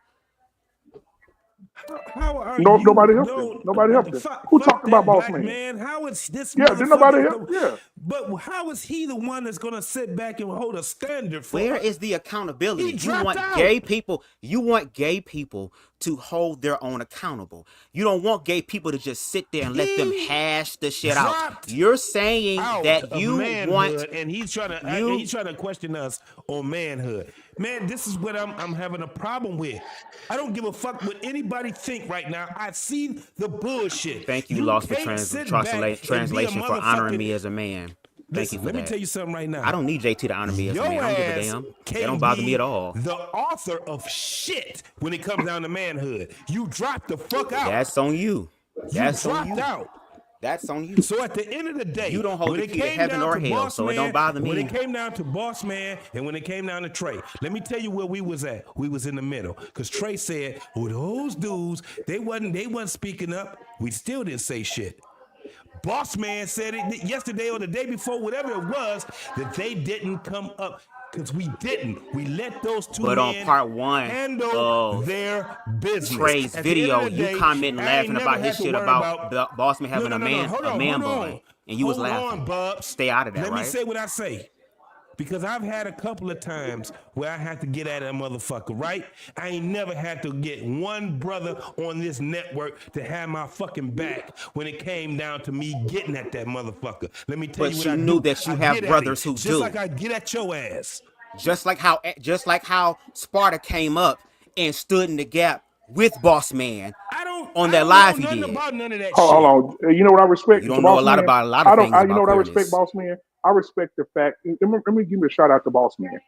I respect the fact that Boss Man understands the relationship that he has with everybody on this Yes. network. That's why And he's even there. and he don't get easily. It's not easy. And I know this man married and got a kid. But if Boss Man was gay, I would respect him way more than any other gay person. You want to know why? Because Boss Man, he has a sense of humor. Me and Boss Man have laughed on the phone, off camera, and laughed on camera. And I've come on Boss Man's show to support him when he do his Wednesday night shows. And I put in the chat, "What's up, there, Tevin?" And he said, "Look at this motherfucker." We And he'll all would pull up come and with he'll jokes with each other. laugh. Yes. He don't take But shit y'all don't stay for the personal. lives though. But Y'all we don't don't. stay for This the is the lives thing. though. This is the thing. He stood Hey, on hold it. on, JT. I'm gonna tell him. He said we don't stay for the Drink lives. some water. It's because I don't stay for the live. I'll Smoke a blunt. pop in and say, "What's up, Boss Man?" I'll pop in and say, "What's up, Lost in Translation?" I'll pop into the sports show with Coach Berg and say, "What's up, Coach Berg?" I pop in. When I pop in, you don't want to know why? Because I'm probably at Maya's basketball game or Maya's practice or picking my baby up from baseball practice or one from softball practice. I have a life outside of the network. And so that's why I don't interfere with those shows, because I give everybody here creative Facts. freedom to do what they want to do on their shows. So I pop in just to show support. But my people know because I talk to them. Lost in Translation know my schedule with my children. JT knows my schedule with my children. Boss Man, don't you know my schedule with my kids, Boss Man? Yeah, I do. Okay, so now as a family, we know each other's schedule, so he understands why I'm not in his show for its entirety because I'm with my daughter at a basketball game, my son's baseball game, my other daughter's volleyball game. So he knows I'm a family man. So the men around you, we have a great circle, and they understand that I'm a family man, Yes. But when it's All time to and of talk so us they about the know do. I can't bags, be y'all there. find a way to be there We all all night. have that respect for When it's each time to other. talk about trans Hey, I people, got a y'all there family, all bro. I night. got a family. If you knew I my know you do. schedule, if I you know know you do. my I'm not saying if you you know don't. my schedule for But it's my interesting family, that when it's come down to talk about trans people, you there all night. I'm not all. What show is that? What is you talking Queer about? people. That's why I be going off on this Hold on, motherfucker JT. Hold black on, man. JT. I want to know something. What show was that? Because if it was a Tuesday night or a I Friday think. night, I those are the think. two. I, Nigga Those I are the two buying think. I shows. tickets think. for No. us, Wait. man. Wait. I think he's talking about the LGBTQ conundrum series. Uh-huh. Well, she What might You happened was not though? have had a there. game that What the day. fuck I we mean, let's be talking honest. You was about? there. Come on, let's be honest. She might not have had something going on that Yeah, day. of course. If if But if you were they're if no. But what I'm saying is that when it comes down to the LGBT, y'all find Well, a way Bubs, I'm to gonna be tell you. there. There it. Go ahead, Nigga. Lost. I'm sorry. I'm Go ahead. gonna let you know. I'm gonna let you know a little secret. The reason why he's on stuff like that is because shows like that can get out of hand. Those are the type of shows that'll get your money cut off. You know what I'm saying? exactly. I'm And just we've had that speaking happen from before a already, business JT. Remember? from a business Yes. standpoint. From a Yes. business Yep. standpoint, there's certain shows that you Bubs. got to be present for. You Right, know, let's Bubs. just be honest. I one night I left the show and just left it in the hands Oh hell of yeah. another content creator. And the next day, Oh hell. YouTube sent me a letter and said your channel has been demonetized. You cannot make no more money or earn any more money. We cutting you off. So we have those serious conversations because I know people are gonna say the wrong words or get me kicked off. Oh hell yeah, I'm popping on. Hey, what's going on? Hey, don't say them words. Oh, calm y'all ass down because y'all been to fuck my money up. The thing I want the thing I want to mention about Trey, and I'm going to make it very, very clear. And I said it on Bub's Network on Wednesday, is that part of the reason why you guys were not present was, yes, that was a moment of letting Trey get exactly what the fuck he deserved. However the fuck I wanted to serve it, whenever the fuck I wanted to serve it. Did I send it your way? And no, he didn't. And I called you and I said, I got he got 15 minutes for me to rub my edge control in my fucking hair, and I'm getting ready to serve that shit. That part. But we not. This is the thing. Hold on. But the only thing that I wanted, and literally, he called me and I was brushing that shit in because I was getting ready. And then the only thing I'm ever going to say about this that I expected for anybody else on this platform as it relates to Trey, the only thing was just to acknowledge that what he did was wrong. That's it. That or they acknowledge the fact that that shit is either wrong or the fact that he does not have it. He's not integral. That's it. Yeah. That's it. I don't But need then, you to when I heard that, Now, but hold on, now but you gotta be boss careful man, what you ask when I for, heard bro. that shit, but when I heard that shit about your wife, did I not call you? You did. You called me and you was like, "Are you?" And admittedly, I apologized to you the day of the day after because you called me and I was hot. You saw a whole new side of me. Yeah, well, I am quite beautiful and sexy, but the problem goddamn! is What that the fuck is happening right now? is that when you called me, it was like, motherfucker, you called me. What the fuck you mean? What's up, bitch? You know what's up. And look, I had to have some self control because boss man got a little. If boss man, wait a minute, I said, boss, whoa. I said, boss man, hold on. I had major self control. I said, boss man, I was just calling to check on your motherfucking ass, nigga. Yeah, what the fuck you got going on? Like literally, he called me. He said his words to me literally was, "What's up?" I'm like, motherfucker, you know what's up. Yeah, motherfucker, you called me. Fuck you mean what's up? Yeah. Literally those words right there. But what happened though? I calmed Joe ass the fuck down. He called me down for a second, and I'm like, said, okay, look, I apologize and to him, whatever the case may be. Yeah, and I told him, I said, absolutely. look, this is what I'm about to do. I'm about to crash into our pain show, this, that, and the other. However, what I need, or what I wanted rather, from people is the acknowledgement of the fact that that motherfucker is wrong. That's it. I don't need people to fuck my shit. We ain't saying jump the nigga. We ain't saying that. It's just the fact of, again, bro, that's not cool. Come on now, bro. That's just not cool. I'm not saying you gotta whoop the nigga ass. No, but to check him. It still goes. Y'all check me for being gay. Y'all let me know that I'm not a man, that I'm a weak spine. Hold on. Hold on a second, That's JT. what I'm talking about. This motherfucker keep talking about this whole goddamn thing of motherfuckers checking him about his preference. Man, if you don't get over that motherfucker shit, ain't nobody checking you on that shit. Y'all to get over we know it. enough Stop talking motherfuckers. about it. I'm steady telling you, and I told you this shit numerous times, Bubs. We don't have prejudice the way that you're saying we have prejudice. Now, do I have prejudice? Yes, nigga, but the last thing that I want to have prejudice on is the man that you fucking. If you fucking another man, that's you and that man. Don't put a fucking jacket on me that I don't wear, dog. That's all I'm telling you. When you sit there, and I've listened to your ass many a times, come on there, and you don't come on our fucking show, but you would take a motherfucking and you would do a live on our show, and then you would call us. That's why I called you a piece of shit, because you done sat back and called me less than that. You called me piece of shit. You called me all kind of shit, Bubs. I called you a piece of shit. You done sat back. Yes, nigga. First of all, my reads are too creative to sit here and call somebody a piece of shit. Hold on. Tommy. I'm a gay man. I read creatively than that. I don't say piece of shit. That's basic. Hold on. I got a That's brother something right you now. would say. Me and Tommy would go. You call me something that's equivalent to it, dear motherfucker. Shit. Okay, well, I need you to speak with clarity on what it is I called you, not what you assume. Let me ask this question, Tommy. Do me and you go back and forth with each other? Yeah. Have it ever been at a point where we just be going off on each other, calling each other names and all that shit? No. Furthermore, Tommy, have me and you been going back and forth? Let me. If this is a brother camaraderie, let me join. No, hold on. We be on many of platforms. One thing that I don't have, where motherfuckers don't sit back and say JT is out here just causing problems with niggas. I don't. I'm more diplomatic than motherfuckers even give me credit for. Brother, tonight, the way that I went off, this shit is a rare form of me. Normally, I'm sitting back listening to motherfuckers. I say what I have to say. I shut the fuck up. That's basically where I'm at. What I'm getting at a point at is this. I don't want motherfuckers to put jackets on me, and I definitely don't want the motherfucker to put a jacket on this fucking network that ain't deemed for that. That's some bullshit. So when I heard you say the things that you say about me, black man, and everybody else that's on this platform, dog, it's 100% wrong.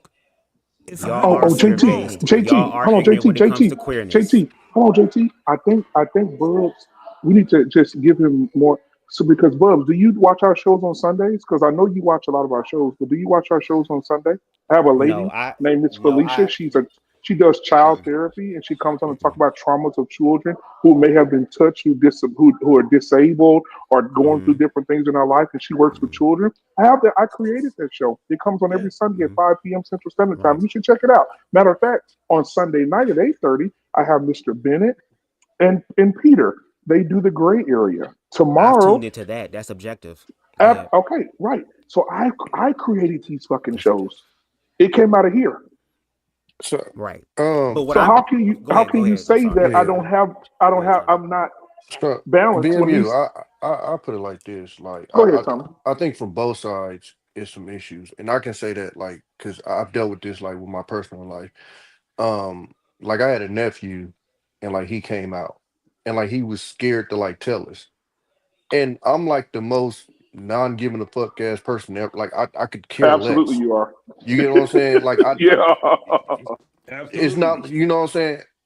But I think sometimes when straight men act a certain way, um, I don't know if it's because of like what Black men said, maybe it's the you're not confident in the being gay, or if it's maybe an experience you had or whatever. But I think sometimes um that is almost kind of thrown because I also had like a friend in the military, which we all fucking knew was gay.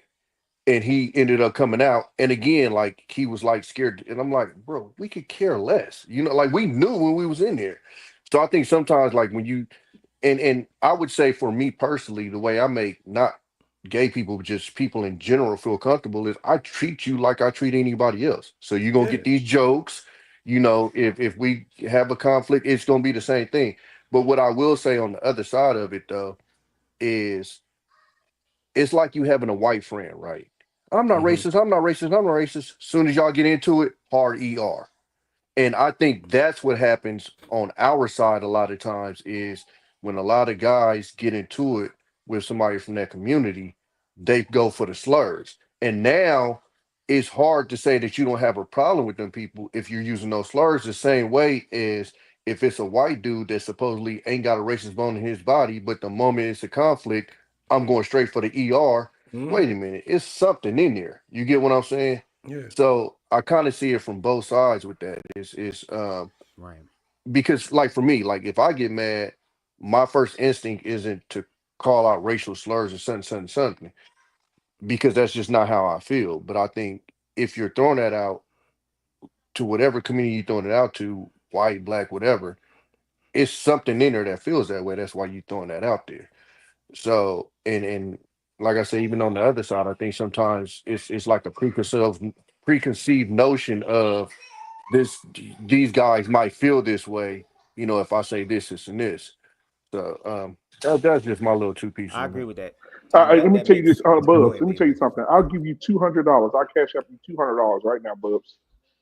If you can go find a video where I've called you FAG or I've called you any other type of gay slur other than gay, or I said something like you invested in Earl Campbell sausage or some shit like that.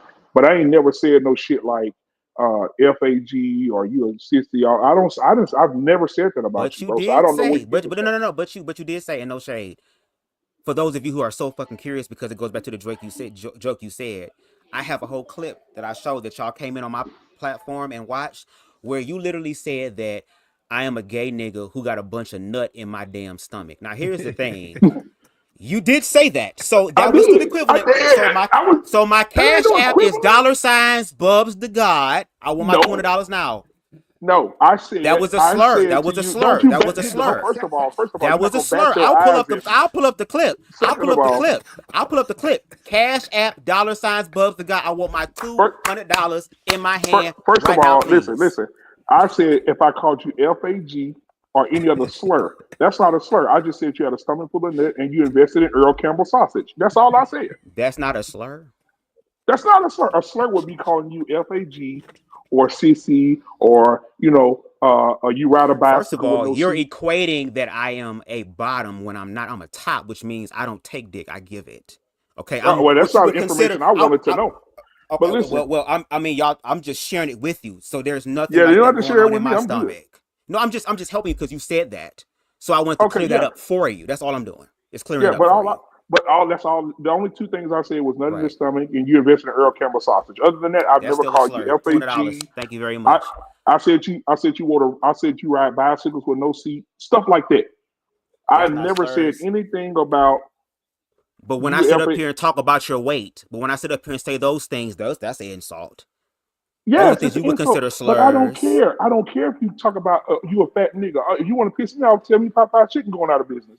I don't give a fuck about you talk about That's my because weight, you a nigga. fat nigga. Yes, That's you would be it. mad. Exactly. But And that's what that's I'm why. talking about. But that's what I'm talking about. And that's why they If we should were put your to, picture on the front of the Earl Campbell package, holding the sausage. See, and your big ass will eat all of them. So here's the no, thing. I'm not. Here's the thing. Here's the thing. If they were cooked, here's the thing. I Again, don't know. the whole like to what Tommy said. I'm Mr. all about Jimmy. cracking jokes. I'm a funny ass nigga. Whether my shit is weak ass, comic view ass lines, it made you very. Yeah, that's what I'm talking about. That's what America wants. Nice. Hey, that's what America wants. But to Tommy's point, I'm with the jokes too. I don't care. Like I said, you can call me. I told you. I said you can So call why me. you Back. get I so don't care. serious? Why you get so serious though? Why you want to get so mad? No. I'll tell you why I like, get mad, because you didn't hear what what are you Tommy mad just said. for? Let me explain. I want you to comprehend what I'm saying. Tommy Right, said, nigga. on my perspective, that a lot of people who are queer are afraid to be open because statistically, okay, societally, they will face all types of bullshit. When I asked y'all the question about the trans thing, and I agreed with y'all, and I said, you know what? Fuck surgeries, fuck the medications, fuck all that. We not doing any of that until you 18 and you're an adult. And if you make all type of decisions and you regret that, that's gonna be on you. You don't get to put that on me. So until then, can you put the mascara on because the mascara comes off? Can you put the wig on because the wig come off? I heard the panel say no. JT said, hell the fuck no, I will beat the shit out of him. So again, that is the fear there. But that's not me. That's not me. And I said, give the motherfucker some damn mascara. He said that, and y'all about to crucify that nigga. But to Tommy's point, if there were more men who were secure and didn't really give a fuck like Tommy, who was like, man, you one of the bros, bro. Like, we gonna make some gay shit about you, but I'm gonna make some shit about you. We laughing, you cool. It breaks all that. There is, again, this fear of, if a gay nigga around, watch your booty hole. Watch it. Pause. The gay man around you. Someone put in the comments, maybe he liked JT yelling at him. Maybe that turned him on. Do you see all of that? But what I'm letting y'all know, but what I'm letting y'all know is that if y'all want to be down with the get down, and if it's like an initiation phase, if you got to go through the hazing phase to be able to connect with other people, I'm cool with that. It's just that I'm going to joke back and give y'all the mirror experience. That's why I want to talk to Lost in Translation. Lost in Translation can have his opinions about queerness, but that doesn't mean he demeans me as a person. He's willing to honor me as a man when somebody else told me that I dropped out because I'm gay. So what I think I'm going to do is, for the people who actually want to build community, I ain't talking about just the performative aspect of look at what I have, but actually touching people's lives as well, because if it's one thing a person gonna always remember about you, it's how you made them feel. I'm talking to y'all. I want to reach those people, the Mr. Bennetts, the Mandrills, the Boss Mans, the Spartas, now Lost in Translation, who say he want to have that conversation. I'm willing to extend the olive branch, possibly next week or something, to have the conversation and really understand. But for the rest of you niggas, if the smoke is what you're getting, then the smoke is what you will also get in return. The reason why I haven't really been disrespectful, you talk about your mouth, BMU about making a nigga want to kill himself. I had suicidal ideations twice and still here. The way that I talk will have you finding my IP address. Will have you trying to figure out where I live. And when it gets to that point, y'all prove my point. So for the people who feel like I'm filibustering and the people that feel like I'm lying and making shit up, I want you to go back to the beginning of this live objectively and listen to it for yourself. If there's anything that I said that was out of pocket that you can factually and objectively prove, call it out. Again, I'm not beyond reproach. Boss Man taught me a lot about the LGBT conundrum, about trans people that I didn't even fucking know. I didn't fight him on it. I wasn't like Mantis trying to come up there and trying to find everything to say and drag the shit on. Shout out to Mantis. But I was able to submit to that information because to Lost Point, I don't know. So I'm going to have to shut up and say, I'm sorry, I don't know. I'm willing to do that. Are some of the men on the panel willing to do that is the question. Bubs, yeah. I'm like I said again, I'm willing to have any conversation. I just I don't want to be disrespected at all. If it's not playful, don't play with me. Second of all, we can make it playful. That's fine. No, I don't want to do nothing playful with you. Second of all, I don't want to with you either. Trust me, you are not okay. On my list. That's one thing we can agree on tonight, motherfucker. Thank God. But listen, let me say this. I didn't want to say this in front of all the people. I didn't want to say this in front of all the kids here, right? But they're all leaving out now and they're gone. So thank God. Those motherfuckers got on my nerves the entire life. Anyway, children. Go ahead. yeah, they got on my goddamn nerves.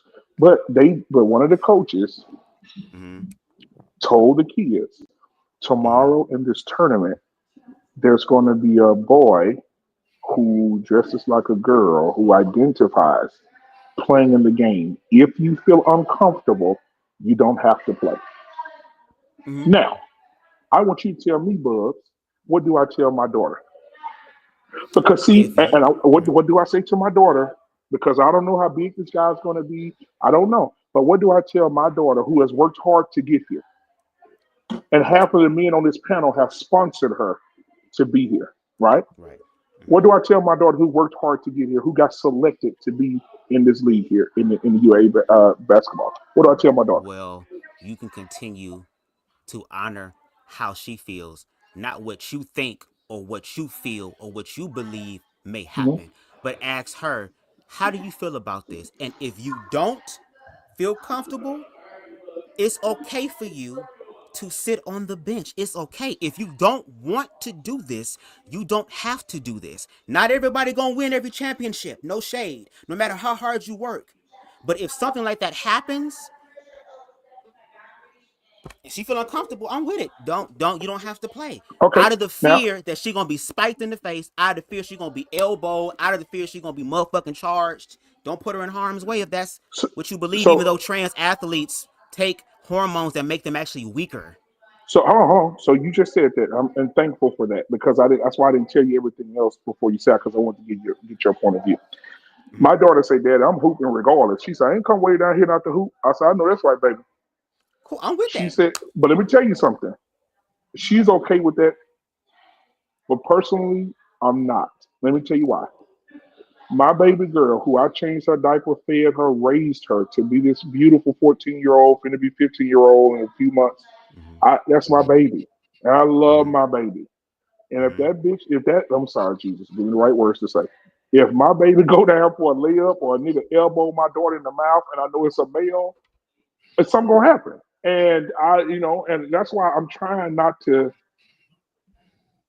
put myself in that position because I already know my sons. They live pit bulls on chains. And I know if tomorrow, I know if that little boy, because my daughter have a twin brother, I know for a fact if that little boy hit my daughter, knock her around or elbow or anything, my 14-year-old on the floor, it's going down. Her twin brother, it's gonna happen. And so that's why I'm trying not to put her in that position, but she still wants to play. So I want to respect what she wants to do, but I don't think I should be at the game. I don't think I should go in there because I know how I am. And I don't think it's fair that a boy should be playing with these girls. And I don't think he's been taking no medicine. I don't think he's been taking no hormones. I don't know that. You need to stand on that, though. Yeah, so I just need to, I don't want that. Girls need to play with girls. Boys need to play with boys. I don't give a fuck what they identify with. That's just how I feel. At the end of the day, that's what it is. We already, even when you have boys, when you see, I had daughters, right? I got a grandson now. Baby, get out the chair and go to bed. Go to bed. You sleeping. Go to bed. She's going to put him in all kind of sports. And I know how I will feel when he start playing basketball or football. It is what it is. But this is the thing. This is why I say gender is important. Sexuality is important. All of it is important, right? For the simple fact that I know what my grandson, if I see and he get knocked down or whatever it is, my focus is on getting him to get up. You know what I'm saying? And get out there and do his thing. Hey, I'm not about to fight his battles. Wait a minute. I'm not about to fight his battles. My father never fought my battles. Boss man. I'll look again. My father never fought my battles when the shit was popping. This is why gender is very important. This is why socialism is very important when we talking about raising children. Because at the end of the day, man, do you know the scars that I have? I got scars on my face. I got scars on my knees. I got scars everywhere. Whoa, pause. We're not doing squabbling and It's knees. okay. It's okay Damn, to Marley, just I let it forgot go, you a bro. It's millennial. okay. My bad, nigga. I'm Not an ex. everything is dick in the booty.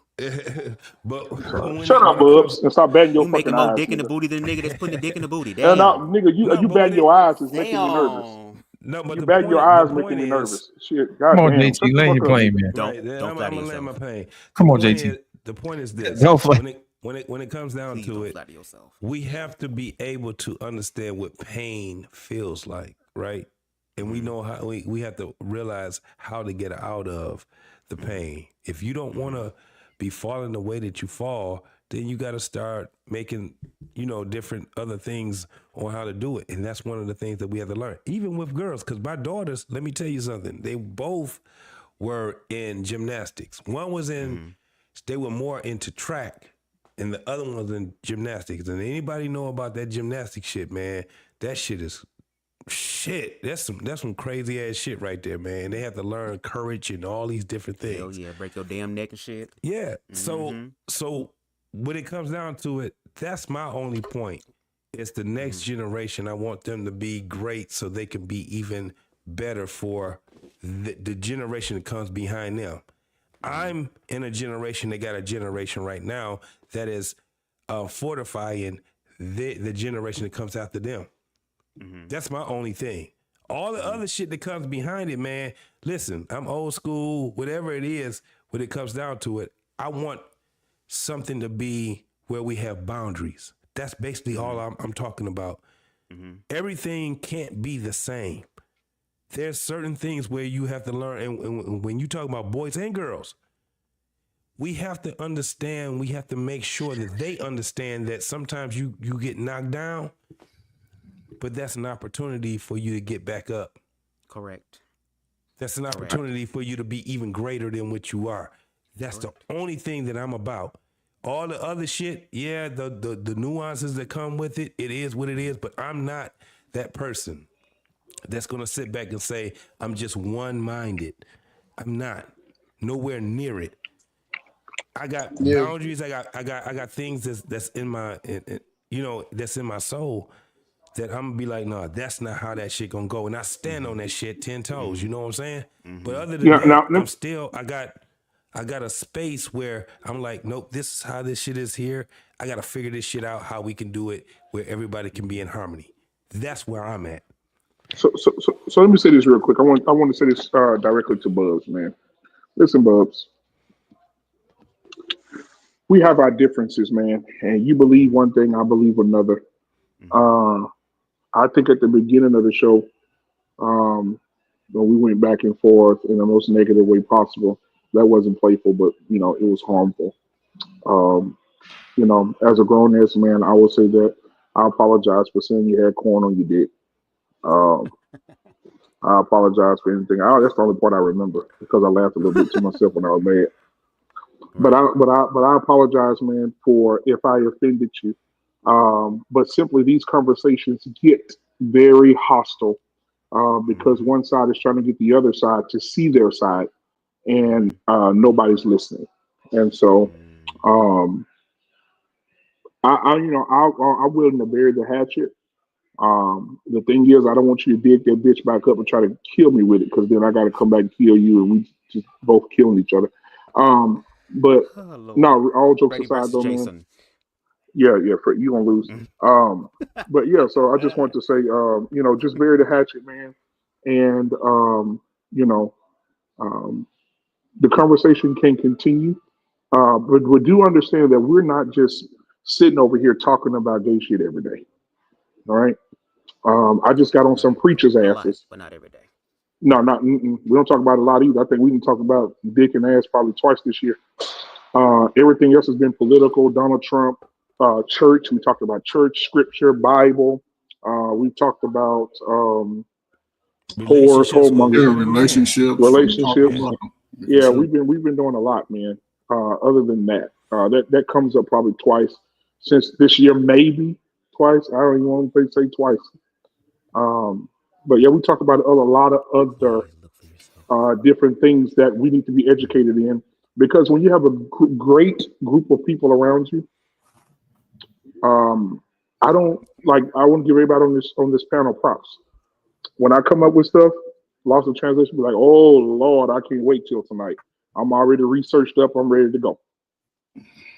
Boss man said, boss man, that motherfucker. Everything got to be a goddamn eulogy.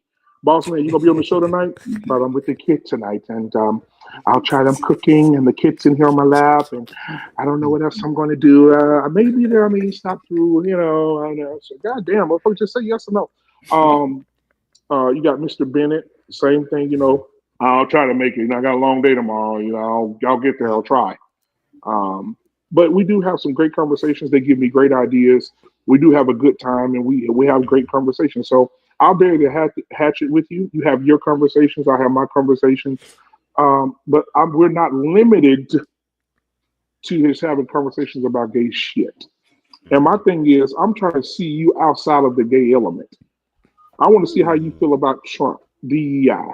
I want to see how you feel about drones taking groceries to people's house. I want to see how involved you are in scripture. What do you know about scripture and how scripture defines who we are today? I want to know that. I want to know. And instead of you just talking about gay shit every day, every time somebody passed by your channel, there's that flag up there. I mean, what else are you going to talk about? Understandable. And I would like to apologize to BMU for what I said. Sometimes I call you BMI, so I have to change that up. I apologize for talking about the water on the knees and the platinum DoorDash package and how you got an actual DoorDash placket on your wall. See, there you go with that bullshit. There you go with that bullshit. No, I'm just saying that I apologize for all of that. No, what I'm saying is this. See, you've been talking for 5 minutes. I ain't saying nothing about that. I ain't saying that you broke into the funeral home and stole Andrew Stone wig before they took it in. See, I ain't saying nothing about that. I didn't say nothing about that. You can't. But what I'm saying is this. Okay, go ahead. I understand your character. I understand that you are a person that is a comedian. I like having conversations with people who are comedians. We can laugh our way through it. If I can make you laugh, I know that we can break the tension. But what I just want people to understand is that having conversations with queer people, and the reason why I have so much of those conversations is because if you look at what's happening in the world, when you objectively see, it's a lot of shit going on in reference to queer people. No shade. And I have to be able to cater to that community because they desperately need that. But I would love for people to look past the fact that I am gay. Because again, this whole life, don't look at me that way. Pause. It's like, okay, I'm not the one making this gay. I ain't the one talking about some, BMU, I've never said that and never will. So at that point, if we can learn to drop that fear aspect of protect your booty hole, just so we clear, I don't want nobody on the panel. Nobody. I am a top. I will let the women on the platform strap me down before I do anything with the niggas on this platform. So, and I don't even do that shit. So please, if you are a man on the platform talking to me, you are safe. It is hoes over bros when it comes to that situation. But we put like that all the time, though, bro. Like I said, even when you're not on the panel, even when you're not on the panel, we say pause 8 times a damn show. Yeah, go ahead, Ferg. Yeah. Young brother, listen, man. Listen, and this is me, man. I work with guys, like I said, young guys, right? And just to the whole point, man. Listen, by my nature, from God and my father, my grandfather, I'm a man. And I love women from their toes to their little nappy head, right?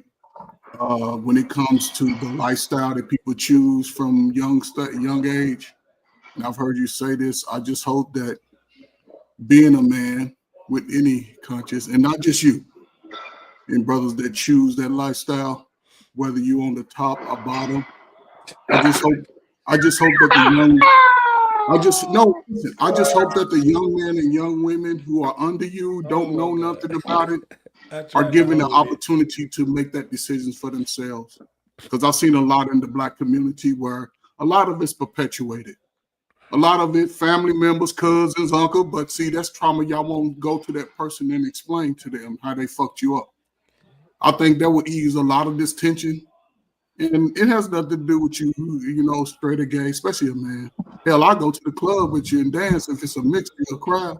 If the fine women I ain't there with y'all, I'm going to dance with all of them. I ain't looking at none of y'all. I'm a wallflower and I'm smoking. Well, however you do it, you might be looking to see who you can take home, but that's another story. So I just say in the aspect of young minds, man, allow them to make that choice. I've seen it too much in our community, man. Right. Allow the young man to make that choice. And I know, you know, but it's a difficult lifestyle to live. And it ain't got nothing to do with black men because y'all come from black men. It ain't got nothing to do with us. The society above us, they dictate to you how you gonna move. They dictate how much money you gonna make. They dictate what places you can go. So they ain't got nothing to do with us. My thing is just, it's hard to say because you're gonna be you. If you love yourself mentally, then you have to love yourself physically. You know, I don't know, man, because I think about the future, and it'd be very important, especially now, to have some resolution about it. Because the black men are not your enemy. I can tell you that now.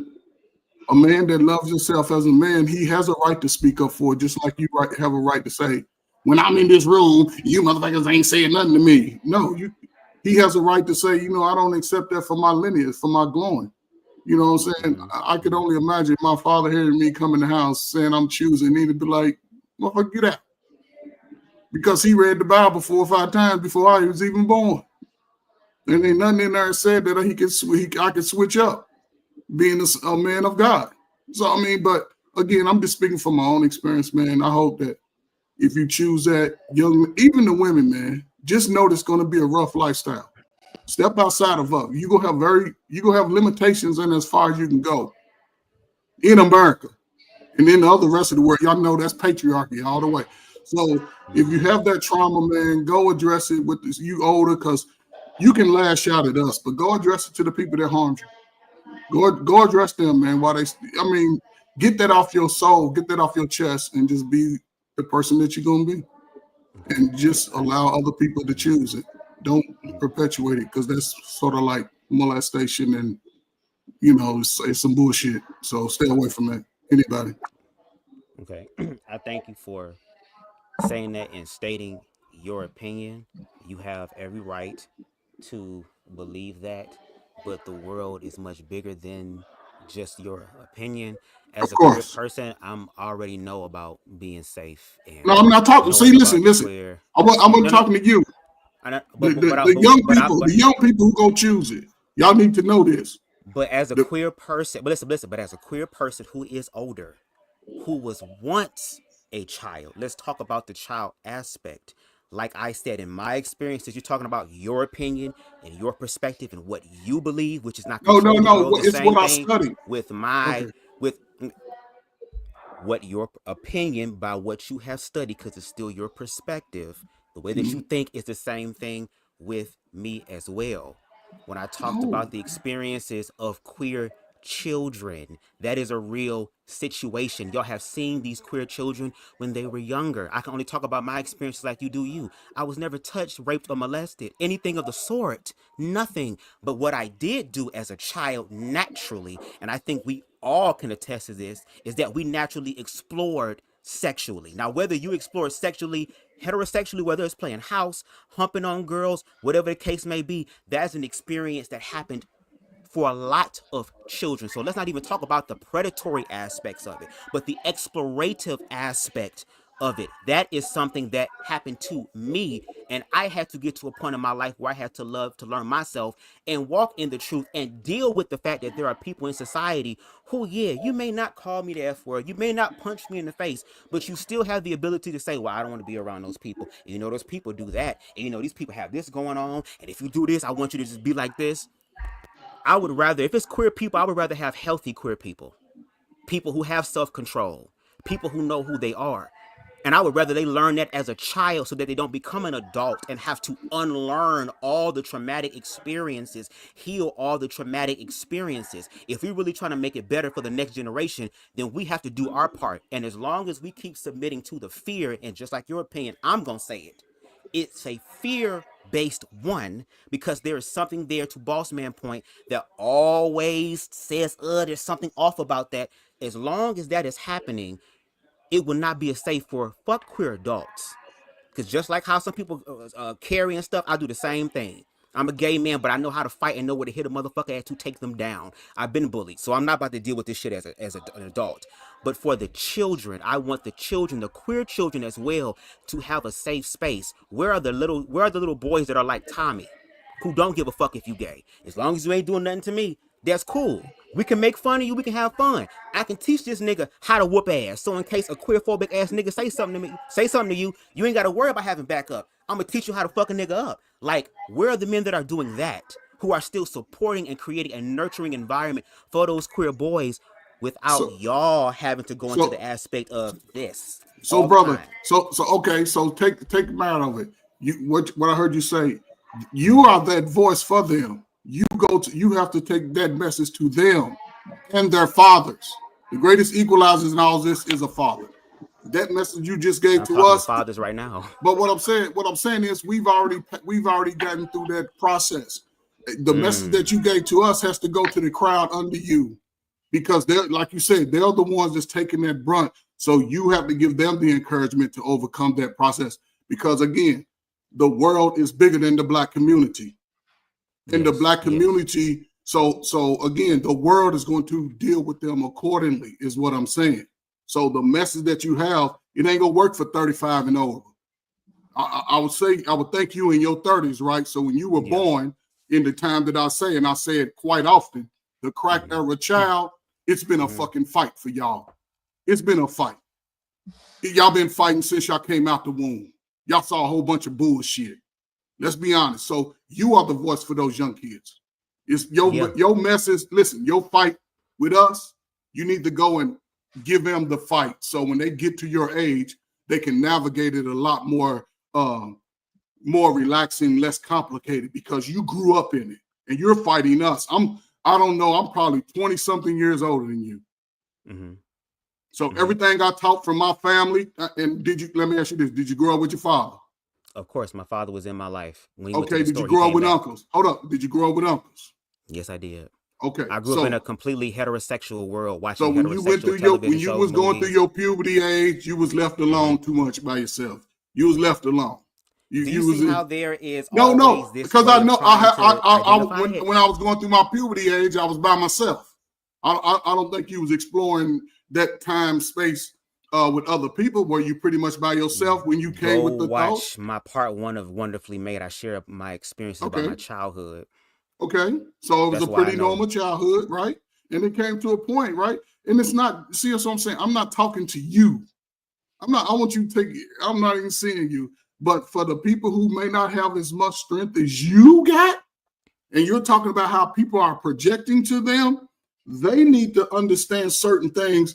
They're going to receive the projection. I'm talking about the younger guys. The younger guys, like you said, when they're going through that, ain't nobody talking to them. Everything. So I'm saying, your message is for them. It's not for the 40-year-old YouTubers. It's not, because listen, nobody's afraid of it. Nobody's afraid of it. That's the thing. But when you it's almost like any animal in nature, all the males are males. All the males is males, and all the females are females. So we're just slightly above them. We can reason. So in my reason, and I understand it sometimes, we just are who our nature is. And what's wrong with that? Because I'm just saying, every figure in the Bible was male or female. Wasn't no in-betweens. So I'm just trying to say, like I said, I work with young men who've had worse experiences than you. They used to cry on my shoulder. I give them napkins, paper towels, whatever they needed. But at the same time, they in that mess. They in it. They fighting that journey with their life. I ain't got nothing to do with it. I'm just trying to help them navigate it. And that's what I'm saying. Listening to you, your message is perfect for them. It's not because I'm just saying you'll see when you I ain't telling you what to do. Just sit back and think about it, because you have the energy and fight that they need to hear. But then when queer people like myself are able to go into spaces where some of those children who need to hear it, who are raised in, like you said, very bad households, like the ones that are overtly homophobic, like the ones where they're trying to beat it out of them and embarrass them. We have videos we've seen of people embarrassing the fuck out their sons because they doing some gay shit.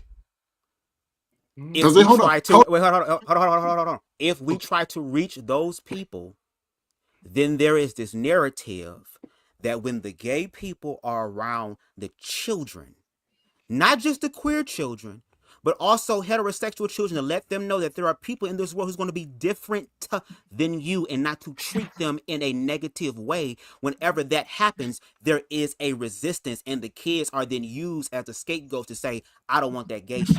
So how can I possibly speak to those people, especially in a greater capacity, if there is a resistance from the parents, not based off of fact, but based off of fear? No, it's based false off of fact. evidence, false evidence appearing real.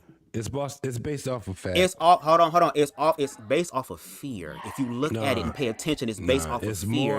You can believe it's fact, but it's based off of fear. So again, when you have those people that come in to try to do that, there is a resistance against that. That is the problem and the issue. But Bubs, we all experience that, Bubs. When I get on the elevator with a white woman, she clutch her purse. It's out of fear. No. This is the thing. Do you see how micro that is? But why continue the projection? Hold on. Because everybody goes through fear. You put fact and fear against one another. That's why I said it's okay. So what's fact? What's fact, JT? It's certain things. Let me tell you what fact is. I'm so goddamn proud of y'all. Had a conversation. Fact. I'm listening. I'm gonna use the bathroom quick, but I'm listening. Go ahead. No, fact is. Tom, are you stupid? When you're talking about heterosexual, that's fact. The whole thing of women and men, South Pole, North Pole, opposites attract, that is normal. It is not normal for two men to be together. It's not normal for two women to be together.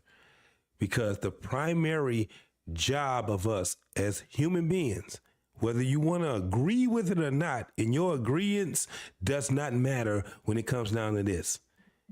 When women and men get together, female and male get together, guess what they end up making? A female or a male. Primary job is for us to bring other people here. That's our primary job.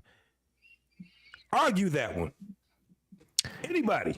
Okay. JT, I think that goes back to what we were talking about earlier. Yes. Biology versus community. You know what I'm saying? No, we can't argue. We can't argue with biology. It is what it is. Right. But this is what they're doing, though. This is what they're doing. Hold on. This is what they're doing. They try to put that shit, and they ignore the biology, and then they try to put the. I don't think they're ignoring biology, man. Conversation there. JT, then I'll help you. Then I'll help you. Let me answer, boss man. Hold on. Hold on, Bubs. Give me any other gift to the earth than creating another human being. Give me another gift that's better than that. I think oftentimes when we have this conversation is oftentimes thought that someone is trying to usurp or place a certain type of interaction over another. And that's not what's happening. No one is saying that homosexuality is usurpacious over the heterosexuality. No one's saying that homosexuality. They are saying it though, boss man. That's the problem that we have. Hold on. No one is saying that homosexuality is normative. Here's what they are saying. What they are saying is that it can be a situation where it is something that is natural to an extent like this. Someone is born a certain way where they're discovering that they're not choosing it all the time. So let's give an example. Someone can be a normal individual who goes through puberty and discovers that they are attracted to a thing. That thing could be either be female or male or both. And how they discover that is they get a touch or a feel or a look or a smell or a sense, one of the five senses, and it turns out to be one of those five senses are triggered by a male or a female, and the body just reacts, and consciously they say, what? I reacted to that. What happened? Then they tried again. What? I reacted to that. I must like this. Okay, that right there is normative. Not saying that it is normal as a sense that 80, 90, 95% of the people are heterosexual versus 10% are homosexual. That's not what we're talking about. What they're saying is that it's normal in the sense that somebody can biologically just be wired to just be attracted to something. Attracted meaning that they have a biological reaction to something that they have no fucking control over.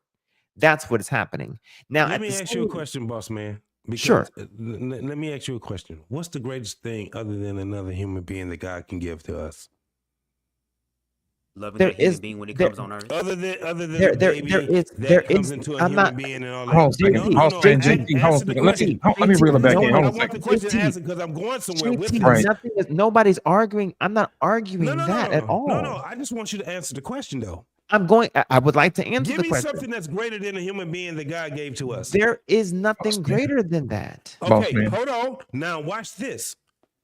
What is the greatest thing that we can give to the earth and the gods other than another human being?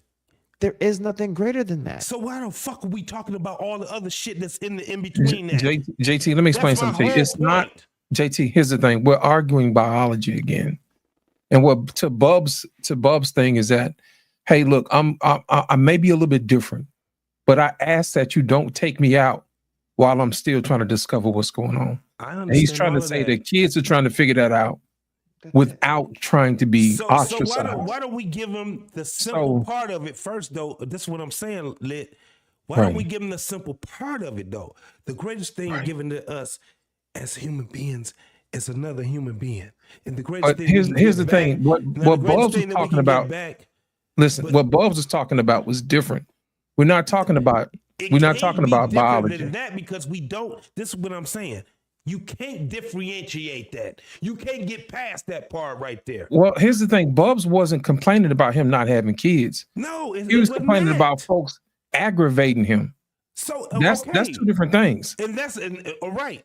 That's where it gets to the point where, hey man, you're gonna have to figure it out. This is why I'm saying what I'm saying. The greatest gift that God can give to us is us. The greatest gift that we can give back to God is us. Yes. Everything people outside have the anatomy of that, to be able to bring children in this world too. It may not be in the conventional method, but they still can. You ain't grasping it yet, so that's why you got to listen to what I'm saying. I'm listening to what you're saying. Okay, so at the end of the day, it's this. If that's what the point is right there, there's no fucking way that you can go off of the instructions that was given to us. The problem is that we keep ignoring the instructions and we keep looking at what, y'all? The box. We keep looking at, because we think that we can put our life together because we looking at somebody else's fucking life, which is the box. That ain't right. Okay. At the end of the day, there's instructions that we keep ignoring. Okay. Then JT, let me ask you a question. Then the greatest gift that's given to us. Then JT, when we die. Hold on. JT, then I got a question for you. Then hold on. I got you. But let me say this: we live and we die. When we die, it's a gift. It is a gift. Quit lying to yourself and thinking that it's not. It is a gift back to the earth. Does it say ashes to ashes, dust to dust? Does it not say that? Does it not tell us that we go right back to where we came from? Yep. Does it not say that? Yes.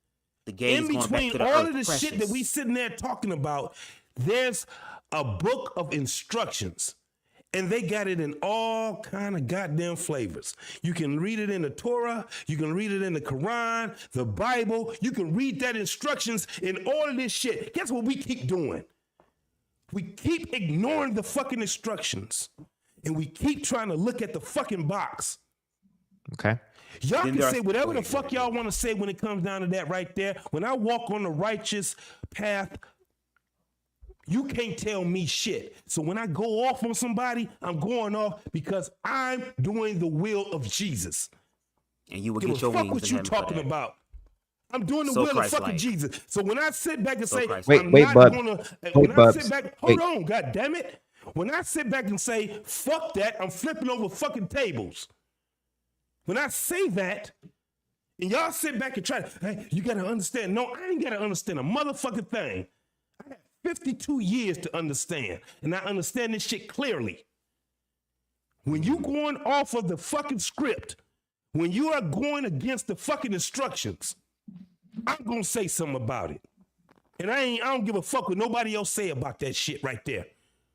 I'm gonna go against it. I'm gonna be in Jesus. See, people keep thinking Jesus was this goddamn fuck ass nigga in some dusty drawers sitting back trying to be people friends. He wasn't. He wasn't. He was not. He was flipping tables over. And whooping ass. Y'all can miss me with that bullshit. I'ma stay where I'm at. And when you come in my path, I guarantee you gonna feel the wrath of me, goddammit. I swear to God you will. I'm so goddamn proud of you. Man, So I'm done with JT, it, man. Thank you, JT. So JT, Wonderful sermonette. even Jesus mentioned in Matthew 19 that there are people, Matthew 19:12, for there are some eunuchs which are so born from their mother's womb, and there are some eunuchs which are made eunuchs of men, and there be eunuchs which have made themselves eunuchs for the kingdom of heaven's sake. That's what you call me. He that is able to receive it, let him receive it. In this case, the Pharisees was asking him about, the disciples were telling him that all men deserve or should be able to get married to women prior to that. And Jesus was saying that not all men will be able to get married to women. And here's why. Some may not be able to because of X. And here's why. There was an exception. Now, some of them will be born without the ability to be able to do so, i.e., eunuchs. That is a genetic mutation. Some will be made eunuchs for the kingdom of heaven, specifically is what he said. It's in the book. You never heard of, hold on. You never heard of a spiritual eunuch? There was not, in the Bible, there was not a spiritual eunuch? Well, a eunuch that was born of the womb, a spiritual physically. Eunuch. We know what a eunuch is. A spiritual eunuch. There are people that are born. This is what I'm saying. It didn't say spiritual eunuch, JT. Hold on, JT. I'm reading it literally what it says, and it did not say spiritual eunuch. It said eunuch. And I am not. Let me tell you what I'm not. I'm not a theologian on this, but I can understand everything because I've been studying this currently. It says what eunuch. I tell you is that there are people that are spiritual eunuchs, and they were appointed to be spiritual eunuchs. So I understand exactly what you're saying. Everybody is not a spiritual eunuch. That's a one-off again. What we're talking about. Okay, hold on. You're adding words to it. You the one that said I back and added that. literally read what it said. It says eunuch, not spiritual eunuch. Keep reading it then. I want to hear it. I want to hear it. Okay. Why don't you tell us what scripture and book and verse it was? Help us out. I'm a student of it. Then help us out. What have you learned? Share us. Tell us. I ain't never told anybody. Have I ever, black man, have I ever on your panel ever tried to bring a scripture up or anything? No, you guys already understand where I come from when it comes down to that. The reason why I bring it up because BMU will mention and say and bring up scripture to just. But I want you to finish that part though, bro. I did. No, you didn't finish it. That ain't finished. Okay, then were there brought unto him little children that he should put his hands on them and pray, and the disciples rebuked them. So I can go backwards because it was talking about. Hang on. So it was talking about. Let's go back. So in Matthew 19:7, They said unto him, why did Moses then command to give a writing of divorcement and put her away? He saith unto them, Moses, because of the hardness of your hearts, suffered you to put away your wives. But from the beginning it was not so. And I say unto you, whosoever shall put away his wives, except it be for fornication, and shall marry another, committeth adultery. And whosoever hold on. And whosoever, it's right there. I'm reading it. No, I'm saying this.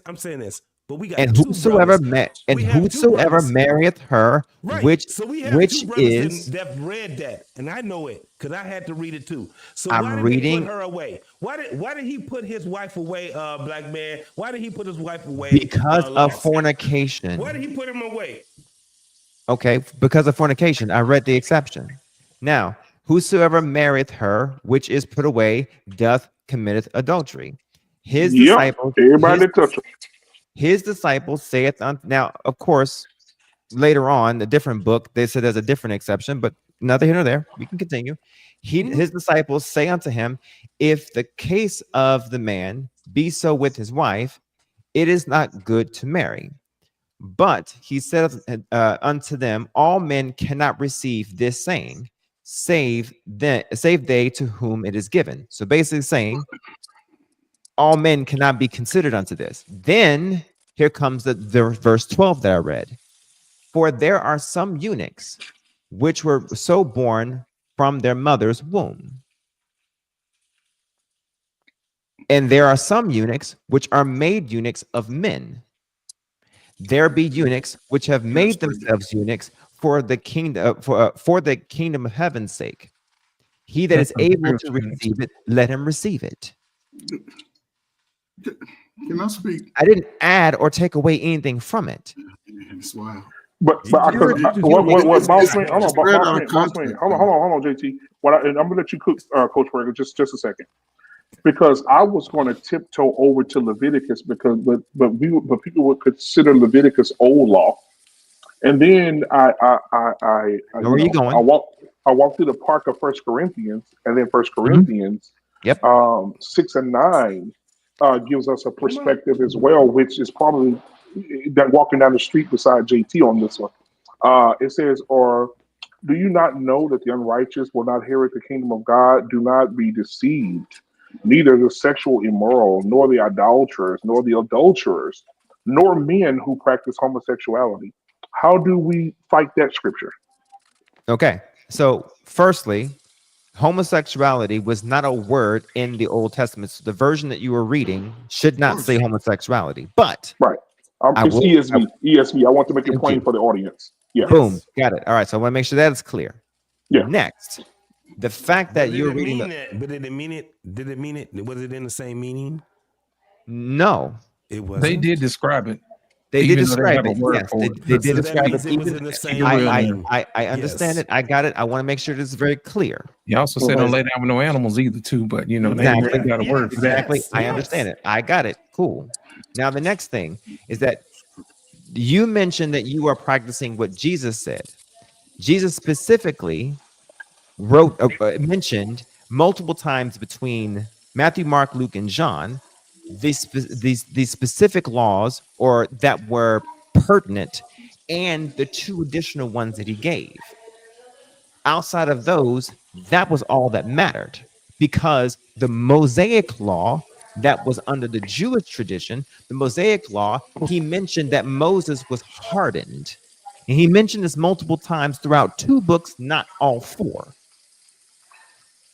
So with that in mind, Jesus focused on primarily 4 different ones, and then he added 2. Because the Pharisees and the Sadducees were following him, pestering him, and basically asking him, for the most part, what are the primary 2 laws for the most part? And he finally settled on 2, but for the most part, they kept asking, and for the most part, he kept saying, look, as long as you don't kill, steal, for the most part, and commit adultery and lie and so on and so forth, they're like, these things just make sense. But for the most part, love God and love thy neighbor. Those are the primary 2, okay? Then Paul comes around down the line and says, fuck the laws. It is faith that comes in. But Jesus, for 20% of the New Testament, says that it does not matter the other laws. These primary ones are the ones that really matter.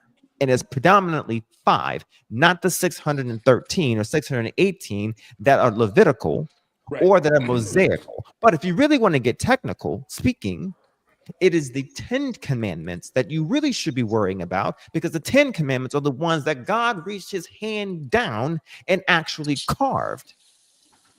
And what did they say? Let's go through them. Fine.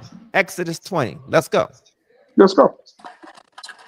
Now, while y'all turning to the page of Exodus, I will let y'all know that Jesus did say, "I didn't come to change the law, but that it may be fulfilled." So while we tiptoeing around this issue, wait. He said that. I agree with you. I agree with you. Hush, JT. I agree with you. He did say that in Matthew, but then he said it differently in John and Mark and Luke. So no, which that was their account of what he said. Exactly. If we go back and reread the red letters, it says that I didn't come to change the law. I agree with you. I agree with you. He did say that there, but then down the line, he then provides and says, "These are my commandments," and then he lists the primary ones, and then he provided the final 2. Did he change them? Yes, he did. That's the part. That's the part that makes any sense. If he told, I know. He didn't come to change the laws. I understand. But JT, he changed the laws. He added to them. He didn't change them. He added something. JT, I understand the confusion. They call it. He just made it simple for them. Yeah, he made it plain. As the old people would say. Good. He made it plain. He made it JT lost in BMU. I understand exactly what it is that you guys see that I'm saying. I totally understand. In Matthew, he comes in and he says that I am not here to change the law. I'm here to fulfill them. I understand that, but part of the Christianity confusion is that when you get to Matthew, you have that declaration, right? And then he lists the part that are most important, right?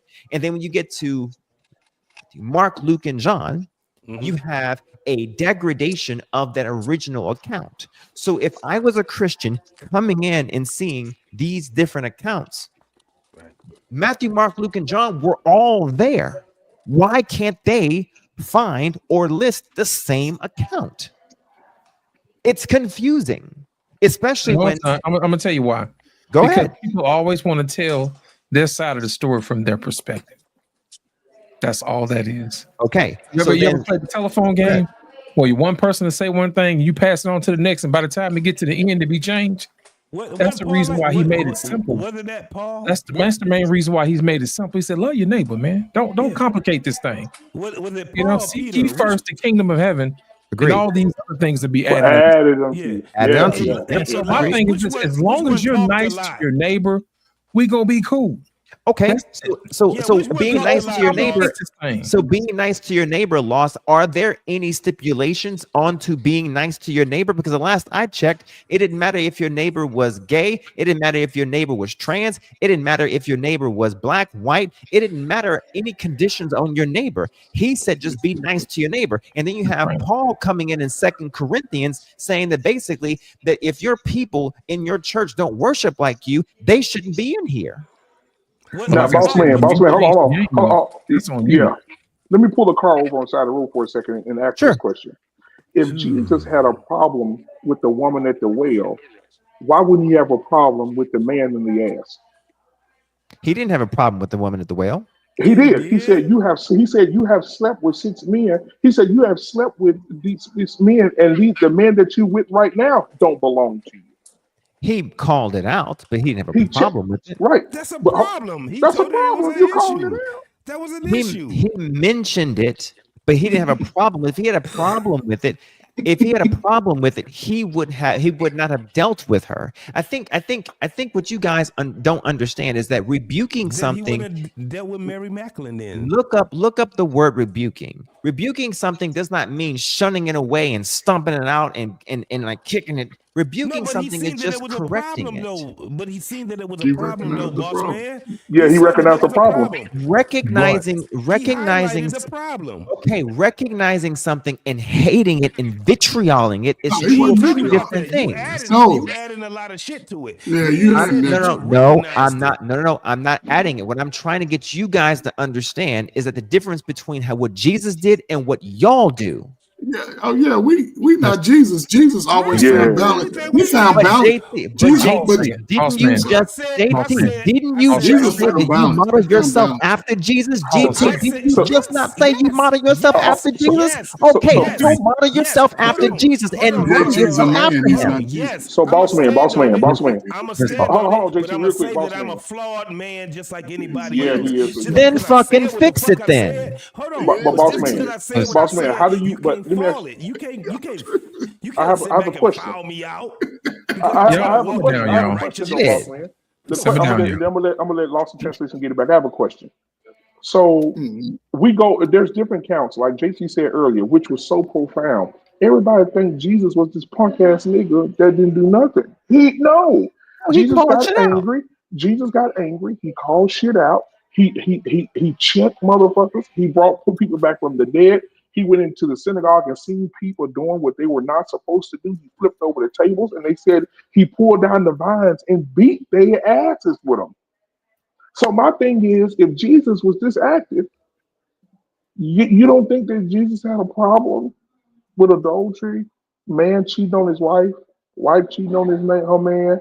You don't think he had a problem with men and men being together, women and women, right? Because like I said, I could go to Leviticus where it says, "No man shall lie with a woman as if it is his wife, for it is an abomination." We could talk about that, or we could talk about men should not wear women's clothes, neither should a woman wear the garments of a man. We could talk about that, and we could talk about studs and gay men wearing dresses, right? And We can go to let me say this. Proverbs 23:2 that says, "Put a knife to your throat if you are given to gluttony."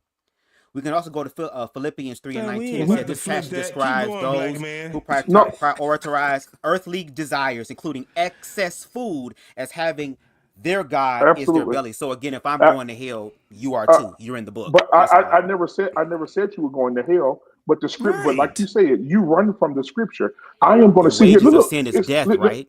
Hold on, Bubs. See exactly. the reason. See, hold on. I want you to see what you just did.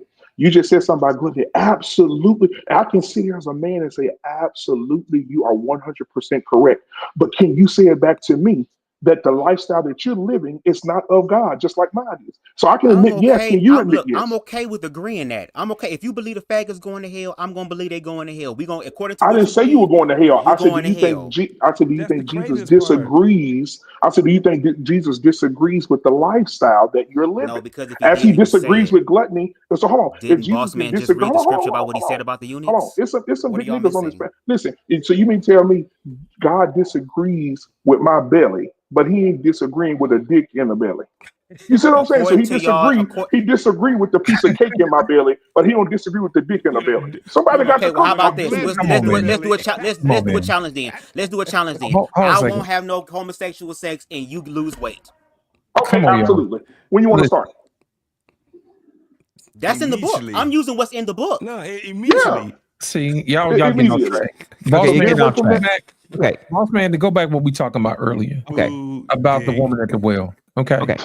What people don't realize is that Jesus already knew who this woman was. Yeah. And when she came there and she said, "I don't have a husband," Jesus said, "You got many husbands." You know, he didn't condemn her whatever. He said, "Yeah, he knew she was out there in them streets. streets. You'd have been with a folks' husbands." Now he said, "Look, go and sin no more."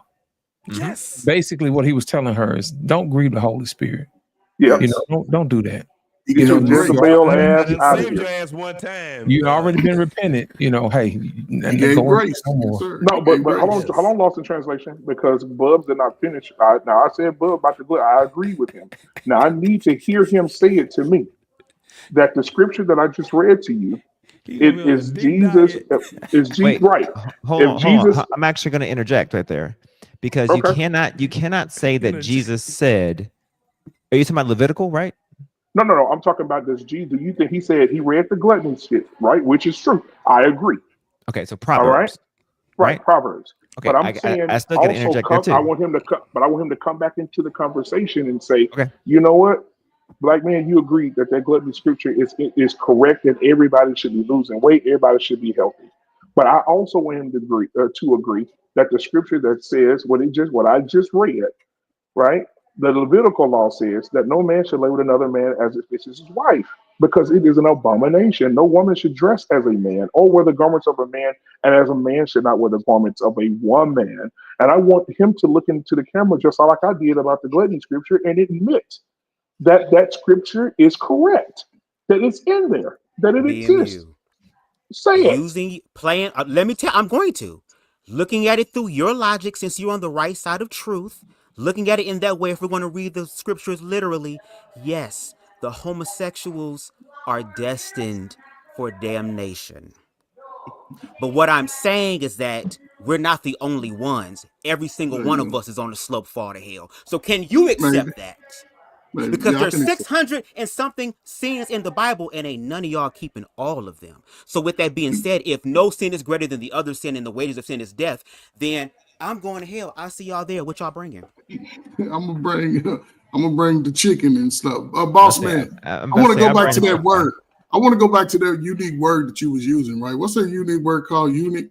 eunuch. Yeah, Unique. Yeah, you know, when you was reading it, you know, it was just sort of, it was unique the way you read it, right? According to the scripture, right? sure. Because you know what eunuch means, right? Yes. What could you give me the definition of what it means? Well, it's not the definition, but how is it applied to a person? So a eunuch is someone who, traditionally speaking, a eunuch is someone who does not have a Okay. does not Well, have a let's say penis. this. Okay, Let's but just a say this. eunuch Okay. is a natural eunuch is someone who is Yes. actually someone who doesn't either have a functional penis, or for that matter, is someone who has a deformity. Yeah, From yeah. a That's man, part of it. rather, a It's biological male it's who a has a health. It's deformity. a natural health deformity Correct. in one aspect. What's the other aspect of it? The manual one is when it's been completely lopped Okay. off for the most part. So completely. I'm gonna focus on the completely chopped off and based off that scripture, right? Who argued against Jesus in that process when he came? The other heads of church, right? No, actually, What you read, This you is- said people this- argue it against was- the aristocrats. it was The rich. disciples, actually. Okay, so other heads of states argued No. against them, right? Disciples. Okay, so the disciples argued against it, right? But that goes Correct. to play again, because if somebody is castrating you, that means somebody is literally intentionally chopping that shit off. Correct. And we've seen how that transition to the Catholic Church. All of these boys were castrated. All of these boys were sent to live out a life with the Catholic Church. They were in charge Go of. on. So this lifestyle was perpetuated way before our mindset ever took hold of this. In our true nature, as the man of color, because some of us was call us the children of God, the salt of the earth, right? It's unique to me how, and this is where I always struggled, is how if you're born a certain way, right? So let's just say you're a eunuch, right? I can understand that process. If he's born with that type of deformity and not quite got his X and the X and Y chromosomes situated, Correct. you know what I'm saying? Then I can understand that. And that I wouldn't even have any questions about. But then when I see the process of when you're born, and then I don't know, just by nature, you're going to be categorized with what your nature is. Boys with boys, girls with girls, right? And then you're going through your puberty process, and everybody's getting older. And then even as a kid, your mind start wanting, because all kids' minds change through that puberty age. So when you decide, like, this is who I am, and you live in that, why is it today is why I ask, why do they? I know they want to be accepted, and I think their acceptance can come in just being the best people they can be. Treating people right, respecting people, respecting opinions. Why do a lot of them struggle today with that? Respecting other people's opinions. If I don't know you, then, and the conversation comes up at this table and somebody asks me, and I'll just say, man, no, I ain't with that. And then why do they have the need to attack it from outside instead of just being who they are and having a conversation with the person? Got it. I'm gonna try to answer this as best I can. Part of it is a rush of overprotection or over asserted need to protect themselves and defend because of constant needing to defend themselves or trauma in a sense. And it's not to validate it, because let's say, I'm gonna give an example. Let's say I come across someone and I had a situation at my former employer, and I was looking down and I heard the woman's voice, but the tonality of the voice was deeper than I expected. So looking down, she spoke to me and I said, "Sir." And I looked up, and when I saw her, I immediately corrected myself and I said, "Ma'am." But it was because when I looked down, all I heard was the voice and it sounded like a man. Okay. In that instance, in that moment, she could have definitely raked me over the coals because I misgendered her.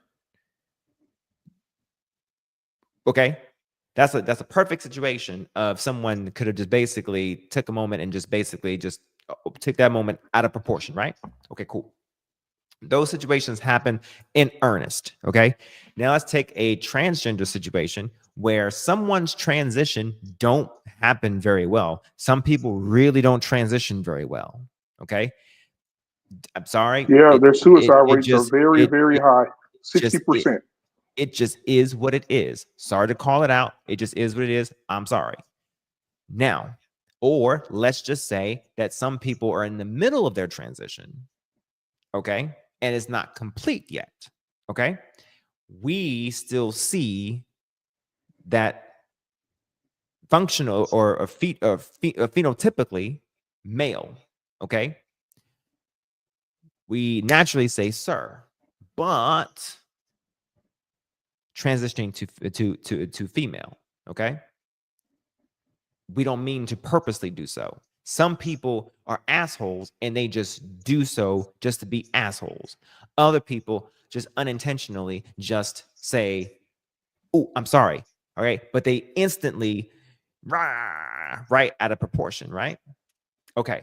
That is hyper reaction to trauma because they have been in the past purposely heckled. In a sense, okay? That's why, Coach Ferg, you get that kind of reaction from people. Is it fair? It is not. And I think that, to me, Bubs, I think I told you about this, about that deplorable type. This is not a deplorable type of people. This is a type of hyper reaction that should be controlled. And I think that right there is a problem whenever it breaches past a certain point towards people. And this is the part of society where it reaches a point of society's tension of tolerance reaches a point where we don't want to deal with this shit. Because it's like, damn, it's like, I'm trying here. I really don't understand this shit. Okay. And I'm trying, but you really make it really difficult if in the midst of this, I accidentally call you the wrong one. You got to understand that just 10, 15 years ago, this shit didn't exist. And if it did exist, it existed in a corner somewhere where it was not seen. Now it's everywhere. It's right in our faces. And you wanted me to adjust right then. Give me some grace here. At least I'm trying. Did that make sense, Coach Ferg? Yeah, it makes total sense. But here's the catch-22, especially for people of color who choose, who are living their lifestyle. America is always going to be a heterosexual country. Predominantly, it's always going to be that. So they're going to have to find their niche, and outside of us. It's not us. We're not hiring you at the at a large rate. We're not have the opportunity to make you the face. So you're going to have to find your lane. And I'll just take it from America, even in the world. Bubs, didn't I say the same shit? Even in the world. But y'all ain't gonna get it fighting us, because we all in the same boat in a sense. You ain't gonna get So it. if we all in the same boat, why are we not working together? No, hold up. You know why? Bob, shut up here, because why you here? Because y'all don't want to listen. I'm gonna be honest. You know why? Because y'all don't want to listen. Right now, Bubs. We're working right now, Bubs. Y'all don't not follow directions and shit. No, I did not have no biscuits today. I probably ate some pussy earlier. Y'all can't follow directions. Keep it in the bedroom. Keep it in the bedroom. Oh, okay. I'm just saying. I'm just saying. But I think you have a point, Coach Ferg, is that since we are predominantly hetero, okay. But I wanna get away from the concept of what we are predominantly, as far as what we are predominantly sexually. That is the problem. Why is it that we are predominantly what we are sexually? Because go ahead. I'm just saying, because that's the nature of who we are when we're born. You're born a man, you're born a woman. We have no control of that. It's the mindset that gets twisted. It's the mindset. The way you're born naturally is who you are. And it amazes me. It's this again, because when I look at the nature part of it, all men and males and females of any species, fucking beetles, flies, there's a male and there's a female, right? So we are the ones that can reason, and a lot of it, like he's even stated, it starts with even if you haven't been abused physically, mentally, it starts in the mind. And I would think, it was probably a young age, 8, 9, and not being, what I'm saying? It's just certain things that we don't get a large part in our community where we're engaged. We're engaged with, what I'm saying, the protectors of the family. The engagement is not there. I'm telling you, even as a parent, I remember looking back at my father. My father didn't talk to me a lot during the days I spent, what I'm saying? I grew up. So I've seen it more prevalent now, because a lot of times people get caught up in their own mind, and they figure it out on their own, whichever thing they figure out, because it's a lot more worse things somebody can be doing than to identify with their sexuality. It's a lot more worse things people can be getting into. And for that to be one of the most difficult things they deal with, it's pretty much all within themselves. Now, understand, black folk, y'all know, black folk, we don't take it easy on you when we talk about you. They talk about your mama and have you crying on the school bus. We used to that. But I think when it comes to the mind of, being, whether I'm a male or female or I like men or like women, I think that's probably what I've seen in my experience is probably the most traumatic experience that you would probably go through. Okay. I mean, the reason why I mention this, I understand this point, right? Where did it go? This right here. I understand this point. I get that.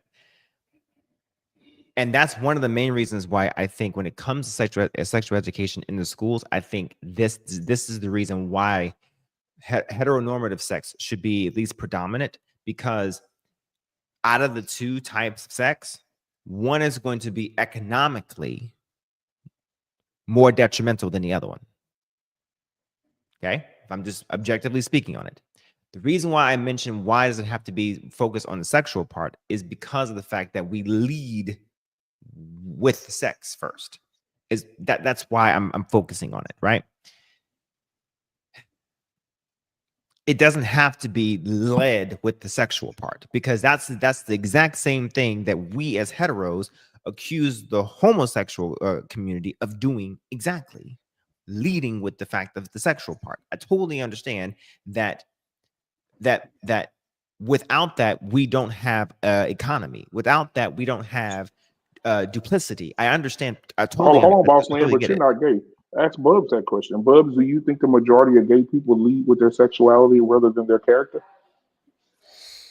Unfortunately, yes, because they're mirroring heterosexual people. Did you just hear what Boss Man just said?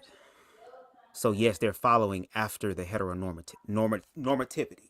And to your point, yes, I've already admitted this, and I'm going to say it again. Yes, two men and two women cannot come together and create life. We know this. We've stated this. We will never be the majority, and we're not trying to be. Okay? But what I need y'all to also understand objectively is that even though we cannot come together and procreate, I still have the anatomy and the ability to bring life in. Yes, it's not in the conventional method of me having sex with a female, but I can bring life into the world. And we talk about, oh, the prize you can give to God in this world is life. But then when the life comes out to be gay, it goes to bullshit. So again, the complementary aspect of queer people is the fact that maybe they may not bring in children, but they can take care of the children that the heterosexual people, some of them who don't want. Because as much as we talk about children, there are parents out there who hate they damn children. So my thing is, when it comes down to the sexuality part, and I want y'all to understand this, because the way that y'all be saying it make it seem like now we asking you to put on the dress. Now we asking you to put on the makeup. You don't have to do that. I'm a gay man who don't wear makeup. I'm not a gay man that dresses femininely. Okay? So my thing is, if you don't want to do that, that's fine. But there is a bigger world outside the box of religion, regardless of what it is. Because when you talked about animals and sexuality, yes, we are above them. We have reason, but you also have male lions who have sex with each other to strengthen their male bond or their brotherly bond. Hell no, I ain't gonna let you do that now. Look it up. Look it up. I'm finna fact check your ass. I'm Look it finna up. fact check that shit right Look now. it up. Look it up. Look it up. Look it up. Look, there's so much outside of just religion, and I wish y'all would understand that, because unfortunately that box is keeping y'all boxed in and not in a good way. Okay? Christ asked y'all to cast y'all nets into the depths of God, not this basic, the Bible, basic instructions before leaving earth. Y'all looking at it basically. Open up your mind. There is context and nuance there. But at the same time, because we're in America, you have the right to the religious freedom to believe what you want to believe. If you believe that gay people going to hell, if you believe that they're demons, you can believe all that. But don't be trying to create no false narrative to create laws and legislations to be able to stop queer people. Because a lot of times y'all say all this stuff and y'all can objectively prove it. Boss man Ben came up here, showed stats, showed pictures, showed receipts, showed scriptures, showed everything. But meanwhile, all we're getting from y'all in reference to queerness is what y'all think and what y'all feel and what y'all been taught to believe. See, that's what I don't like about you niggas. Y'all will tell me one thing, but y'all don't give me everything. Male lions do have sex with each other to bond. This is what it says. I'm gonna give you your props. It says, yes, male lions have been observed engaging in homosexual behavior, often seen as a form of social bonding and strengthening their coalition rather than sexual reproduction. If these lions are already bonded with female lions, it has been said and seen that the female lions will maul a male lion to death in herds. The female lions will be like, you gay motherfucker, and they kill them. But here's also another the fact that it happens in animals and stuff, regardless of whatever the representation or the expression of that is, it happens naturally. That lion didn't have a gay agenda pushed on it. That lion didn't have a drag queen read a book about being gay to that lion. But the female lions is the balance because they kill them. And the female lions do most of the work than the niggas do. All they do is sit around, protect their pride, and go to sleep. So what are you talking about? Exactly. I don't think we can show that on. I don't think we can show that. Okay, so even with this concept, even with the night lions, right? The male lions do that when they reach in the age of maturity. Once they come out of that baby stage and they start mature, that's why they run the males off, because they can sense that those boys are now coming to an age like a little 12-year-old. Well, I'll say 11 to 12, when his balls separate from his body, he's a different type of boy. He's thinking of, oh, I need another pheromone. He's seeing women, he's seeing little girls. He might see a little boy if he's not in touch with that type of a mindset and energy as a kid. So even in this concept with the lions, though, that's why they run them off to ensure their balance. You know It what? shows You know that what, it Coach? naturally happens. Yeah, There was no But sort of they thing did. happening. But they did. Acknowledge that They it's get killed. natural. They get killed it's right not after. allowed to But Let me grow. tell but you it's something. still Come on. natural. But it's still natural. Let me tell you In that something. And instance, lions yes. aren't the only ones. It's not Have you allowed made to this up? grow. I guess Yeah, because I'll y'all be are the around. scientists of all Hold scientists. on, hold Y'all on, know hold on. I everything guess about animals and I guess insects. I'll be Wow, I'm around. learning I so guess I'll much, be Jay. around a lot of kids. I guess I'll be around a lot of kids when we go movies and stuff like that. Um, um, but if any one of you guys seen Mufasa, y'all went see Mufasa. Not yet. I haven't seen it yet. Mufasa was gay, and they made it a and they made it a very clear in the movie that Mufasa was effeminate, he was gay, and you can and they just put, when y'all go watch it, you're gonna be like, wow. Like when Mufasa was a kid, he got separated from his parents and he got washed up somewhere in the middle of nowhere. The king came and saw him, and Scar was a little boy, but that wasn't Scar's real name. But anyway, he met Mufasa when he was a kid. They ran around playing. He claimed him as his brother. All I want is a brother. I know y'all probably heard that shit. But anyway, Brother. brother, yeah, just like you know, whatever. So when he got there, he asked Scar. He said, "Wait," he said Taka, because Taka is Scar's real name. He said, "Taka, who is this cub you got with you?" He said, "Oh, this is my friend." He said, "Oh, okay, we about to eat him." He said, "We don't do strays. He about to die." He said, "We don't do strays. He can come from me. He about to die." He said, "Please don't." Here come the female lion. Come over to Taka's daddy, Scar's daddy. Hey, let him be. He said, "Okay, cool. I'll do this." They race each other. Whoever wins, if Mufasa beats him in a race as a cub, he lives. If Mufasa loses, we kill him immediately. She said, "Okay."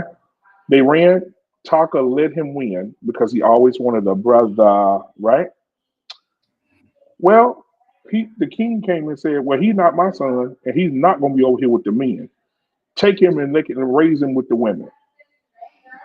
So he took little Mufasa when he was a baby and took him over there to the women, and he was acting like a woman. He said, even when he met Sarabi, his wife, he said, "I can smell the flowers." She said, "No, nothing but female lions can do that." He said, "No, I know it, but I can smell them." I said, "Yeah, this nigga gay."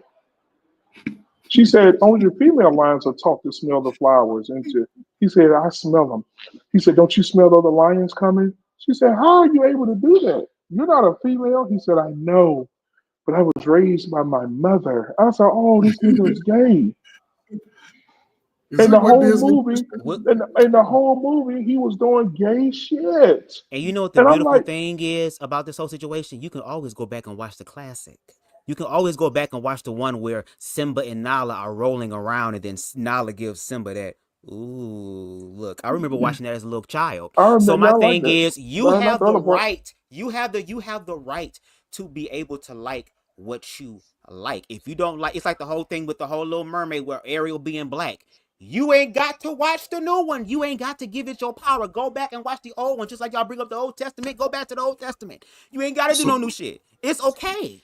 so It's would all you right. agree? Y'all have a choice. Just like y'all say we have Yeah. choices, so do So, y'all. so would you agree the powers that make those decisions, right? And then you're going to probably, I think, in just understanding that movie and how it tied into the election, I think it was a part of that agenda to make it Oh more yeah, Trump not accepting having none of that shit. on a worldwide. But so even with that movie, right? Do you think it would be probably? Let's just say go back, to young people, man, because I think they're the most innocent in all of Of this. course. Yeah. You think that was part of the agenda for the future of Oh America hell with yeah. It Yes, the wasn't the Bible and agenda to tell the yes. boys to no, not influence to the tell the boys. boys, but to just allow that unclearness in their minds so they can sort of even because it's not just the boys, it's the young women too. You know what I'm Coach saying? That Bird. Okay, so Coach want to Bird. young I know. got my children. So you believe that the young people somehow can watch this and be converted into what you would consider to be the confusion. Is that what you're asking? Is that what No, you're hold on, saying? Bubs. Hold on, Bubs, because I want to talk about the female thing for a second. Hold on, no. I'm just curious to know just the answer. Yes. Yeah, Like, we're gonna answer it, but I it's want to add something too. I want Influence. to add Okay, well, hold on. influence. You can. But hold on. Let's talk about influence. Yeah, influence is a motherfucker. If yes. If homosexuality is so powerful that you can take your child to go see Mufasa, girl, and Mufasa smelling the roses and shit. He like, well, I like smelling roses. Well, I like this. And all of a sudden, now he just start doing, if that is so powerful, then why is it that me growing up in a completely heterosexual house watching my mother and father show PDA, they hugged each other, kissed each other, slow danced. There was a few times I walked in on them and wanted to pull my damn eyes out of my damn socket, watching heterosexual television shows and movies like the original Lion King, going to church where there were heterosexual couples. All this stuff, if sexuality is that powerful and I was raised in an environment, and again, I wasn't touched, I hadn't like that happen, then why am I not heterosexual if sexuality is that powerful to influence me? And if that is the case, it shows how weak heterosexuality is. If homosexuality can just go right there and just usurp it like that. But we're the 1%. Hold on, we're the 1%. We're never growing. We're the 1%. Bubs. Not you're a eunuch. Hey, shout out to Queen Smiley. Our kids play baseball together. And she's busy just like me, so she can't come on the panels as much as she used to. But shout out to Queen Smiley, beautiful, pretty ass. Don't worry, I got some content for the next few days. Go ahead. Queen Smiley says, I can't come on your show tonight. I said, why? She said, I got a counseling session. I said, what happened? She said, well, it's a group session. I said, what happened? She said, well, there are two girls. She said, there's a mom, and they were having a sleepover at the house. And she said she got up in the middle of the night, fix her some orange juice. That's her normal routine. She get up to take a piss, go, drink some orange juice. Mm-hmm. She walked in the room and she heard a lot of giggling, like a lot of, Mm-hmm. These are 12-year-old girls. She said she opened the door. They were in there having an orgy. Some girls eating each other pussy. Some girls stole her dildo out her room, jabbing the other girl's pussy. They all in that motherfucker carpet munching and dildo on each other. Wow. And she said it just fucked her up. Mm-hmm. And she said she had to have a counselor. Said the parents can't believe it. They're in fucking shock. They don't understand why their little baby girl is carpet munching at 11 and 12 years old. They don't understand it. And so, but guess what? Lord, shout out to Queen. She said that the girls were watching the WAP video and it turned into a sexcapade.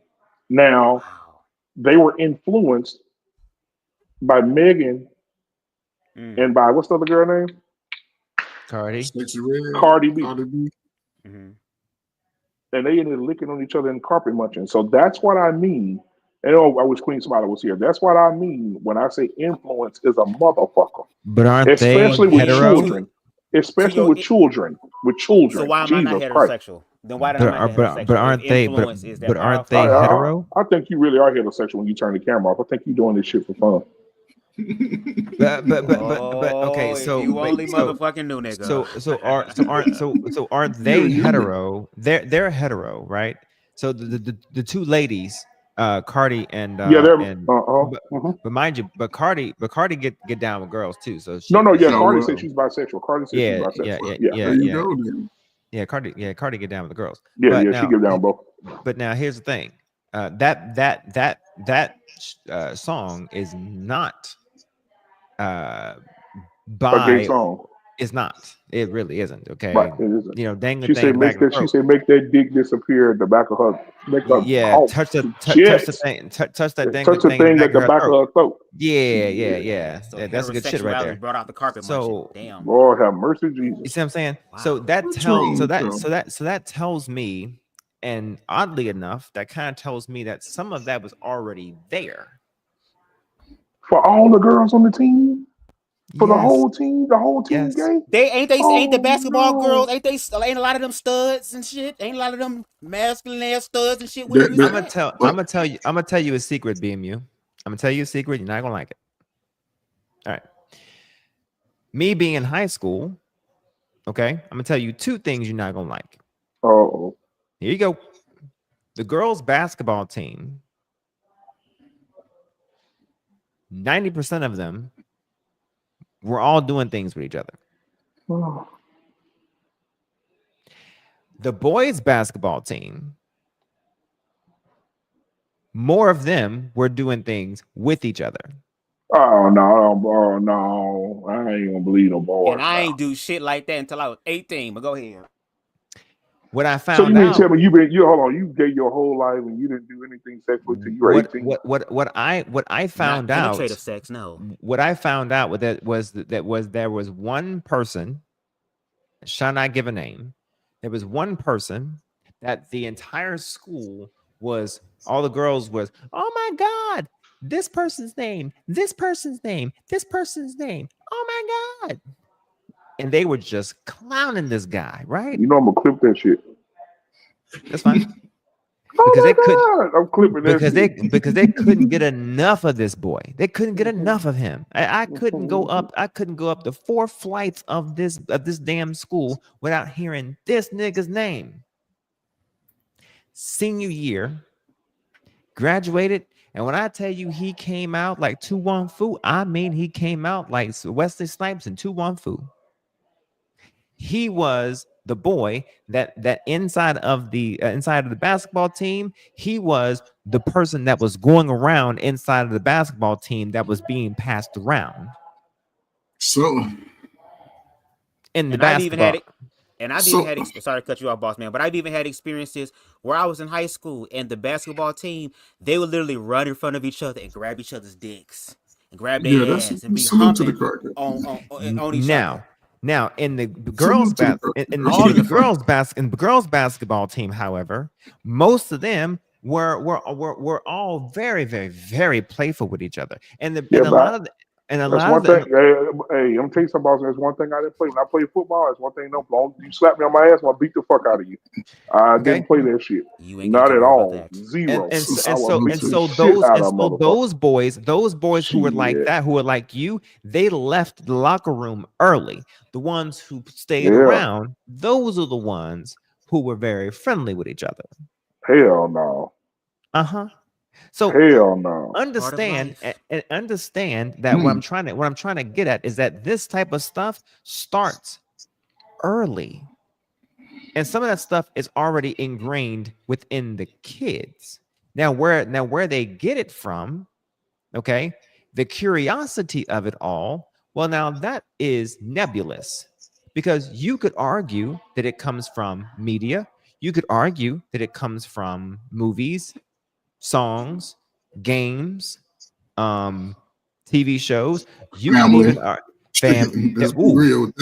family. You could argue that. You could even argue that it comes from porno. Back in the 90s, you could argue that it came from little magazines that was being left around. It can come from a nebulous of different things. And bear in mind that when you have sleepovers and stuff, curiosity is a bitch.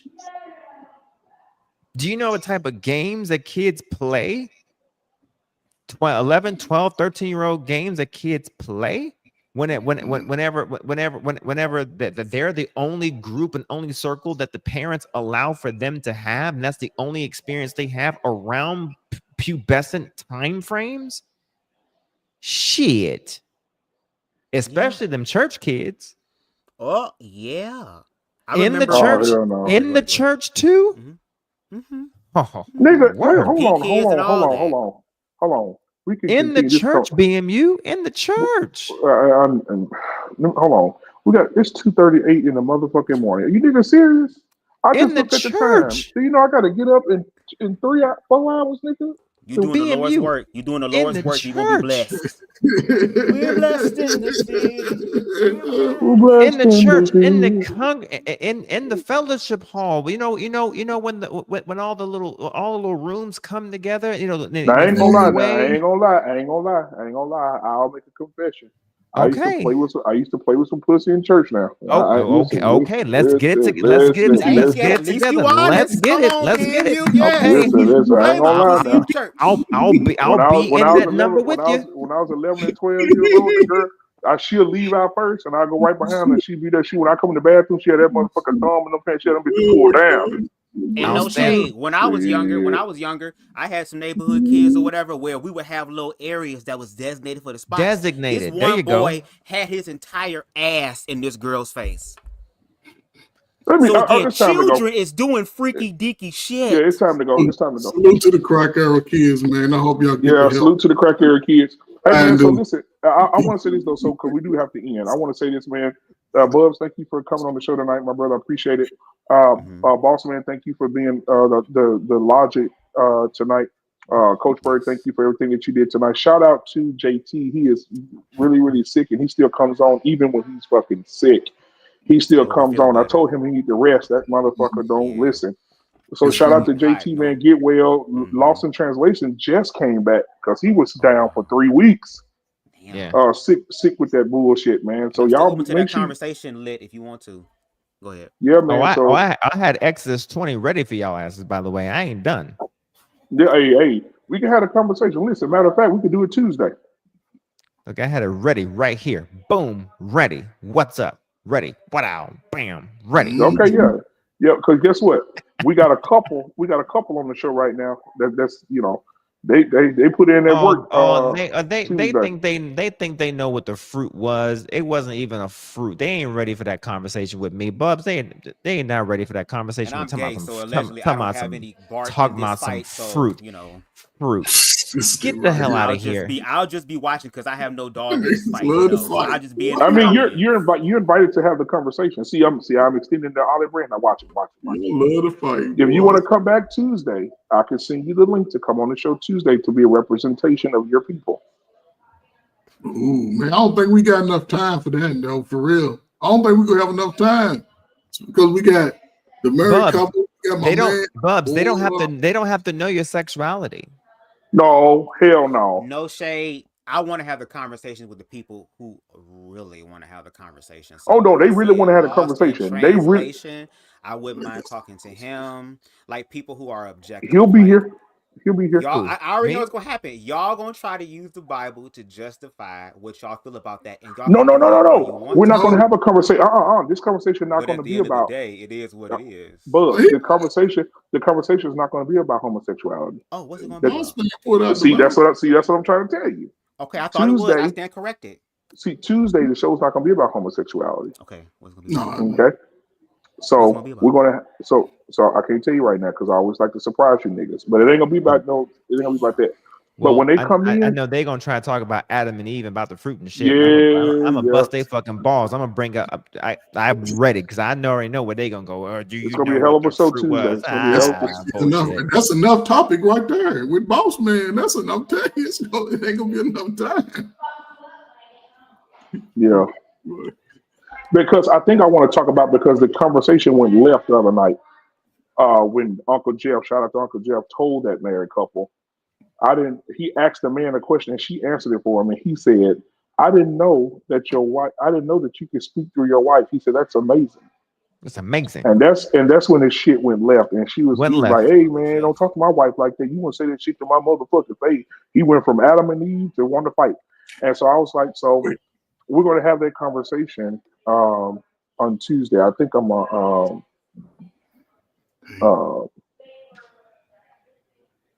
foolish people in the word. I think I'm gonna do some shit like that later. But we'll talk about it Tuesday. I'll send out to everybody. But you invited to come over if you want to, bro. Yes, I love y'all sending me to hell. I'll be here. That's gonna be a tough conversation. Hey, Coach Bird, you might as well get ready, boy. Put your seatbelt on. This gonna be tough. Ooh, it's gonna be tough. That married couple, boy, they think they know that Bible front and back. They think they know. Here I am, not a Christian. Know this shit. I can whip this shit out. Let's go. Man, hey, Uncle Jeff put a know the scripture better than those who believe. Yep, Uncle Jeff put a whooping on them, boy. Yeah, he did. Ooh, and then he said all that he said, and then what did he say? We gonna go right back to this shit like I didn't say. And you know what, Bubs? I'm gonna tell you this. Like I said again, every conversation is not gonna be about homosexuality, bro. We're gonna have some deep ass because we had a conversation. You could have been on that one. We had a conversation. I don't think you were with us, boss man. where it really got really deep. We were talking about what happens in this house stays in this house, about little girls who were touched by their uncles or touched by somebody that they really, really love and they never said anything. We had a girl on the panel that it happened to, and we had Mr. Bennett start crying. Everybody turned their cameras off, and she turned her camera off, and you could just hear her wailing in the back. Like she was just, just But a out part of of those there, bro. conversations, I wouldn't mind listening to those conversations, because one thing that I'm not going to do is get up here and speak about something that I don't know. So in reference to that, I would like to be a part of those conversations that are transformative, that are healing, where people can be honest and vulnerable, and people practice empathy to help them through that. All I'm just saying is, if we could just have more empathy like that across the board, I feel like we could have more of those type of lives. That's all I'm saying. Like, I want to get past all of this division type of stuff, but at the same time, do unto others as you have them do unto you. So when there's smoke there. But if that's going to be the case, we need people that are objective to be able to help put the things back on track. Yeah, you gonna say what you're gonna say, I'm gonna say what I'm gonna say, and then we're gonna let what the objective truth be. Yeah, because I think objectivity is the best thing for conversation. I mean, everybody can't think the same. If everybody's thinking the same, then you have nothing. So that's my whole point. And that's the beautiful part, because we might find some answers that we ain't got right now if we blend. But go ahead, I'm sorry. All right, man. Well, hey, man, shout out to everybody, man. Y'all know y'all fam. Hey, I appreciate y'all for coming and sticking with us tonight, man. We had a nice little crew over here sticking with us all night to damn near 3 o'clock in the morning. Coach Berg, man, say hello to your wife for me, brother. And y'all be good, man. Keep doing your thing. Boss man, tell your lovely wife I said the same. And Bubs, man, you have a good night, man. And shout out to Lost in Translation. Feel better. JT, feel better. Mr. Bennett, got to get up early in the morning. His daughter just went across seas to start medical school. So he's a little missing his baby. So she flew out to cross seas to start her medical career. So shout out to her. So shout out to Mr. Bennett and his wife. BMU, man, good luck tomorrow, man, with your daughter, man. Tell her to get down by 30 and 35 and 5, man. Hey, she ready, man. Hey, listen. Don't you be acting a fool. Don't you be acting a fool. I'm not this time. Okay, yeah. I only have issues with sometimes with the referees. Don't even think about the referee. Just don't even think about it.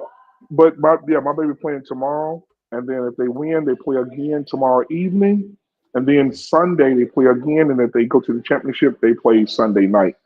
So and so then after this week we go to Austin. Then after that we go to Miami. Shit, you got a busy schedule, man. Yeah, we got to roll it. Listen, get your rest. This is to any parent, okay? Because Boss Man is coming.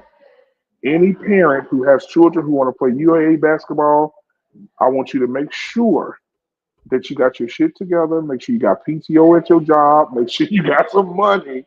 Because Coach Berg, you're a coach. You know this shit is fucking expensive as fuck.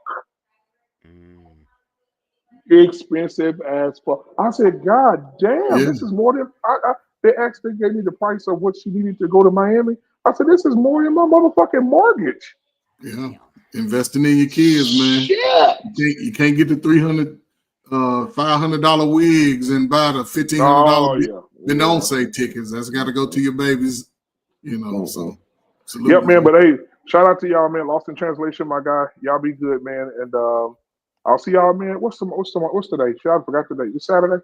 It's so we don't have a show Saturday. Miss Jenny will be back, but she just had a baby. So shout out to Miss Jenny. I love you, girl. She just had her lovely baby, and she's getting acclimated with her baby. So shout out to her. So Sunday we do have the 2 shows. We have the plug at 5 Central Standard Time, and then we have Gray Area. The Gray Area, at 8:30. Thank you, man. I appreciate it because I'm old and I'm sleepy. All right, and that's it. We'll see you guys on Monday with the Mr. Boomer. Tuesday, Flipping Tables. Wednesday, Sports Show. After that, we have Stand on Business with. You sent me your stuff already, Boss Man? Not yet. Okay. With Boss Man, and then Thursday we'll be back with Lost in Translation. He has his show on Thursday called Bama Talk. On Friday, back here at the Barbershop, and then so on and so forth, man. So y'all be good, and I'll keep you updated, Coach Berg, on the game tomorrow. Y'all be good, man. I'm out. All right, I'll go ahead and hit it. Out.